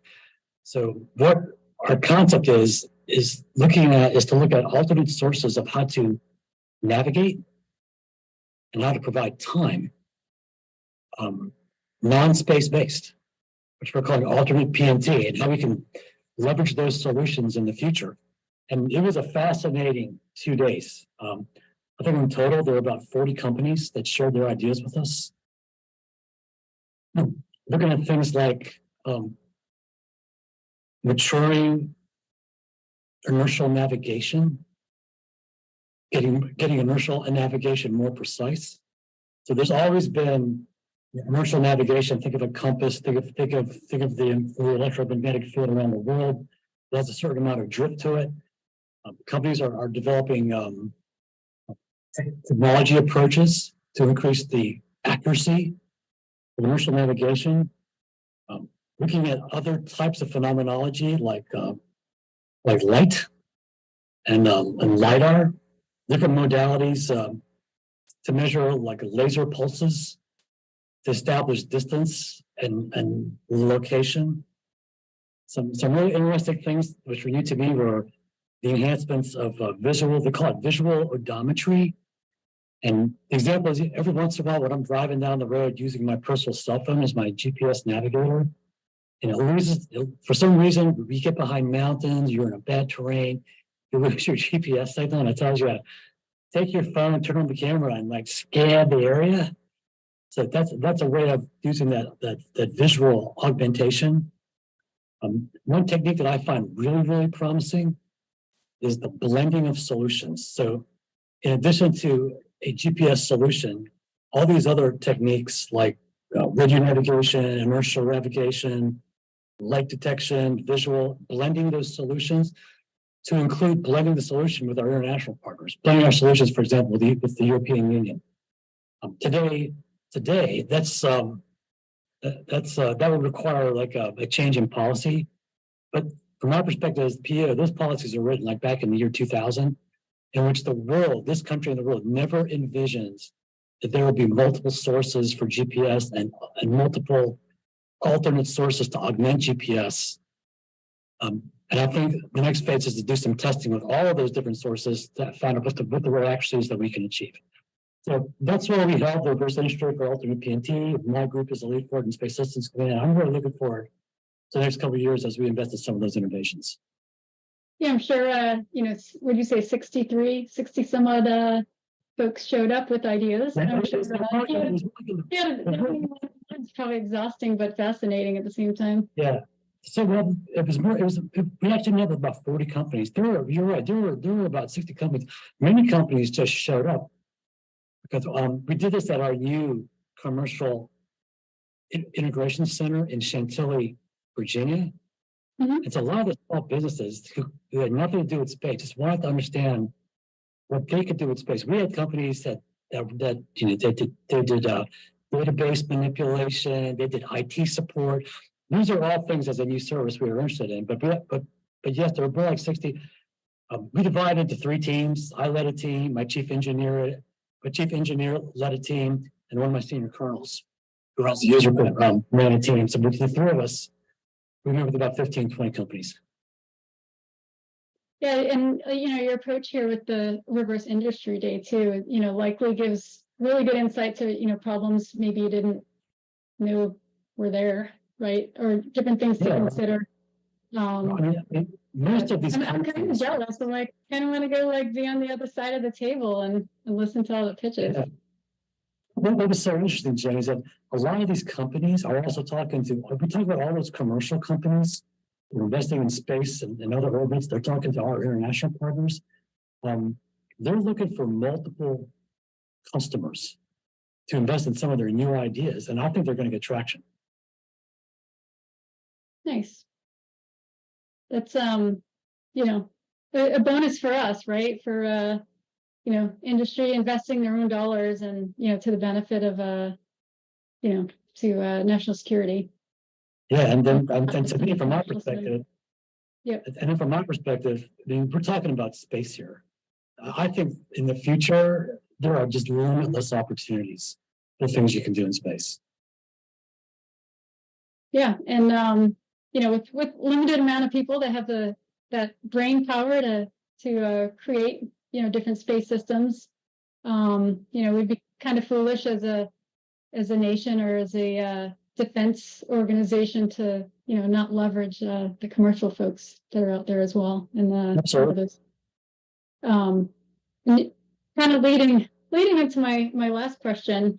You had mentioned a little bit earlier about leveraging commercial technology to our advantage, right? With space going across national security, civil and commercial sectors. There's been a ton of advancement, especially in the commercial sector over the last decade or so. Do you have any more specifics on how you and or Space Systems Command is leveraging this commercial technology? Sure. So I mentioned everything we're doing on the PNT side. Yeah. We're looking at augmenting commercial providers that will invest in PNT solutions, especially in other orbits like LEO. We're watching very carefully the Space Development Agency. Their tranche 2 is going to look at a PNT solution for LEO. So we're looking at that as a good opportunity to augment the existing capabilities. And then in the MIL-SATCOM side, that's where we're focusing in parallel. And in that area, there are other international partners that have developed, for example, like Norway, they've developed their own commercial MIL-SATCOM capabilities, and we are providing some of our military payloads for them to host on their satellites as hosted payloads, and that's example of the EPSR program, the Enhanced Polar System Recap, that provides the DoD MIL-SATCOM communication protected comm over the poles, but we're doing that on a hosted vehicle operated by Space Norway. Other countries that have built their own satellites, like Luxembourg, we have a funded initiative in the FY24 budget request. It's a budget request to leverage that capability and rent and buy their service to augment our capacity on the commercial side. So in my mission area, it's in both phases of just both PNT and in the SATCOM, but in the rest of the Space Force, I see initiatives, for example, in launch, how commercial companies are looking at things like on-orbit replenishment. That's something the Space Force is watching closely. That's out of our Sure Access to Space PO. And then also in space sensing, looking at all the commercial investments for things like weather, for example, fire detection, all the things that an ISR sensor on the commercial side can pick up today. We're also looking at how we can leverage those applications in our remote sensing directorate. So it's across the board, Jenny, how we're looking to leverage all the commercial investment and international activity. Yeah, and there's quite a lot of places to look nowadays, right? It's not just large nation states that have space programs. I mean, you have small countries like Luxembourg. Yeah. Spent quite a bit of time there as a lieutenant. They had the only English-speaking movie theater. Is that right? Yeah, 45-minute drive from Stringdalum. Right. But to think like, even like small nations or these like, very small startup companies have these really great space capabilities. It's kind of cool to see how far we've come. So yeah, and it's then pretty exciting. And then I just also think it's great for the industrial base. For a nation, regardless of their size, regardless of their economy, to invest in space capability means that they're investing in their intellectual capital to take that next step, to start to invest in their people who become very knowledgeable in the technical aspects of the space mission. Oh yeah. So I think we have a couple more minutes left. Okay. Is there anything else you would like to talk about? I'd like to leave the floor open to you. If there's anything you want to address? Thanks. So talked about a lot of things. We talked about our mission. We talked about sustaining our mission, flying satellites, transition to leveraging commercial international. But I want to expand on that last point, I think, that we just talked about, and that's the importance of people. Well, thank you very much for the invite, Jenny. I really enjoyed meeting you. I really am passionate about this mission going forward, and look forward to working with you and all our other industry partners. Awesome. Thanks, Del. And Thank you now very much. we're gonna turn it back over to David and the AFS team.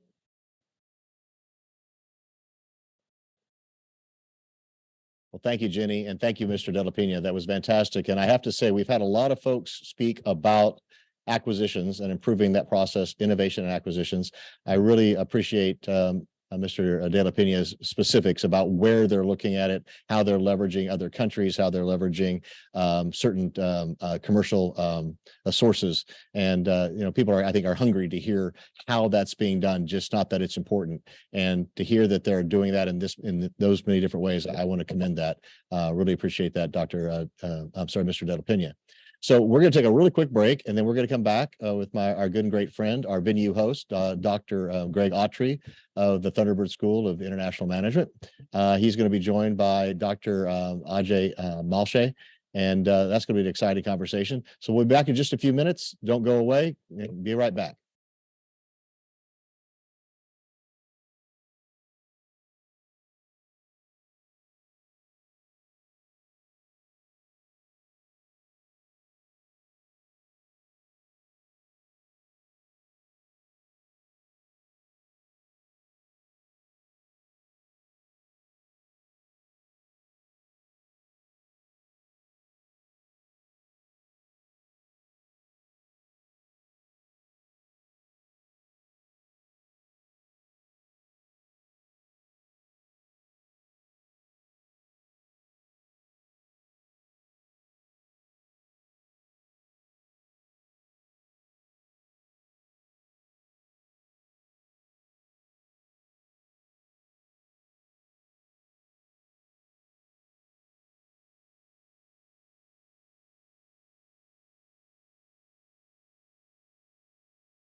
Hi, I'm Greg Autry. I am the clinical professor and director of the Space Policy, Leadership, and Business program at Thunderbird School of Global Management at Arizona State University. I'm excited to be here in ASU's beautiful DC building, helping to host this fantastic summit today. And I've got a good friend I would like to introduce now. Dr. AJ Mashal is the Goodwin Distinguished Professor of Mechanical Engineering at Purdue. And notably, he is one of the world's experts on in-space manufacturing and in-space assembly and manufacturing. He's going to be hosting an exciting workshop on semiconductor space manufacturing coming up in a couple of days. And in fact, AJ, I'll be flying out to see you tomorrow in beautiful West Lafayette. Promise me it won't rain. I definitely promise you, Greg. We look forward to see you, and we had a great response. Many leaders in the no pun intended in the space would be there. That's fantastic. So let's get right into space manufacturing. A lot of people probably aren't aware of that. I hear a lot of people at events like this saying we need to leverage the power of commercial in order to improve our national security, improve our economic development, create jobs, all these things. What does that really mean? You know, it's not about just launching things into space, because that doesn't really produce anything tangible. Space manufacturing might produce something tangible. Can you give us an overview of what's included there? Absolutely. Greg, first, thank you for having me. I'm just delighted to especially work with a friend and a subject matter leader expert in the world. So thank you, Greg. Happy to be on the show with you. There are three angles that I would like to bring to the in-space manufacturing or in-space servicing, assembly, and manufacturing. Because what is important for America is what I would call resilient operations in space. Resilient operations in space. And how do you operate in any environment? If you think about the ground, offshore, any extreme environment or real environment for operations, you always need to make something, you need to serve something, and once you make it, you got to assemble something to make it work as a system. So manufacturing or assembly or servicing in space is a very important part of operating in space. That is number one. The second thing that America, as is going through a renaissance, what I call of manufacturing, we are reshoring, we are retooling, we are retraining people. Now we just need to add third axis to that. We need to be doing that for space. That we need to be, I wouldn't call reshoring, but we need to be sending people above the carbon line. We got to be training people. And if people would think space means you got to have PhD or masters. No, we need everybody to be a part of this commerce, which is lifting off. And the part of that, we need to retool. We need three types of tools. Physical tools, digital tools are very important, and tools, those are sustainable. But those are the angles to this of making, because it's a part of operating. Well, fantastic. Can you give us an idea of some of the sort of products that people are or may soon be manufacturing in space, and what markets both on Earth and in space those might address? Absolutely. There would be, I would call 3+1. One of the first thing is that why to make in space? There are two parts. I mentioned about operation in space, right? We are going to have satellites, we are going to have stations, we are going to have tourism as a part of this. Remember, this is a commerce. This is a security at the same time. So we're going to have products, those are going to, the word exploit is probably not the best user word, but what I would say, take a benefit of this space condition. What does that mean? That we have abundant sunlight, we are going to have a microgravity. Because remember, on the Earth, we are driven by working in the gravity. We get so used to this in our lives that we don't even think the different. But in the space, you have no gravity or microgravity, to be accurate. You have very extreme temperatures as well. So you have many things, those are different than Earth. So you can do very unique chemistry experiment, very unique physics experiment, and then you can synthesize molecules, materials for biomedical applications that could be great for the human lives. So one area is called biopharma in space. The second is energy harvesting. As you would know, as the population is growing, abundance of energy supply is going to be very important for us. And we are going to need all forms of energy, not one, but all forms for resilience again. And for that, space is a great environment as an energy source to either harvest, transport, various forms of their supply chain, if I may call. And I'm going to start using the term intergalactic supply chain, because we are truly at that age of intergalactic supply chain. So energy is going to be a part of that intergalactic supply chain. And the third part of that manufacturing would be, which is going to be important, semiconductors. And people say, AJ, why semiconductors? Because remember, if the human has to go to space, basic needs like food, habitats, energy, but at the same time, for us to operate, digits are going to be important. For those digital footprint, we're going to need a semiconductor. And 3+1, because that one is going to be what I call surprise that we yet don't know. And that's what everybody's going to look for, that killer application. That's fantastic. I like to point out to people that if you go visit a pharmaceutical manufacturing facility, what do you see? You see a lot of vats with a stirring machine stirring. And why are they stirring? Because the gravity is stratifying the heavier molecules in those solutions down to the bottom, and they're never getting the perfect chemical mixing that you could get, and they have to agitate them, which causes its own issues. In space, you can, as the professor noted, make molecules that are pretty hard to make on Earth, and you can make various molecules interact together in perfectly efficient ways, form perfect crystals that you can't make here on Earth. And in biology, you can get cells to grow faster and into more complex 3D structures. You want to make an artificial liver for somebody on Earth, you can take their cells, you can take their stem cells and differentiate them, force them to become liver cells and grow a liver pancake. But in space, you can actually make a vascularized organ that could someday perhaps save millions of lives here on Earth. So I'm so excited about that. Greg, if I may add to that, what you just beautifully said. So one of the areas that we explored on Earth are nanoparticles, nanotechnology. And nanotechnology in space without no gravity is going to make nanotechnology brilliant for many applications, including biopharma and therapeutic, what you just described. But another thing I would like to point out that now we are walking the age of quantum devices, qubits, and making nanostructured qubits, semiconductor quantum devices in space is another very important area that we see in the future to grow. But thank you.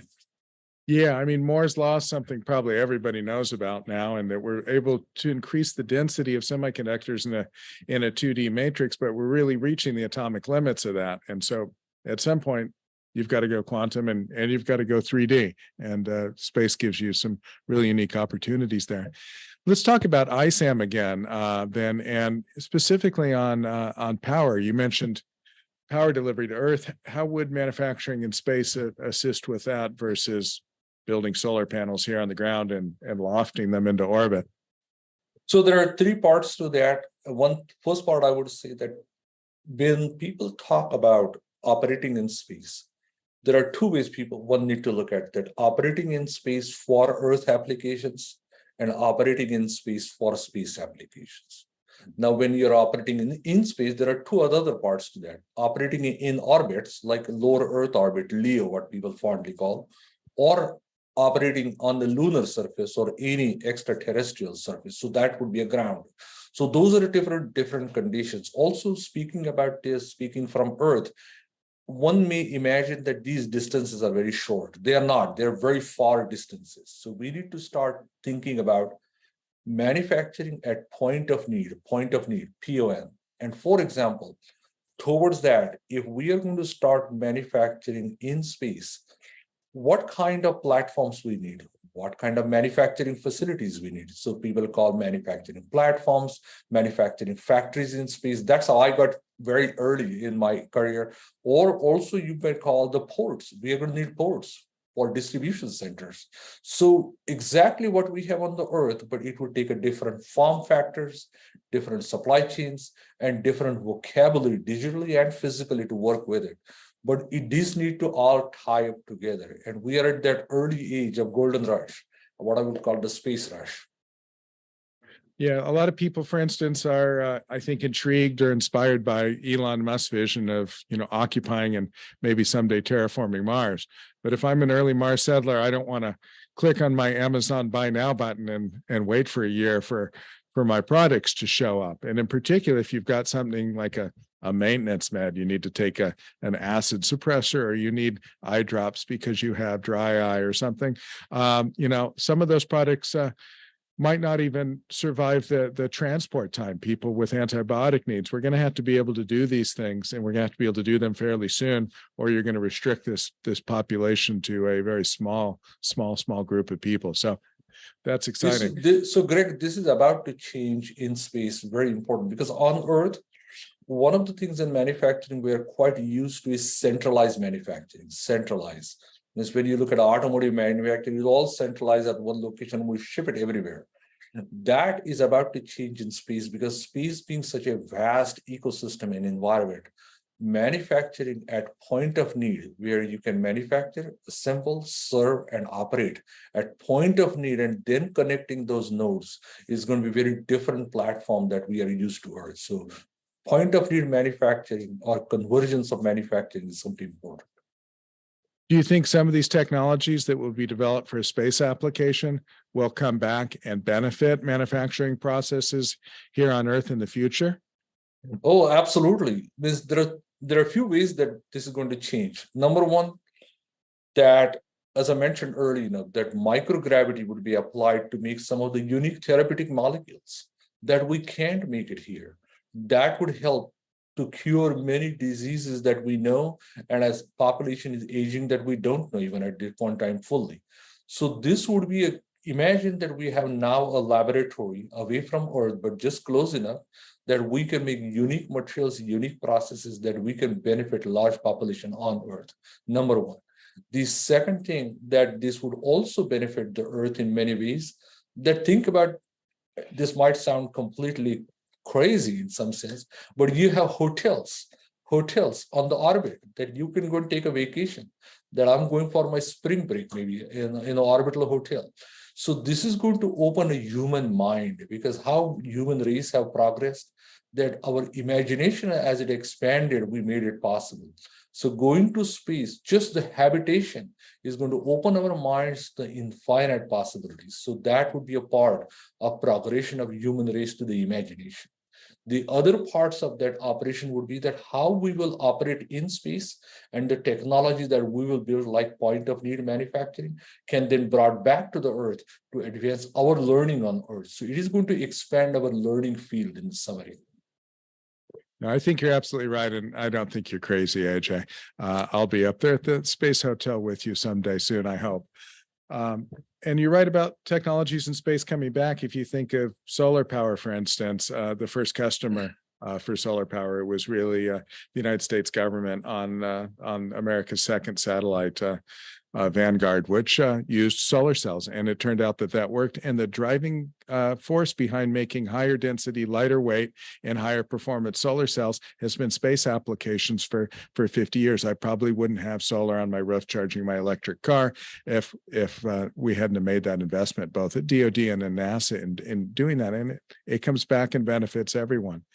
So Greg, you asked me, just a second, you asked me a question, and that I just remembered that I have not fully answered. So to add to your question on the energy, I would like to only point out that our energy supply chain is going to expand.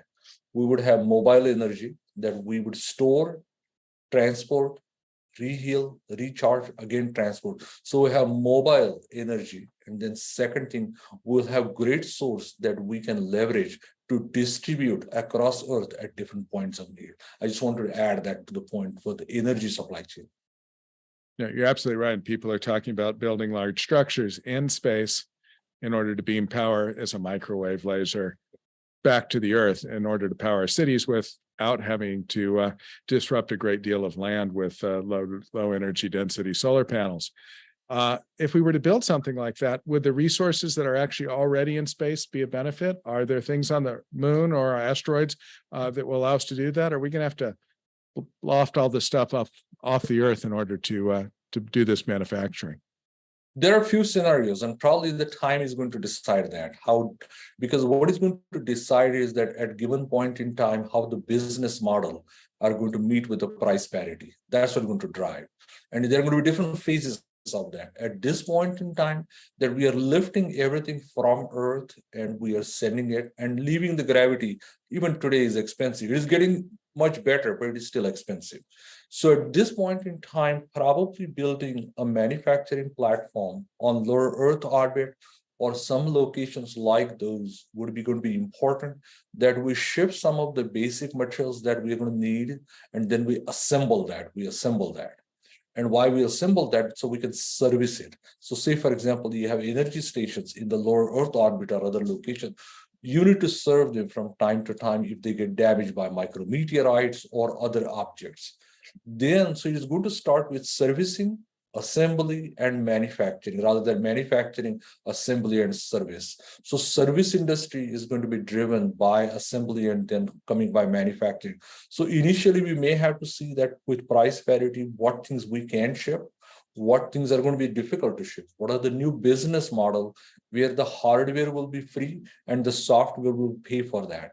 And those business model that people don't talk much, but they're going to evolve with the manufacturing systems, materials, processes. And so manufacturing and operations with business model has to come together. Right. But let me push you a little more on the space resources issue. Do you think it'll make sense someday to have extraction on the lunar surface and put some of this space material into space from the moon in order to manufacture it in space? Yes, I think, for example, what people fondly call a regolith, means if we're going to have a habitation, this Artemis mission everybody's excited about. So if we're going to have habitation on moon, how are we going to build it? So remember, when America went from the East Coast to West Coast, what we did, we maximized the available local resources, what we had available.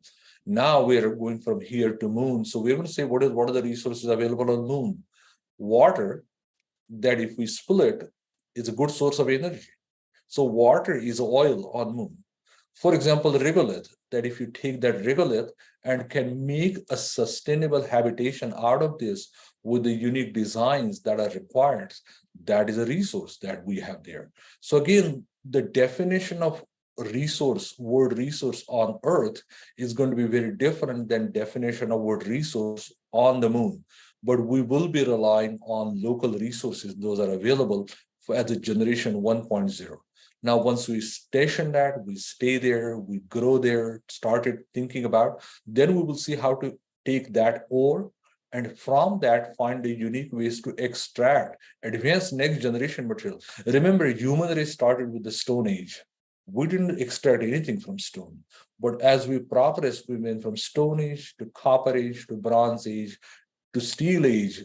So we advance our processes to explore and apply the local resources to make better and better out of it. And I believe that that's what would happen in Moon, but we're going to start with the basic resources, those are available now, and start building the parts and processes with it. And for those that don't know, regolith is moon dirt, basically dirt without the organic matter in it.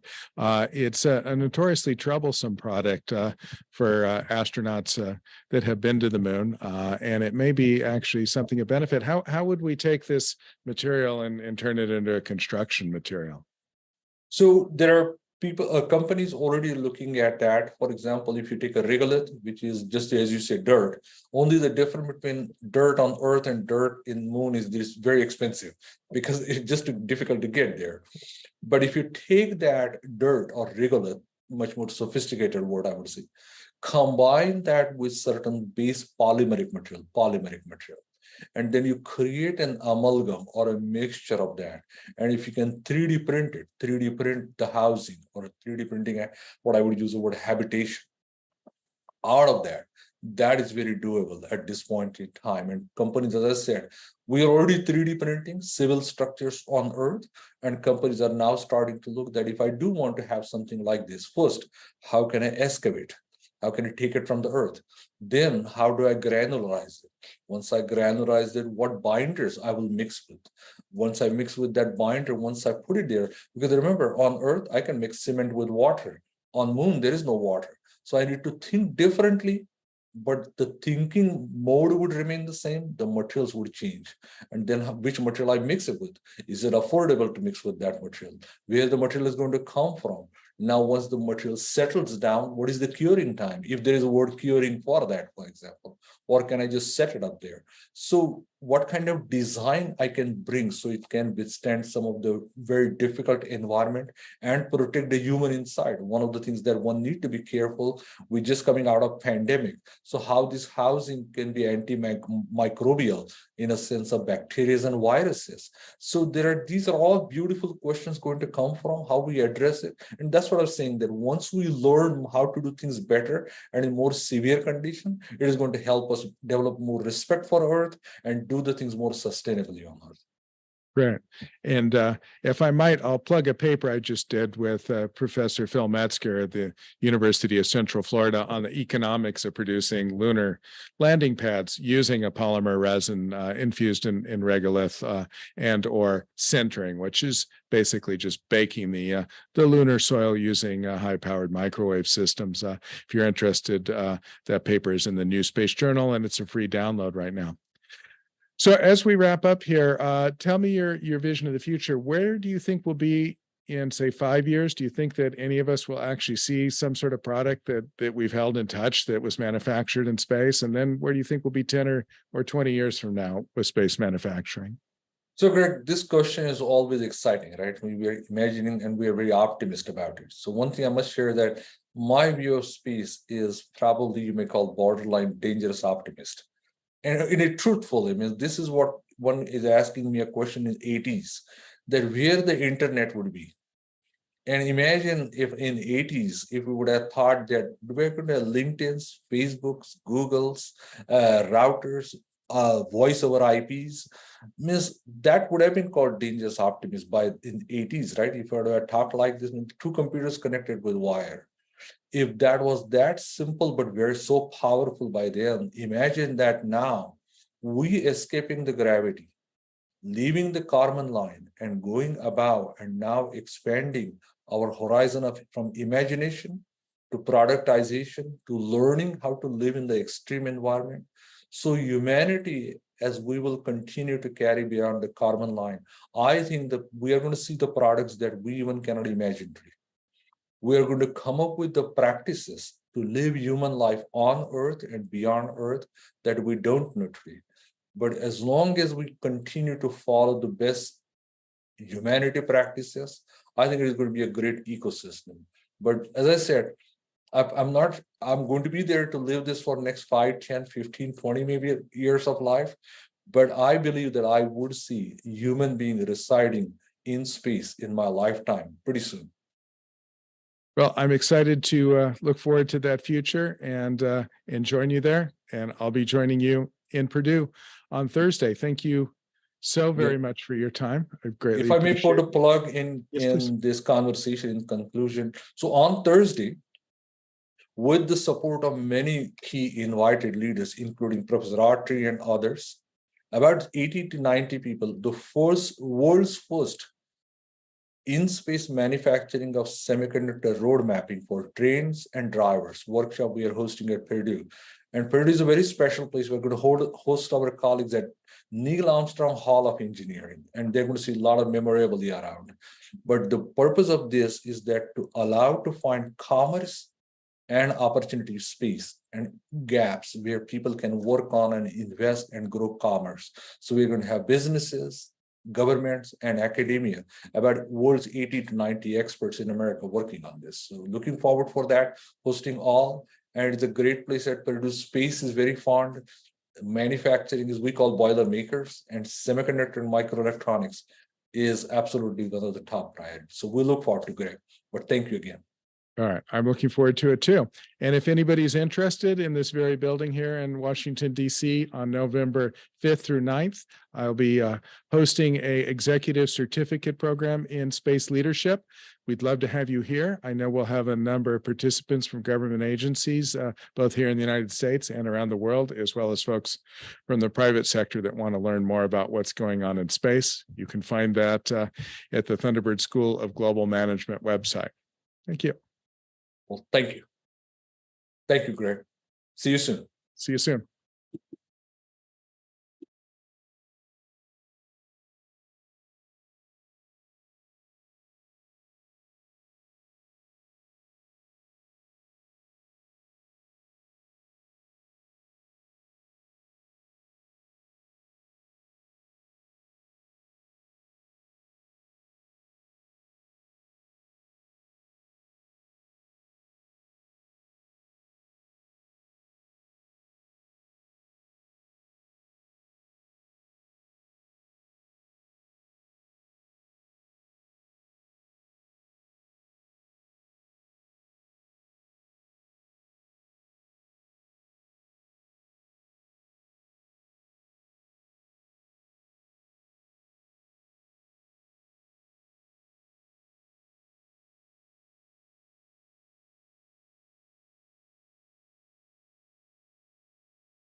Welcome, everyone. We're back. I'm David Hamilton, founder and chairman of America's Future Series. And we're closing out the day, getting close to the end of the day for the America's Future Series Space Innovation Summit here at Arizona State University's Barrett and O'Connor Center in DC, and we're thrilled to be hosted by the Thunderbird International School of the Thunderbird School of International Management. And I want to thank Dr. Greg Autry again, not only for that, but also his great conversation he just had a few moments ago with Dr. AJ Malche. We talk about having concrete conversations about things. Well, they literally had a concrete conversation about space and how to make concrete in space. So I think that was rather fitting. I really enjoyed that. Really thrilled now to say, hey, we're going to be having Major General Olson join us. John Olson has joined us in the past. He's always been incredibly insightful and interesting. He's doing some very important work. I should say Dr. Major General Olson. We're also thrilled to have Daniel Jasinski, the Chief Strategy Officer for Comtech, doing this interview with him. So we're going to turn it over to them. And then after that, we'll be back. We'll start closing out the day. But I think you're going to really enjoy this conversation between Daniel Jasinski of Comtech and Major General John Olson. All right. Thank you, David. Appreciate the opportunity to be here as part of this America's Future Series event. We're honored to have with us today Major General John Olson. General Olson is the mobilization assistant to the Chief of Space Operations and Space Force lead for CJAD C2 and ABMS. He's got quite an impressive resume, both in uniform, as well as serving for nearly a decade in leadership roles in industry, including as president, CEO, and GM for several public and private companies. He also spent a decade supporting NASA and the White House as a senior executive, and recently as the first Chief Data and Artificial Intelligence Officer for the Department of the Air Force. Sir, thank you for joining us for this event. Thank you, Daniel. It's a pleasure to be with you. To start today, let's take a step back. In your view, what are some of the most important aspects of joint force integration? And what are some of the ways that this integration will help ensure that the U.S. and our allies maintain a strategic advantage in an age of technology-driven deterrence and defense? Well, joint force integration is absolutely critical to everything that we do. By its very name, integrating the joint force, and I would even extend further to the coalition and allied elements of that joint force is fundamental to success in integrated deterrence and defense of the United States and our partners and allies around the globe. And so, as we look at that, it is so core, and that starts with our planning and our strategy. It starts with our acquisition and our development through integrated tests. Those elements are all essential to yield warfighting capabilities, integrated deterrence capabilities that are capable, credible, and we're competent in execution. So these are really the core of the entire joint warfighting concept, or JWC. And as we look at that, it is ever more important in this age of data-driven technology and innovation that the rate and pace is so brisk that we must remain in all these sectors and domains tightly integrated, partnered with the best and brightest across industry, academia, and the interagency and the international communities, and then driving that in a cohesive, action-oriented, outcomes-oriented approach. It's making sure the say-do ratio, the applications, the outcomes are commensurate with the rate of need. So we like to say delivering at the speed of need and relevance. It's a great answer. When we look at the efforts over the last few years, obviously, quite a lot of time being spent driving towards this CJAD C2 vision. What do you see as some of the biggest wins over the last couple of years? Well, I'll first start with a macro answer, and then I'll give you a specific drill down, from my knothole as the Space Force lead for CJAD C2 and ABMS and C3BM. Largely, when we look at it, I think we already know the ability to sense, make sense, and act across all the services in our coalition partners and allies in an adversarial environment at the speed of relevance, which is the very definition of CJAD C2. That definition, every part of that matters. But when we get right down to it, it's a huge system of systems integration effort. It's an incredibly complex undertaking. We have all these disparate systems from legacy to a brand new cutting edge, all of the emerging and evolving threats. When we look at that, I think we have developed, stemming from the joint warfighting concept through CJADC2, we started to refine the architecture. You know, we've got a JADC2 reference architecture 3.0, a design reference, reference design 2.0. These things are starting to take the ethereal and drive to a specific, but most importantly, the real magic, the real progress in CJADC2 over the past couple of years is the actual transition into tangible impacts, transitional programs that take that concept, take that strategy, and put it into practice. But more important, on top of that, and certainly each of the services with the Department of the Air Force, it's the Advanced Battle Management System, or ABMS.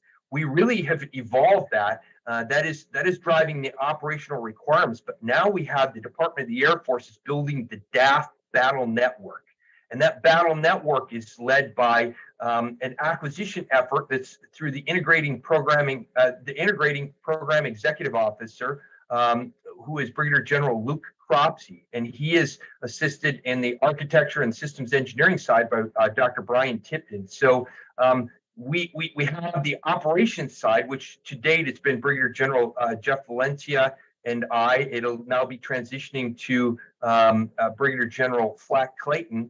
The two of us will drive the operations side of the requirements, and General Cropsey and Dr. Tipton will be driving that acquisition side. But the point there is we're marrying the operations requirements and the acquisition in the Department of the Air Force, and we're driving smart, prioritized, very focused systems of system solutions that work on a time scale that meets our needs. Now, that's what we're doing in the Department of the Air Force.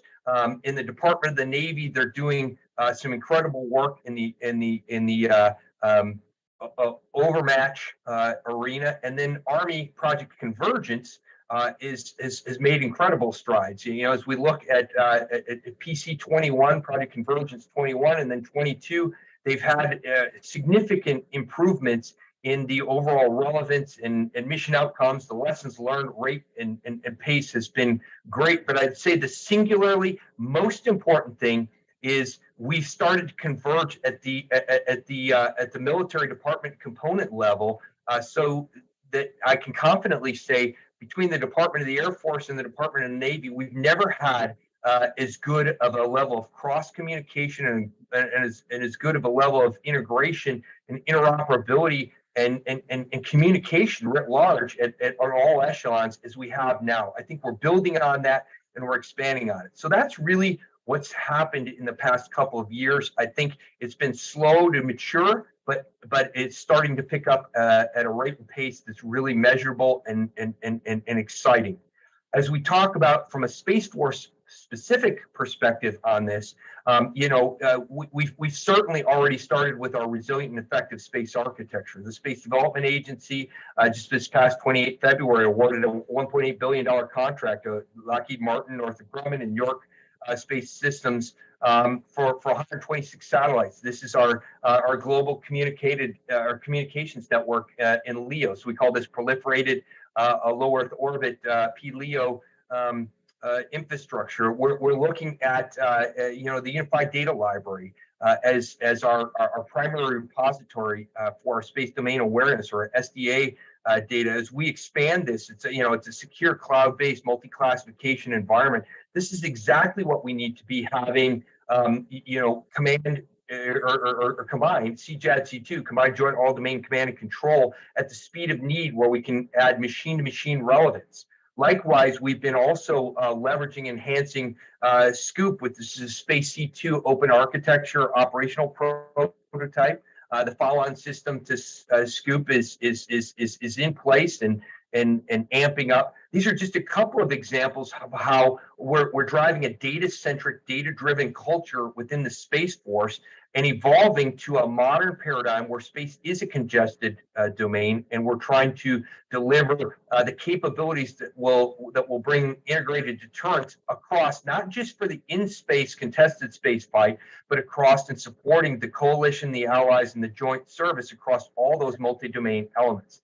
And I think as we look at that, the future of modern deterrence, defense, and combat is absolutely dependent upon space in every facet. And so as the lead for space requirements in the entire Department of Defense, as outlined by the Joint Requirements Oversight Council, we're taking that mission seriously, but it's also an active one of integration and listening and responsive reflection of those joint service and coalition needs across the board. So it's, I know that's a long-winded answer, but it's really an important one, because I think all too often, this CJAD C2 is the everything system, and our track record hasn't been so good in those across not just the Department of Defense, but as a government. And I think when we break it down, we take a stepwise systems engineering disciplined approach, that's going to lead to success, and we're on that path. Thank you. That's a great answer, and it's inspiring to hear all of the progress being made and laid out there. Certainly quite a number of accomplishments, and it's been really amazing to see some agencies move quite a bit faster than they were able to in the past. I think it's a meaningful part of that. So definitely appreciated. In a recent briefing that you gave to the New York Foreign Press Center, you mentioned the 3 lines of effort as it relates to the Chief of Space Operations. I really glommed onto the third. It's interesting, partnering to win. Can you tell us a little bit more about what you mean when you talk about partnering to win, and maybe expand a little bit on what it takes to get there for our audience today? Well, yes, I too love it, and I think the Chief of Space Operations, when he laid out those 3 lines of effort, the third and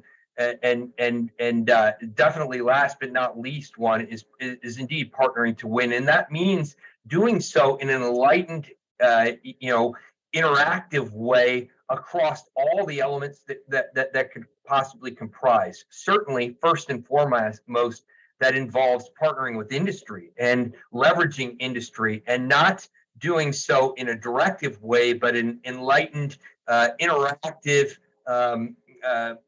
fashion that does so to harness the true innovation and entrepreneurial capacity of our industrial base, which I think has been a world-class differentiator forever. But it also builds on capturing the diversity, the richness of the diverse thought and processes and perspectives and philosophies that come in from a rich and dynamic and vibrant ecosystem on the industrial sector.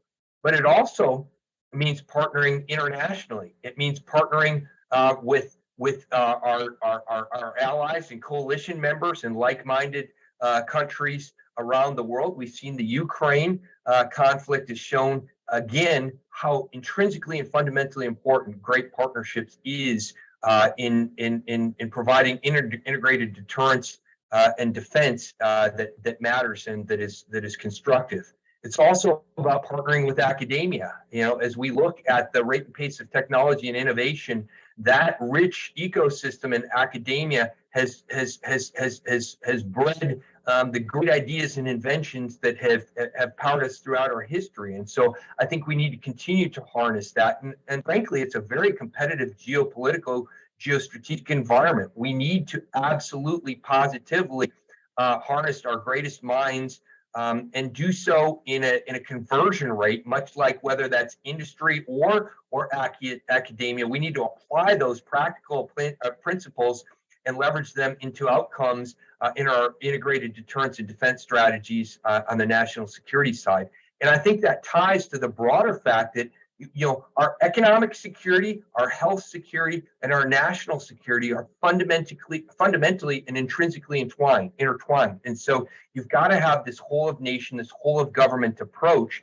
And that's what it really means to partner to win. And, as we look at that, we've been doing a lot of specific activities. We've got our space, our commercial space office, or COSMIC. We just stood up our Chantilly office of that. We've got lots of work going on with DIU Space. And as they expand their mission set and broader portfolio, and now reporting to the Secretary of Defense, I think that's going to be great. We got the Air Force Research Laboratory, very focused on our activities. We've got AFWorks and SpaceWorks focused on very relevant tech elements. So these are just some of the myriad and prolific elements that we're trying to do to harness these broad partnership benefits. Yet we've had a lot of reverse industry days, some on AI and the incredible potential that can be applied to space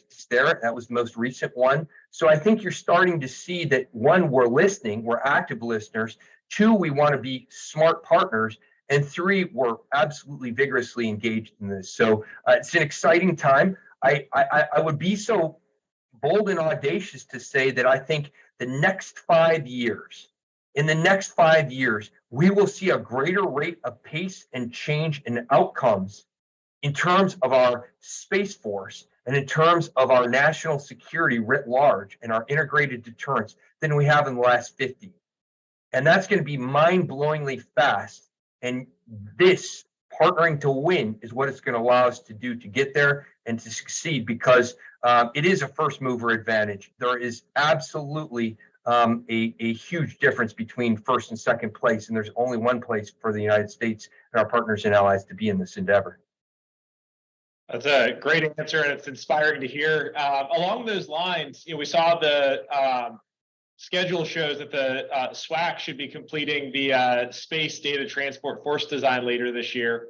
And I think an important part of that is, the role that commercial companies play in this new hybrid military and commercial architecture. There's obviously a unique set of challenges that come with trying to put together a solution along those lines.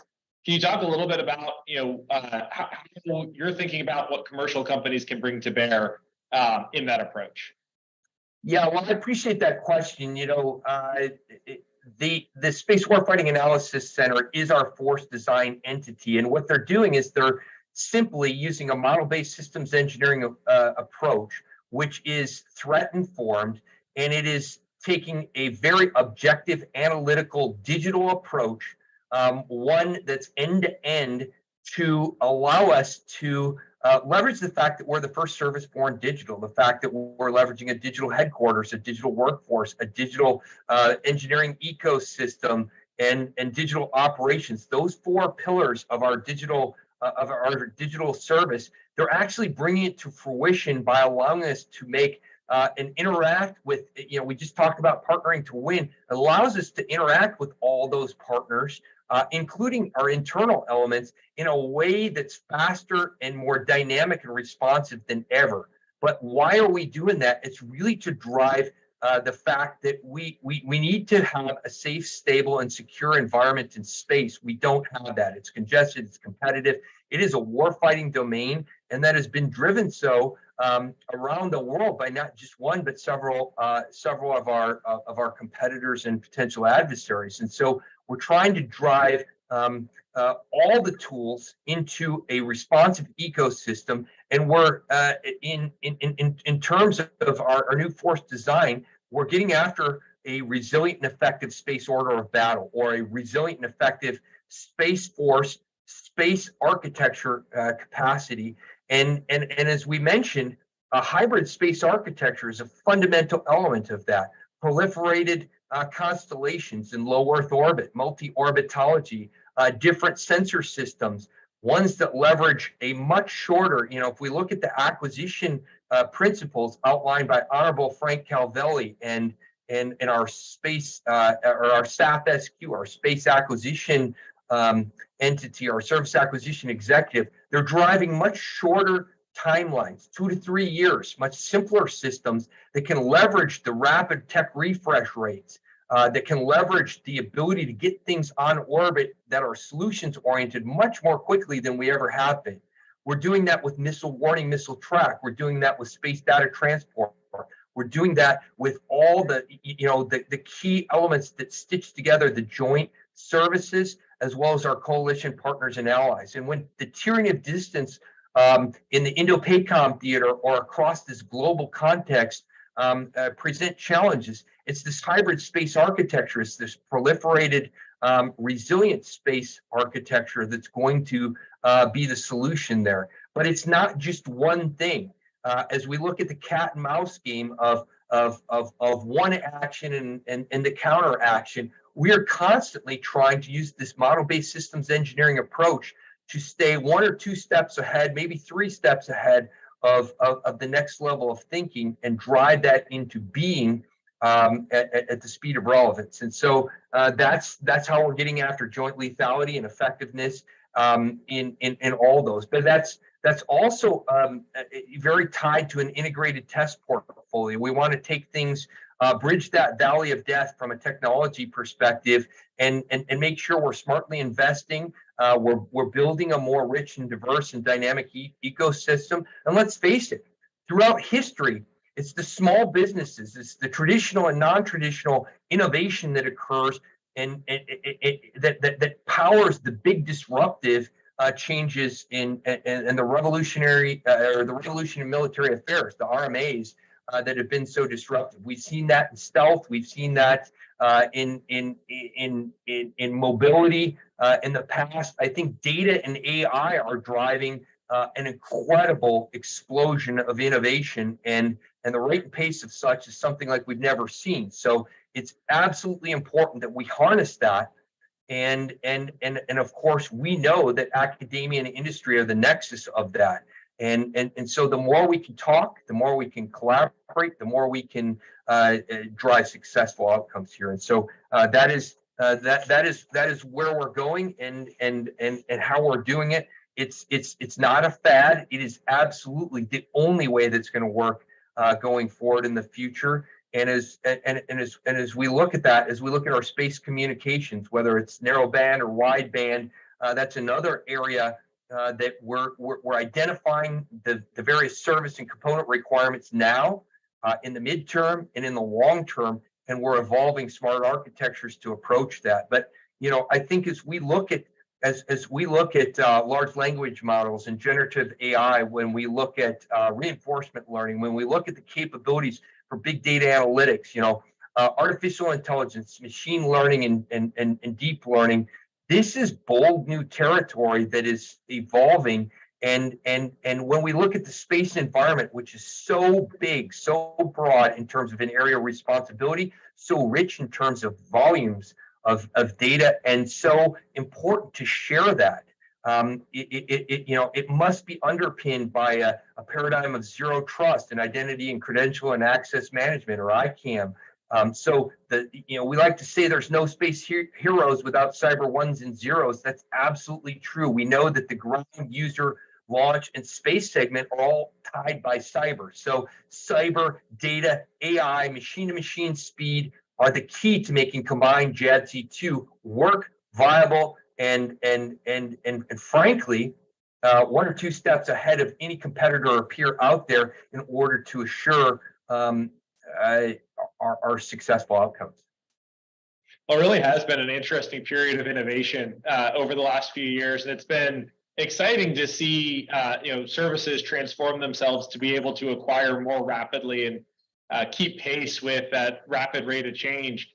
Kind of pulling on that thread a little bit further, obviously you talked through the proliferated LEO architecture, large language models, data management, right? Quite a few disruptions over the last few years. If you look at the next 5 years out, what are some of the most important things that you see just over the horizon?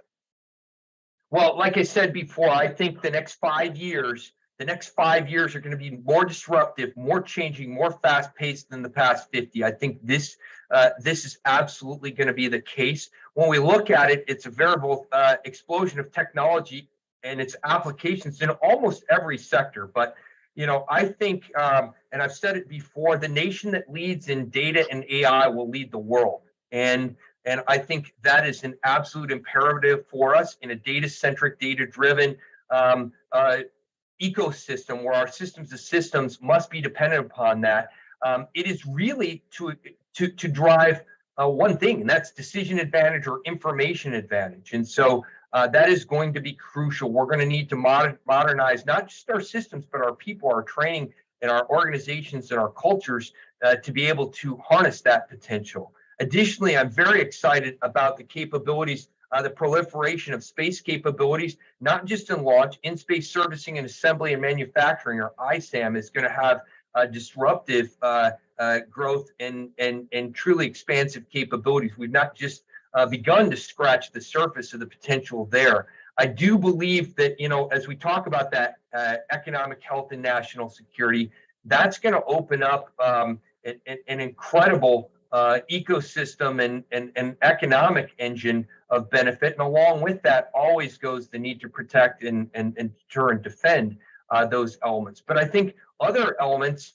that are rapidly evolving include all our computational capabilities. As we look at quantum computing and quantum algorithms and quantum resistant algorithms. So the offense and defense side of this, the cryptological aspects of those, I think that's going to be transformative and vitally important. I think material science is explosively growing, and I have a deep knowledge and affinity in that arena. And I think every day I'm amazed. When I got my master's in material science and engineering back in the early 90s, it was cutting edge then, and it's gone unbelievable leaps and bounds forward now. Huge enabler. Energy. Really appreciate your time and you joining us here today to talk about the future of CJAD, C2, and partnering to win. It's been fantastic. I think we're just about out of time. Appreciate you joining us on America's Future Series, and we'll hand it back over to David in the studio. Thank you very much, David.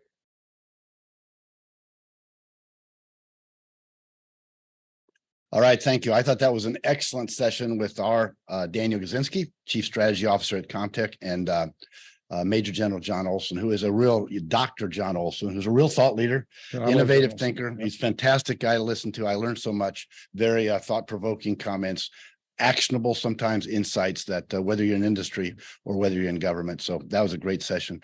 It's a distinct privilege for me right now to be sitting here next to General John Hyten and spend the last part of this innovation summit, the closing chapter that kind of bookends the session that Kim Kreider led this morning, where we talked about the value of people, the importance of people, whether they're enlisted officers, guardians, how it's important for them to be passionate about what they do, how it's important for them to have a kind of a disruptive gene, be willing to do something different, be willing to fail. In industry, we talk about it's okay to fail early, fail often, and then move on, learn from it and move on. That has not been recently, last 30 or 40 years, that's not been the mantra in DOD. And I think it's a very, one of the privileges is to be here with General John Hyten, who is a significantly innovative thought leader, constructive disruptor, unafraid to challenge the status quo, unafraid to embrace new technologies, unafraid, even though we have a very proud and distinguished acquisition system, it's predicated on a process of invention. And now that we have technology leadership in many areas, in the private sector, moving fast, agile development processes, agile funding techniques. Some of the best and brightest are engaged in that. We have to move and adapt an acquisition system that is predicated on invention and move toward one that's able to adapt and operate and exploit the technology leadership that so often is right here at home, right here in America, that we can take advantage of it for our young men and women in uniform. So that's a privilege. By way of introduction, General Hyten obviously served as the 11th Vice Chairman of the Joint Chiefs of Staff. That's the second highest military position in the country. He commanded at the squadron, the group, the wing, and the major command levels. In 2006, he deployed to Southwest Asia as director of the Space Force for operations Enduring Freedom and Iraqi Freedom. He commanded Air Force Space Command, and previously was the commander of U.S. Strategic Command, one of 11 combatant commands under the Department of Defense. He has a variety of awards, decorations, and achievements. I won't list them all. I don't think we have time to list them all, but involves the Defense Distinguished Service Medal, the Defense Meritorious Service Medal, the Air Force Commendation Medal, Army Commendation Medal, Joint Staff Achievement Medal, Air Force Achievement Medal. I think you get my point. There's a lot. And I gotta tell you what, from my personal experience, he deserved more. So with that, I will say that he began his career in engineering and acquisition, which is important because I think when you ground yourself in technology and engineering discipline, it pays rewards your whole life. It has for me. So today, of course, General Hyten serves as advisor to Blue Origin and leads the Club of the Future, which is the Blue Origin space-focused educational nonprofit inspiring young leaders of tomorrow to enter the space economy. In March of this year, he was also appointed as special advisor to the C3 AI CEO, Thomas Siebel. And of course, he has a bachelor's degree from Harvard. He has a master's in business administration from Auburn. So, John, welcome. Thank you. It's obviously, I'm a little excited and passionate. So it's just a pleasure to have you here. I appreciate that. All that stuff means I'm old. Question. You've had an incredible career. Maybe you can share a little of your experiences with regard to the origins of the Space Force, how it came about, one or two of your most memorable moments, and please weave the people part into that. You bet. Absolutely. So thanks very much, Ken. I do appreciate the introduction, even though it was a little long. I still do appreciate it. Thank you. People call me a disruptor all the time and an innovator. I actually don't think of myself as that. I always thought of myself as somebody who studied the threat every day and tried to figure out how the United States should stay ahead of the threat. And many of the things we were doing did not respond to that threat. And therefore, it was critical that we move in a different direction and move fast, not because I just wanted to disrupt the system. It's because the way we were structured didn't respond to the threat. So we had to move unbelievably fast in order to do that. And oh, by the way, the Space Force the last 3 years has started to move at pace. The acquisition process is still moving too slow from my perspective. We still basically have the same overhead architecture we did 15 years ago. That has got to change. But my memories about the Space Force come from that same perspective, is that you look at our adversaries, and our big adversaries are Russia and China. Lesser adversaries in North Korea and Iran. Who knows where the next adversary is going to come from? But you have to look across the world and say, are we postured as a military to effectively respond to that? And if you look at what China and Russia in particular are doing in space, we were not ready for a conflict in space. And the scary part is, if you're not ready for a conflict's liable to happen. The best way to avoid conflict, whether it's Caesar or George Washington, the best way to avoid war is to prepare for war. And you need to be prepared for it. And we need to be prepared in all domains. And we need to be prepared in space, and we weren't. And I guess my biggest memory of the creation of the Space Force was I was a brand new commander of Strategic Command in late 2016, speaking to the House Armed Services Committee, the Strategic Forces Subcommittee, which was Congressman Mike Rogers of Alabama and Congressman Jim Cooper of Tennessee, Republican and Democrat. And they had been talking to me all year about, we're not ready. And I remember Mike Rogers had built this chart, and the chart had 64 faces on it. And in the hearing, he holds up the chart with the 64 faces and goes, these are the people who are in charge of space, all 64 of them. So I don't know who the heck's in charge of space. We need to fix that. And so, I mean, in a public hearing, you say certain things, and then you close the door in a private session and you start walking through it. And in that private session, I raised the concept, and I called it a Space Corps in that private session, because I really liked the way the Department of the Navy was structured with the Naval Service, the Navy, and the Marine Corps underneath it. And I thought that was a model that deserved interest. And we walked through the pros and cons of that. We walked through a separate service. We walked through an embedded service in the Air Force. We walked through all those things. And finally, they looked at me and said, could you just write it down? Could you just write down this conversation and send it to us? So I said, sure, easy. I mean, I always consider myself a good writer. But what I failed to realize that 4-stars don't write much anymore. And so I go home, it's Christmas time.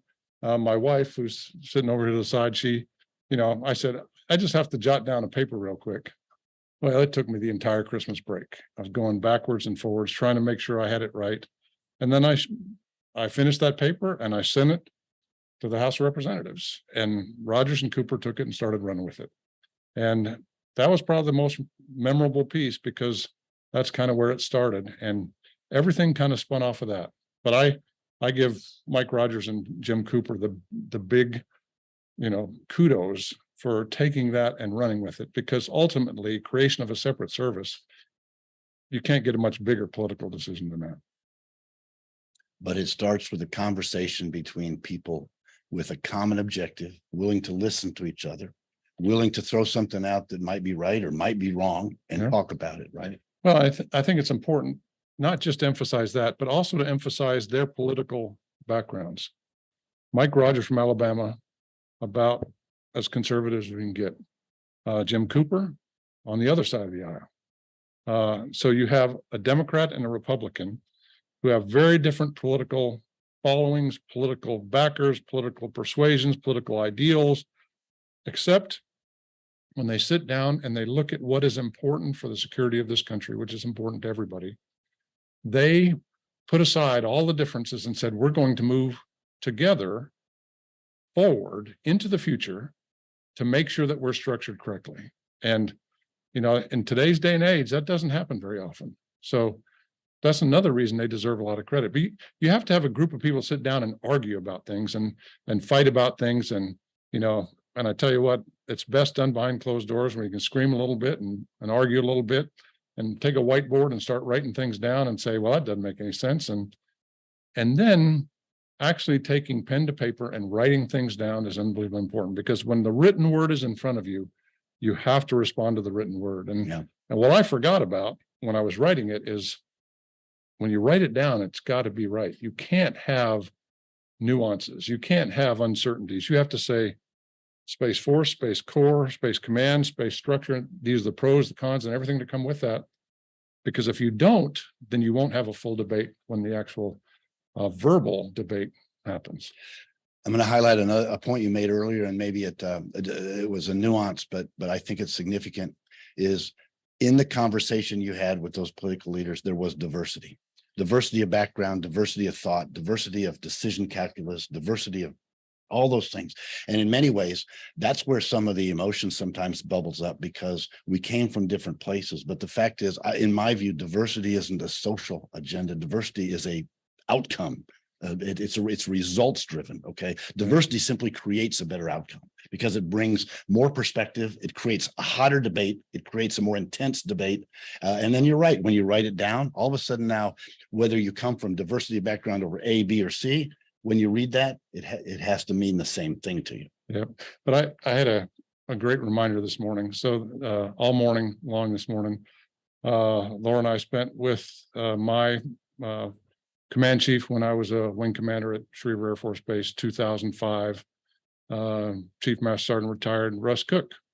And I tell you, Chief Cook has been through some tough medical challenges, and he's doing pretty darn good. And he drove all the way in from Frederick, Maryland, to just hang out with us all day, play a little golf, have some lunch, just talk. And God, he just brought back so many memories. And he brought back an important memory to me. And that memory was, and today we're going to recognize a lot of amazing officers. And you've heard a lot of amazing officers today as we've gone through it. But the enlisted force, I think Kim Kreider talked about the enlisted force this morning. Mm-hmm. The enlisted force that does space for this country is so remarkable, just so remarkable. And Chief Cook led them. I mean, when I was the wing commander, the average age of the operator on GPS was somewhere between 23 and 24 years old. And the guys actually operating the satellite were 19 to 20 years old.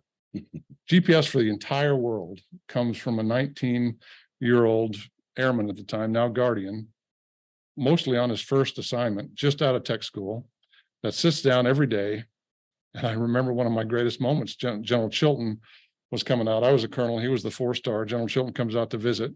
And, I learned from General Chilton and everybody else, but when you're a 4-star and you're walking around, when you walk up to an airman, you go, so, hey, how are you? So who are you? Where are you from? Right. And the airman stands right up at attention, sharp as a tack, says his name, says where he's from, and General Shelton then goes, so what do you do? And one of the proudest moments of my life, because that airman stood up to that 4-star and he said, General, from this terminal right here, I create combat effects everywhere in the world. And General Shelton goes, oh my gosh, that's amazing. But that 19-year-old kid got it. Knew exactly what. Not that 19-year-old man. Knew his job. He knew his job. He knew what he was doing. It was spectacular. And then it just flashed back to all the lessons the enlisted force taught me. Maybe the greatest lesson in my life was when I was a squadron commander. My leadership lesson in my life was when I was a squadron commander. And I never thought I was going to be a squadron commander. Honestly, I never did. I was an engineer, right? Transitioned late into space operations. There's no way I can be a squadron commander. And there I am, squadron commander. So man, I'm going to get this done, and I'm going to get this done right. And we're going to have the best squadron in the world. And I was just working myself to death. I was in the op center on mid shifts. I was in the dorms on weekends. I was wherever it had to be. That's where I was. And I had 250, airmen in my squadron. 100 of them were first-term airmen. And I tell you what, 100 first-term airmen can do some crazy stuff. And I just couldn't get through to them. And I was trying everything I could. I knew everybody's name. I knew everybody's story. I knew everybody's structure, and I could talk to everybody. And so finally one day I'm in a big meeting, and it doesn't go very well. And I walk back to my office, and the 3 senior NCOs of the organization, Robbie Robinson, who was chief of plans, Bill Brokel, who was the ops superintendent, Jim Patton, who was the maintenance superintendent. And they walk up to my office and they knock on the door and said, sir, can we talk to you? And they walk in, and I say, so what's up? And they say, sir, we can see you're upset. And the mission was going well, right? I just couldn't get through to the airmen. And they look at me and they go, sir, why are you upset? And I said, gosh, I'm trying everything I can do. And I go through the litany of all the things I'm doing, and I just can't get through to the airmen. And they look at me in the eye and they go, sir, did you ever think of just asking us? Because it's actually not your job to take care of the airmen. It's our job to take care of the airmen. If you would just be our squadron commander and tell us what you want to do with the airmen, we'll do it. And I go, oh my gosh, I missed the most important thing. And from that point forward, 2 amazing things happened. Number one, I committed to myself that I would never do anybody else's job. If I wanted something done, I would tell people what to do. If I needed to tell them twice, I'd tell them twice. If I need to tell them 3 times, I'd tell them 3 times. After that, I'd find somebody else. If I couldn't get it done, I would just keep pressing. But if you actually empower people to do the job and give them the authority and responsibility, they will run. They will run and they will not stop. It's the most amazing thing you've ever seen. And the other amazing thing happened is that for the first time, I started getting home for dinner with my family every night. Well, not every night. No, every night. Really? I'd get home for part of my family because somebody else's job was to take care of it. Now, when we had, Desert Fox and, the various desert operations, and when we had wartime things, that's a different issue. But if it's a regular day, I'd be home for dinner. And I took that all the way through vice chairman of the Joint Chiefs of Staff. It doesn't always work. And I do cheat as a 4-star because you have a skiff at the house. But oh my gosh, it's amazing. If you empower people, they will just blow you away, especially the Guardians and Airmen and the Air and Space Force. That's fantastic. I'm going to go back to last year. You helped host last year's Space Innovation Summit. We had Sir Richard Branson there. Yeah. The 2 of you had a conversation. You spoke a lot on what we got right regarding the Space Force. Perhaps now, as you reflect from a little bit longer distance, what can you say with respect to that and some of the biggest achievements of what we got right? So what we got right, and I think General Raymond, and we're going to get to tell some General Raymond stories tonight. Jay Raymond, D.T. Thompson, Nina Armagno, Chance Saltzman, Stephen Whiting, John Shaw. That leadership team was the perfect leadership team at the right time.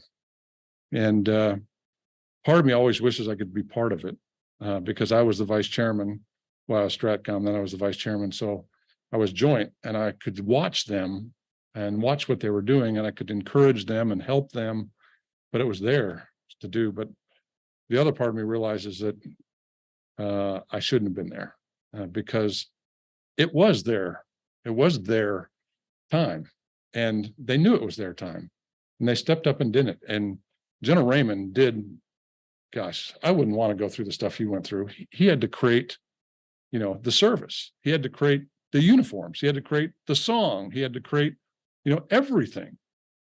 God, what a nightmare. And you have to focus on warfighting at the same time, and he did that. But he set the stage for General Saltzman to come in as the chief and to be totally set after only 2 years to focus on the warfighting problem in space. Because if we're going to deter conflict in space, you got to focus on the warfighting problem.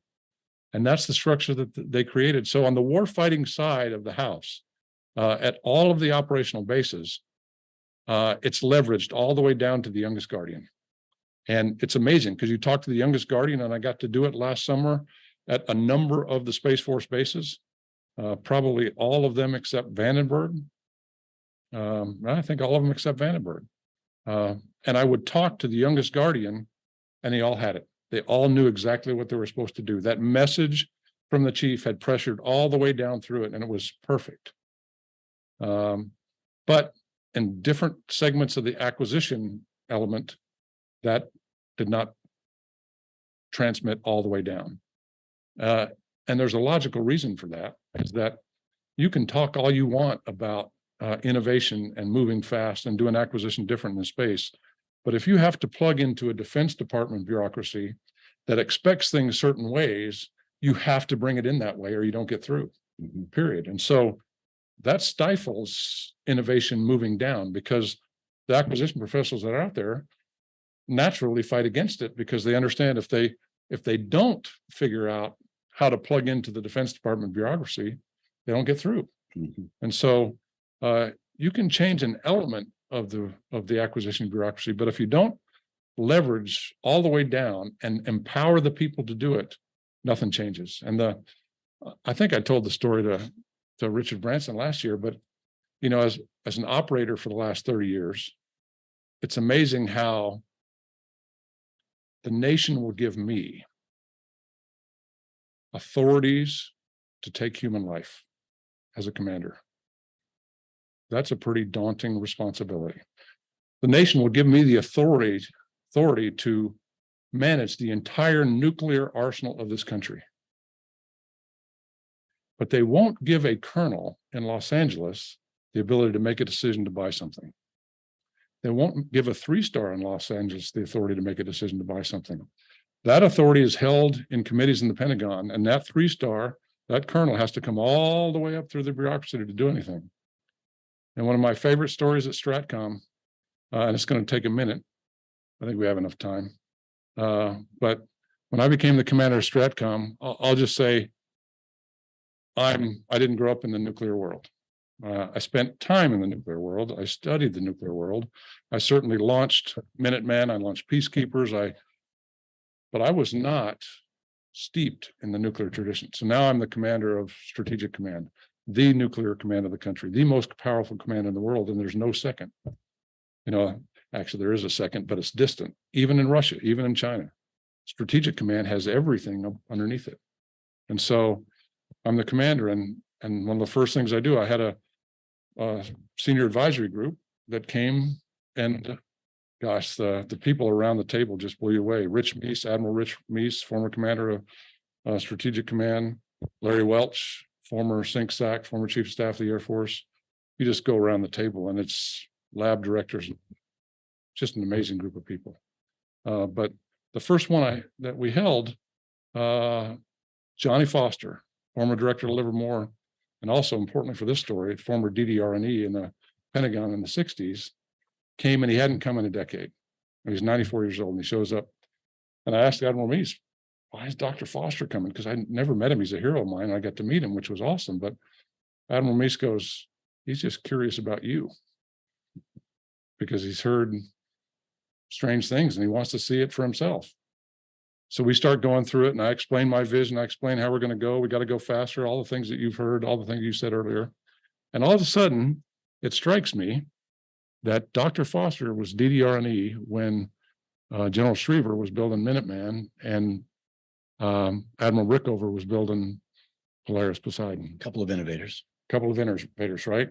And so it just flashed on me. And we were talking about the need to go fast, the struggle with going fast. And all of a sudden I look over at Johnny Foster and I say, Dr. Foster, so you were DDR&E back in the 60s. That meant you were the boss of Admiral Rickover and General Schriever. How did you manage those guys? Right. And he leans back and he cackles, just the funniest laugh. He's 94 years old. He's cackling. And all of a sudden he goes, it was actually pretty easy. Because back in the 60s, I had a staff of 100 people that ran everything. Right. And then I have these powerful 4-stars that have the ear of the president of the United States. And I got to figure out how to manage them. So what I did is every month I picked up the phone. I called out and I said, Hyman, how are you? Benny, how are you? How's the family? How are the kids? Doing good? And then he'd go, you need me to do anything? And they'd go, no, Johnny, we're good. All right, thanks very much. Talk to you next month. Hang up the phone. Then he said, like every third month, he'd call him up and I said, man, Johnny, we got a problem with the White House. We got a problem with the Senate. We got a problem with Congressman X. Could you just solve that problem? And Johnny said, I got something to do. So I go work that problem. I work that problem until it's done. When it's done, I pick up the phone. I call, Benny, problem solved. Anything else? No, Johnny, thanks very much. Appreciate it. Click. That's oversight in the 60s, right?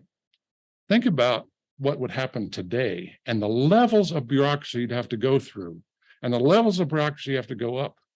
There's no way to move fast. But that's how Schriever built Minuteman in 5 years, 800 deployed. And he had to invent all the technology, all the command and control, all the holes in the ground, all the roads across the Midwest, everything. That's how Rickover and created a submarine in the same amount of time that took a nuclear reactor the size of this building, squeezed it into a 20-foot submarine and steamed around the world under nuclear power and never surfaced in 5 years. Imagine trying to do that today. So the key is empowering people. That's what Chief Cook reminded me of this morning.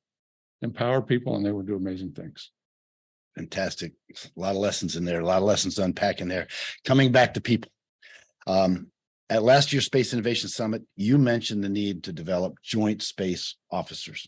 Okay. Folks that can work across land, sea, air, and space domains. Can we revisit that this year and maybe talk about your view on that now, the progress we're making, and how that applies to things like JADC2? Yeah, so I was listening to John Olson talk about JADC2. I always like it when John talks about it because he actually gets it.